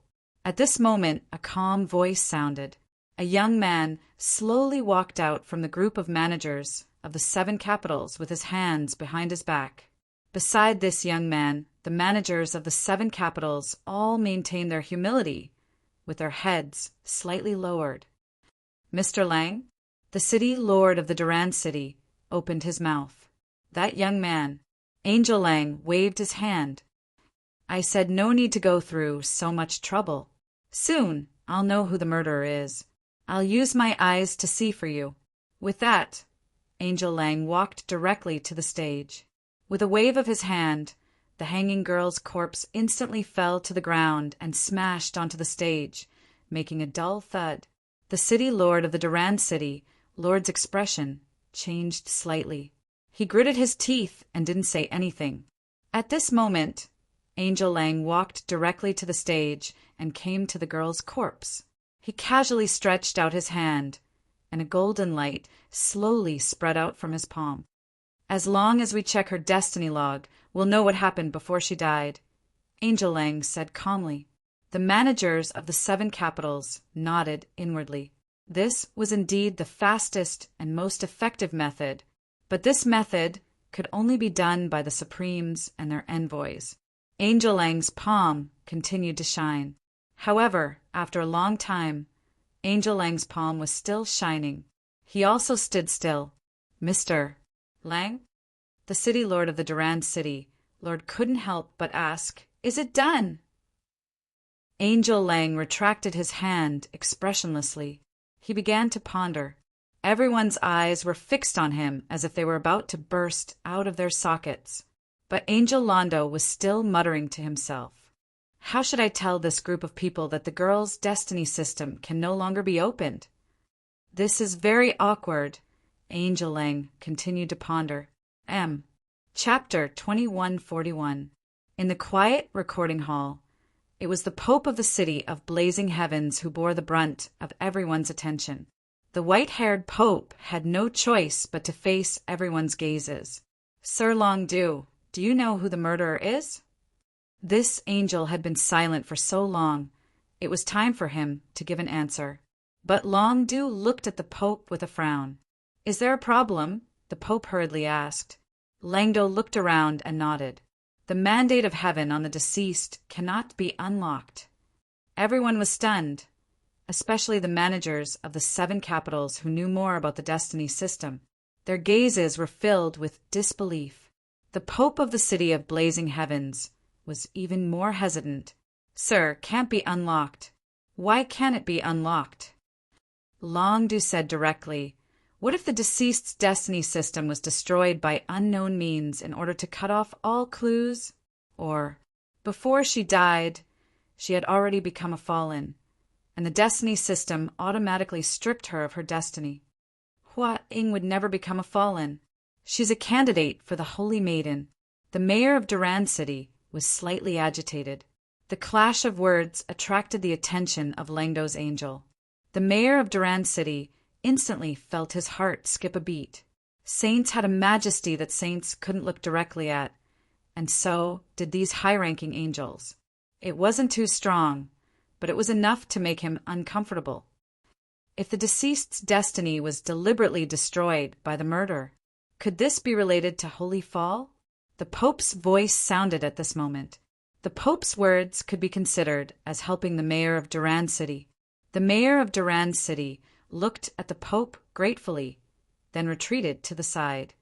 Whether or not it's related, since the murderer killed a candidate for the Holy Maiden, it's a provocation to us, not only in the City of Freedom, but also in the entire Holy Light Kingdom. There hasn't been such a vile deed. Another manager of the 7 capitals also spoke up. Sir Longdu, please investigate thoroughly. This impassioned manager of the 7 capitals gave Longdu a way out of this embarrassing situation. Of course, I will investigate thoroughly. I don't need you to tell me to do anything. Longdu looked coldly at the manager, who gave him a way out of this embarrassing situation. What's wrong with this angel? He felt that ever since the management meeting, this angel's actions had been quite strange. Even if she didn't have the proper authority, she should at least have the virtues of an angel. However, this high-ranking angel gave people the feeling that he was absent-minded and even impatient. Don't bother, Langdo suddenly snorted. I'll open your destiny diaries one by one. I'll know who did what. Even if some of you have corrupted souls, I'll be able to find out. Let's start with you. Although Lord Angel had the authority to open the destiny diaries of the Holy Light Kingdom, the destiny diaries recorded all the secrets of an individual. It was the most private part of one's soul. The managers of the 7 capitals were rather outstanding, high-ranking petitioners themselves, and their moral conduct had been tested extensively. Even so, the moment they learned that their most private hearts were about to be dug out, a hint of hesitation instinctively appeared on their faces. This had nothing to do with faith. It was more of an instinct. Let's start with you. Rondo directly pointed at the Duran City Lord. Hua Ying is my niece. How can I be the murderer who murdered her? The Duran City Lord couldn't help but become agitated again. However, Rondo calmly said, if you didn't do it, this will be the best proof. If you do that, your excuses will become weak and powerless. After saying that, Rondo directly attacked, and a light shone on the Duran City Lord. No, I'm the City Lord of the Freedom City, one of the managers of the 7 capitals. Even if you want to open my destiny diaries, only the Supreme can do it. Feeling like something in his body was being peeled away, the Duran City Lord subconsciously took 2 steps back. The destiny diaries slowly floated out of his chest. The Duran City Lord's eyes lost all light. He even directly knelt on the ground and looked up blankly. Seeing this, the expressions of the managers of the 7 capitals changed slightly. Durand's current state would soon be their state. Enough. It was like a clap of thunder. However, the voice wasn't loud. It was just that in this deathly silence it was especially loud. It was a woman's voice. Along with the voice, a stream of light gradually appeared in front of everyone. She finally appeared in front of the Durand City Lord and gently pressed the Destiny Diaries into his body. "Jarabel, what are you doing?" Rondo's interrogative voice sounded at the same time. At this moment, the Destiny Diaries had completely returned to the Durand City Lord's body. However, the Durand City Lord didn't immediately wake up and fell to the ground. The woman on the scene, Angel Jarabel, said calmly, "Who will take care of him?" I'll do it." The one who spoke was the assistant of the Durand City Lord. Hearing this, he gritted his teeth and walked up with a face full of respect and fear. Trembling, he helped the Durand City Lord sit up. "Greetings, Lady Jarabel." At this moment, the Pope of the City of Blazing Sky hurriedly saluted. The managers of the 7 capitals also saluted. "I already know what happened here." Angel Jarabel waved her hand and glared fiercely at Rondo in front of her. Rondo wanted to say something, but stopped. Under Angel Jarabel's gaze, he took a deep breath and exhaled. In the end, he fell silent. From this, it could be seen that Angel Jarabel's position seemed to be higher than Rondo's. At least in the army of the archangels, this should be the case. The Pope couldn't help but think to himself, Rondo's actions were more extreme, but you must believe that he didn't target you. He just wanted to find the murderer as soon as possible. Angel Jarabel said calmly, "You are all the most loyal believers of my Lord." This was much nicer to hear. Although it was suspected that Angel Jarabel was playing the villain, at least it showed that this Angel Jarabel was a reasonable person. The managers of the 7 capitals looked much better. At this moment, Angel Jarabel walked directly to the stage and came to the side of Hua Ying's body, carefully observing it. At this moment, Rondo went straight to Jarabel's side. He even secretly released a small sound isolation spell around himself and Jarabel. "Why did you stop me from opening Durand's Diary of Destiny?" "I don't have time to argue with a brute like you," Angel Jarabi said. "I even suspect that the Archangel made a mistake when she molded you, so your brain wasn't molded properly. Jarabel, look at you now. Are you still a high angel?" Angel Jarabel looked up at this moment, and there seemed to be a divine light in her eyes. "You shouldn't only be brave." Rondo, however, was slightly angry. "What's wrong with what I did? This is the fastest way to find the murderer. This is the stupidest way to do it."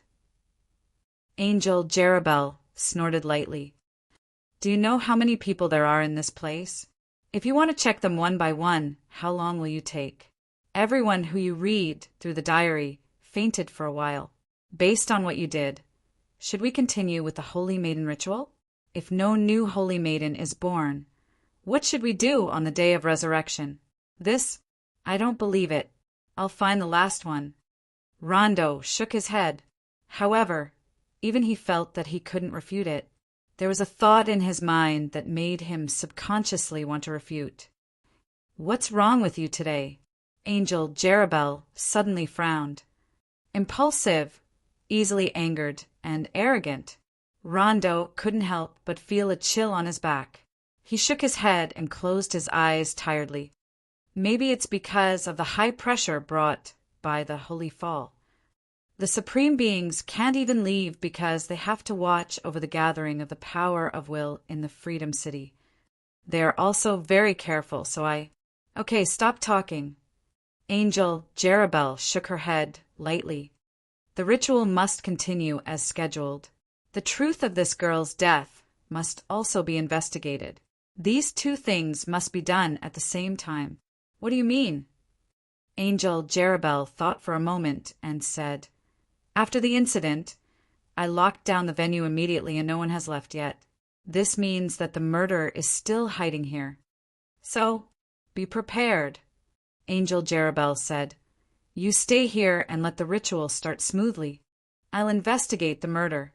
We'll act separately. Although one of the substitutes was killed, as long as the ritual can start, it's good. Okay, we'll do as you say. Rondo suppressed the irritation in his heart and nodded calmly. The judges sat down again. In addition to the original judges, there were also the managers of the 7 capitals and Angel Rondo in the recording hall. Durand City, Lord woke up after a while and found out about the current situation from his assistant. After finding out that his destiny diary wasn't opened in the end, the city lord seemed to be relieved, but his face was still pale and even somewhat complicated. Soon the stage was cleaned up. The second girl who was supposed to be on the stage was now waiting for the final rehearsal to continue. However, for the Holy Maiden's substitute backstage, it was as if she had used up all of her courage to step onto the stage, let alone show off her skills. The second girl to step onto the stage gritted her teeth and performed under the state of being full of mistakes and loopholes. However, most of the judges were no longer paying attention to this girl. In the end, the girl on the stage couldn't take it anymore and fell to the ground.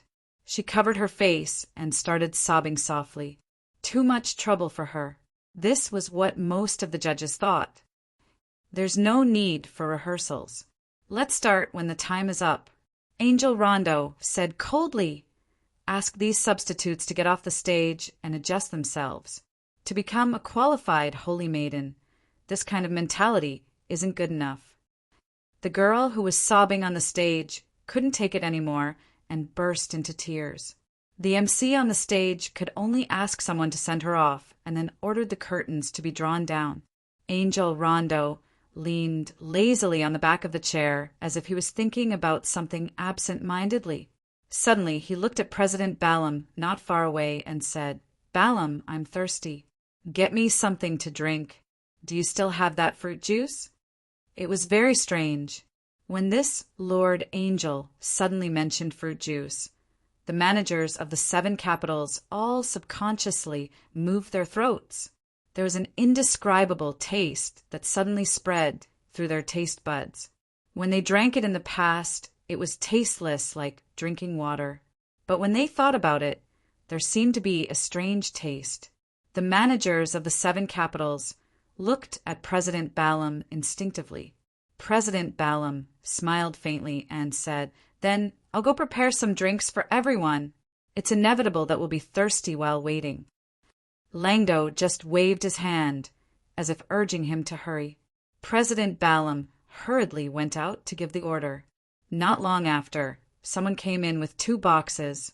The boxes were filled with small bottles of fruit juice. Under President Balaam's instructions, the person distributed the bottles of fruit juice to everyone. The Angel Rondo, the managers of the 7 capitals. Even the judges and the cameraman on the side of the stage gave out some. I don't need it. When the waiter came to Scholar Calvin, he heard the Grand Scholar's direct refusal. The waiter was stunned and stood rooted to the ground. Ludic President Balaam smiled faintly and said, Teacher Calvin is an ascetic. If he's thirsty, it's good for him. I'll kindly accept your bottle. I'm really thirsty. Ludic President Balaam took the bottle of fruit juice from the waiter and drank a few mouthfuls. Thank President Balaam for his kindness. The fruit juice tastes really good. The waiter didn't say anything. He just nodded and continued to distribute, until he came to Boss Luo and looked at the box. He found that the fruit juice in the box was gone. The waiter opened his mouth. It was finished? Impossible, there should be more. I'm fine, Boss Luo smiled and said. I'm not used to drinks. I'll just drink water. The waiter nodded and said, Please wait for a moment. I'll get you a glass of water. Boss Luo shook his head and said, You're welcome. I brought it myself. After that, Boss Luo took out a thermos flask. Then okay. The waiter secretly glanced at President Balaam and saw his gaze. He nodded and turned to leave. I don't want fruit juice either. Miss Isabel suddenly said, I'm starting to covet the water in your thermos flask. I'm afraid that's a little difficult, Miss Isabel. Boss Luo looked apologetic and said, Of course, if you don't mind, I have another one here. Boss Luo took out another thermos flask. Wasn't this already very intelligent? Miss Isabel couldn't help but blink. She couldn't tell where this guy had stuffed 2 thermos flasks on him. Stage, on the scaffolding above the stage. Angel Jarabi came to the spot where Hua Ying fell. She seemed to be looking for something. Soon, she squatted down and picked out a slender thread from the gap of the scaffolding. It looked like hair, reddish-brown hair. Chapter 2142. She placed the strand of hair in her palm. For Angel Jarabi, this small clue was enough. Soon, this strand of hair that she found at the scene floated out of Angel Jarabi's palm. This would lead her to the owner of the strand of hair. However, the strand of hair only floated out for a moment before it spontaneously combusted in the air. In the end, not many ashes were left.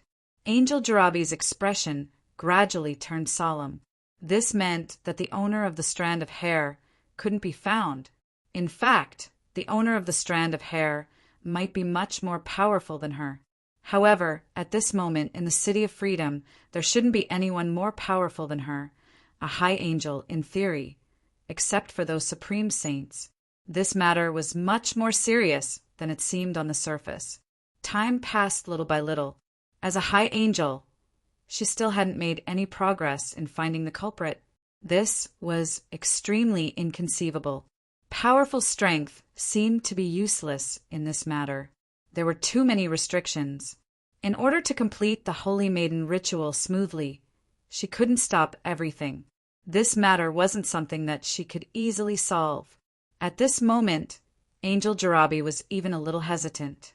She didn't know if she should call the Archangel now. The Holy Maiden ritual is related to the resurrection of the saints. There can't be any mistakes. If I make a mistake in this matter, I'm afraid the consequences. With this thought, Angel Jarabi no longer hesitated. She turned into a stream of light and came to the roof of the building. She slowly knelt down toward the sky and prayed, called. Soon, a beam of light shot down from the sky and shone on Angel Jarabi's body. She knew that this was the Archangel's response. Not daring to hesitate, Angel Jarabi hurriedly told him everything that had happened. She lowered her head. After telling him everything, she could only wait. It seems that someone doesn't want the resurrection day to go smoothly. A gentle voice sounded in Angel Jarabi's ears. She subconsciously raised her head and saw a barefooted man in coarse linen clothes. Archangel, St. John. My lord. Angel Jarabi was a little surprised. She didn't expect this lord to come at this time. The creation of the willpower went smoothly. The man in rough clothes nodded and said, Now it's the finishing work. It doesn't matter if I'm not here. Or rather, I should be paying more attention to the Holy Maiden ritual. Sir, after the murder appeared, I immediately sealed off the entire venue. Angel Jarabe quickly said, I've discussed with Longdu, and it's better to start the ceremony as scheduled. It's just that we don't know where the murderer is hiding right now. St. John thought for a moment and said, Why do you think the murderer killed a Holy Maiden candidate?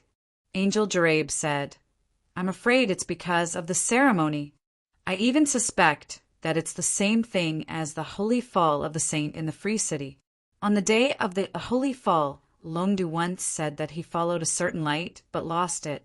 The person behind this light is most likely the one who caused the Holy Fall of the Saint. St. John didn't say anything. Angel Jarabi couldn't help but ask nervously, My lord, am I wrong? Yes, but it's also not right. At this moment, St. John gently shook his head and said with a calm expression, The person who killed the Holy Maiden candidate is the same as the one who caused the Holy Fall, so I agree. But this time, the purpose is probably to make me or other supreme beings notice this place so that they can show up. To make you show up? Angel Jarabe was slightly shocked. Who dares to do this? I don't know. St. John shook his head. When I was creating the power of free will, I noticed an extremely obscure power filled with hatred flashing past the border of the holy light kingdom. A power filled with hatred? How can this be? Angel Jarabe opened his mouth in disbelief. All the humans in the holy light kingdom are the reincarnations of pure believers who ascended to heaven from the lower world. From the very beginning, they are people who have already given up their faith. How can there be hatred? Then it can only mean that there's a problem at the root. St. John pointed out. Angel Jarabe frowned. My lord, I'm confused. St. John suddenly said, If you're not confused, I think I need to be suspicious of you. Angel Jarabe was instantly shocked. She was about to say something, but St. John suddenly waved his hand. Take me to the recording hall. Let me witness the birth of a holy maiden. My lord, you want to watch the ceremony? Angel Jarabe was stunned. St. John said calmly, It's the same whether I watch it in the sky or on the ground. Why can't I watch it on the spot? It's the same anyway, isn't it? That was the truth, but Angel Jarabe felt that something was wrong. However, she couldn't explain it. However, she couldn't hesitate when it came to the orders of an archangel. Therefore, Angel Jarabe nodded. My lord, please follow me. St. John took one step forward. In the first step, he noticed some changes in his appearance. It changed from divine to ordinary. The second step was to change into an ordinary set of clothes and put on a pair of shoes. On the third step, he turned into an inconspicuous young man. Can it be faster? In the car, Mr. Assakes urged the taxi driver impatiently. He was on the way back to the mansion. On the way, he called Kay or Lily. However, he still couldn't get in touch with Kay or Lily. As you can see, it's all blocked. I can't do anything about it. The driver said helplessly, There's a traffic jam everywhere. I'll get off here. Mr. Assakes threw a purple crystal card into the car and pushed the door open to get off. But at this moment, the phone rang. Mr. Arthashes hurriedly picked it up. But the person who called wasn't Chris. Celine? Why are you calling me at this time? Mr. Assakes couldn't help but frown. Sir, did you ask Miss Kay or Lily from your mansion to attend the Holy Maiden ceremony? On the other side of the phone, Celine was silent for a moment and asked suddenly. Mr. Assakes said, subconsciously, Kay or Lily will attend the Holy Maiden ceremony? How is that possible? Wait, where are you? I'm at the ceremony venue. Mr. Assakes was startled and then nodded. He didn't ask the reason, but quickly said, Celine, I'm glad you're willing to step on this stage again. But I have to tell you, please leave this stage immediately. I don't want to stop you from becoming a holy maiden. But at least I hope you can leave this ceremony. Mr. Assakes, do you know something? There was a hint of worry in Sister Celine's voice. A murder case just happened here, and the victim is Hua Ing, the niece of Duran's city mayor. What? A scream was heard. The people around looked at Mr. Assakes. He quickly lowered his head and covered the phone. Dodging to the side of the street, Celine said again, What happened at the venue? Sir, I can't talk to you for too long. Listen to me. Celine quickly said, I called you while I was hiding. Now, this place is under strict surveillance. Everyone is afraid and suspicious. Moreover, I really saw Miss Kalili here, although I've only seen the maids of your residence from afar and have never formally met her. You know that I have a very good memory. So she really is here. Okay, that's all I can say. There seems to be someone outside. I have to go out. Celine's voice gradually became softer. Mr. Assaches's voice became louder and louder. Celine, listen to me. No matter what method you use, leave the venue immediately. There's no Jane. Celine. Looking at the disconnected call, Assakes was so angry that he wanted to smash the phone on the ground. But because he was poor, he couldn't do it in the end. Celine is at the venue, so is Kay or Lily. Duran's niece is dead? Mr. Assakes finally punched the wall in the alley And that president's conspiracy teacher Calvin's doing? What the hell is this? I was only unconscious for a few hours. Why did I encounter all these at this age? What is this? The delayed treatment of a main character. Moreover, it was the kind of super trash that abused its master. Damn it. Gritting his teeth, Essex turned around and ran to the street outside, running all the way to the venue of the conference. The person inside, I'll say it again. Please come out immediately. Hearing the heavy voice outside, Sister Celine nervously held the phone in the dressing room. She gritted her teeth and stepped on the phone under her foot. Then she quickly took off her clothes, leaving only her underwear. Open the door! Sister Celine used her clothes to cover her body and opened the door, only to see a few girls standing outside. Sister Celine frowned. There are so many dressing rooms outside. Are you crazy? The girls outside the door quickly sized her up, and one of them said, I've been observing you for a long time. You took so long to change your clothes. Do you have any unspeakable secret? Senior Hua Ying's death, is it related to you? Sister Celine sneered. I have a secret, and now you've seen it all. You're scared, you're nervous, and you're even like frightened birds, huddling together and suspecting each other. That's your problem. But don't come looking for trouble with me for no reason. No matter what, I'm still your senior, the 5th place of the previous Holy Maiden candidate. Don't bother me if you don't have anything else. You. How could Sister Celine be afraid of this kind of backstage fight? Moreover, the opponents were a group of juniors who had never been pushed to the ground by society. She sneered, instead of wasting time on this kind of thing, you'd better adjust your mentality. Don't forget the lyrics and dance when you're officially on the stage. You've even forgotten how to please the judges. With that, Sister Celine slammed the door shut and no longer paid any attention to him. What's there to be proud of? So what if you're from the previous Holy Maiden? Didn't you still fail? You came back to fight with us this time. The girls said a few words angrily, but they seemed to feel that they couldn't stay any longer, so they left. Sister Celine immediately opened the door and walked out. These girls were not the first batch. In fact, since the official announcement of the cancellation of the dress rehearsal and the waiting time was up, the Holy Maiden candidates backstage were already in a mess. The mentors sent by the academy couldn't control the situation at all. Mr. Essex said it was dangerous here. Actually, even without him saying it, Sister Celine knew it would be dangerous to stay here. Murder might still be lurking in the venue. But now, the venue was locked down, so it wouldn't be easy to leave. Maybe I can talk to the headmaster? Sister Celine thought to herself. But at this time they were not allowed to leave the backstage, let alone look for murder. There were people guarding the front and back of the corridor, and they wouldn't let them go. Miss Kay or Lily? A figure suddenly walked past Sister Celine. She didn't seem to notice that there was someone in the corridor, and quickly walked past. Sister Celine hurriedly chased after him, but when she reached the corner, he was nowhere to be seen. She clearly saw that the person was Mr. Assash's little maid. She couldn't be mistaken. She looks a little strange. With that thought in mind, a shadowy figure appeared behind Sister Celine out of the blue.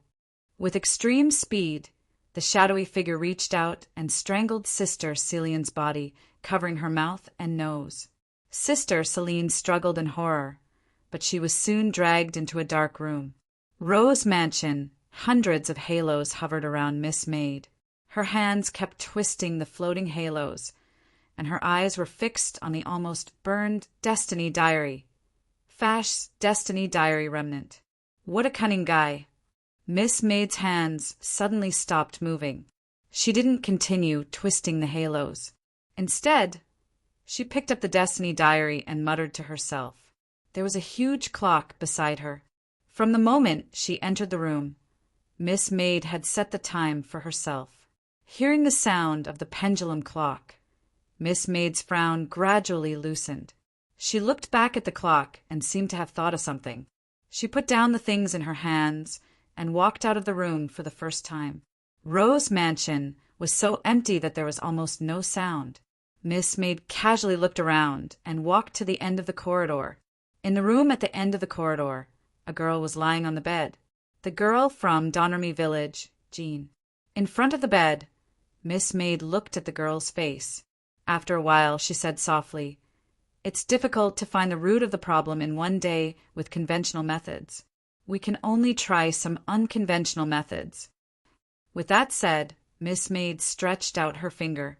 Her finger seemed to hesitate for a moment, but in the end, she quickly tapped on Jean's forehead. "You go on that stage as me." The girl on the bed began to slowly open her eyes. If Miss Nan was here, she would probably widen her eyes and look at him with admiration. Then she would exclaim in amazement, "Good guy, no wonder he is the woman who oppressed me so much. He can even use me. What a scary guy." And so on. Chapter 2143. "Stop! You can't pass here. I'm the sponsor of the Holy Maiden's Float and a live audience. Why can't I go in?" "You can't go in because it's not time for the opening yet." Mr. Assakes knew that there was no point in arguing. Moreover, he was just saying. He really couldn't prove that he was the sponsor. He had to give up and leave the watchman's sight. He planned to find another way to enter the venue. Several cars with the logo of the Public Security Department were parked at the side. Mr. Assakes's eyes turned and he had an idea. Soon, among the investigators from the Public Security Department who got out of the car, an investigator who was walking at the back with a cigarette in his mouth was instantly dragged to the back of the car. Tick-tock, tick-tock. Boss Luo was looking at the time on the pocket watch in his hand. Miss Isabel looked over curiously. "You seem to care about the time very much." "I used to care about it," Boss Luo said casually. "You don't care now?" Isabel narrowed her eyes and smiled. "I care about it now," Boss Luo said. "I care that it suddenly disappears as it walks." Miss Isabel smiled. "The disappearing time is the past. The past disappears from time, but remains in the memory. You are actually counting the time. Only the most bored people count the passing of time." Boss Luo thought for a while and said, "Maybe you are right." Miss Isabel rested her chin on her hand. They sat together and looked intimate. Miss Isabel looked more and more like she was looking at a treasure. Her eyes became more and more passionate. "I've never had much interest in adult guys. Do you know why?" she suddenly asked. Boss Luo shook his head. He was more inclined to listen to the speaker's narration, even though his guess was not far from the truth. "Because I think the adult world is dirty." Isabel gently rubbed her forehead and said, "Maybe it's because they don't trust adults, or maybe it's because young boys and girls always have something that adults don't. In short, it can probably be summed up as because they're teenagers. But now that I think about it, there might be some prejudice. So there are people like you." However, Boss Luo said, "In the Holy Light Kingdom, you should be able to find many role models. They are friendly, kind, and devout. It's precisely because of piety." Isabel shook her head. "Everything is based on piety. Working hard to become a role model is also because only by becoming a role model can you be recognized by the public. After being recognized by the public, role model will become a sharp blade hanging over your head." Boss Luo shook his head and said, "I can't define myself as kind." "But you look like one." Isabel chuckled. "And putting aside all those inner things, I'm the type whose values follow my facial features." Boss Luo said, "Aren't you afraid that under my mask is the smiling face of the devil?" Isabel smiled. "This is the kingdom of holy light. Demons can't laugh. If there is, I'd like to meet them." At this moment, the sound of the door opening interrupted the conversation between the two.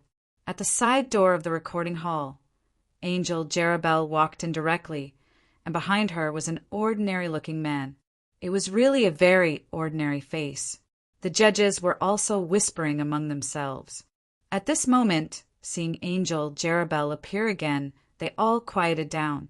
The managers of the 7 capitals were about to get up, but Angel Jarabel waved her hand, indicating that they did not need to be so polite. After Angel Jarabel came in, she went directly to Angel Londo. As for the ordinary-looking man who followed her, he silently walked to a corner and sat down. "Have you found the murderer?" Angel Londo asked directly. "Not yet." Angel Jarabel shook her head. "But the ceremony is about to officially start. No matter what the murderer's ultimate goal is, if it wants to make a move again, it can only do it under our noses this time." Angel Londo nodded. "That's right. If the murderer appears again, it won't be able to escape this time. If it doesn't appear, at least the ceremony can be completed smoothly. So, who is the guy who followed you in?" Angel Jarabel didn't say anything and just gently shook her head. Angel Londo frowned slightly, and at the same time, the feeling of irritation in his heart grew stronger.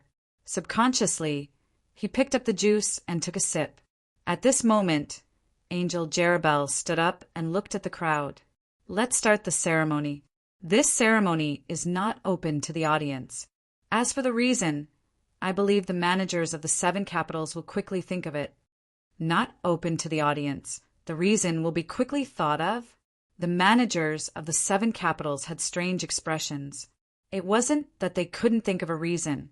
In fact, they could use any reason. But at this moment, it was too difficult to prevent the audience from entering the hall. "Everyone, do you have any good suggestions?" However, he still had to carry it out. After all, this was an order from the Lord Angel. While the managers of the 7 capitals were racking their brains, someone was also frowning backstage. They were the investigators of the City of Freedom Public Security Department. They were called to the scene at the first moment, and they were all experienced investigators in the Public Security Department. However, they were faced with a murder case of a Holy Maiden candidate, which was incomparable to the previous cases they had investigated. "Anyway, everyone, do your best. The mayor is very concerned about this matter." The male assistant of the mayor of Duran City was also here. In fact, it was the assistant who brought the investigators in. "Even if you say so, The representative of the investigators smiled bitterly. "Anyway, let us take a look at the body first." They had read some simple information on the way here. The victim was called Hua Ing, a graduate of the City of Freedom Academy. This was the last time she participated in the Holy Maiden ceremony, and she was the mayor's niece. Then, everyone in the venue at that time was a suspect. The male assistant quickly led a group of investigators to the place where Hua Ying's body was placed. Hua Ying's body was placed in a small room backstage. They weren't supposed to destroy the crime scene, but Angel Londo came up and put the body down. In the end, they still couldn't find the murderer. The ceremony had to continue, so Hua Ying's body had to be moved away temporarily. A group of investigators walked into the room.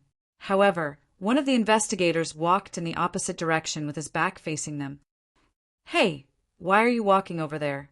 The investigator who had his back facing the investigators leaned against the wall and covered his stomach.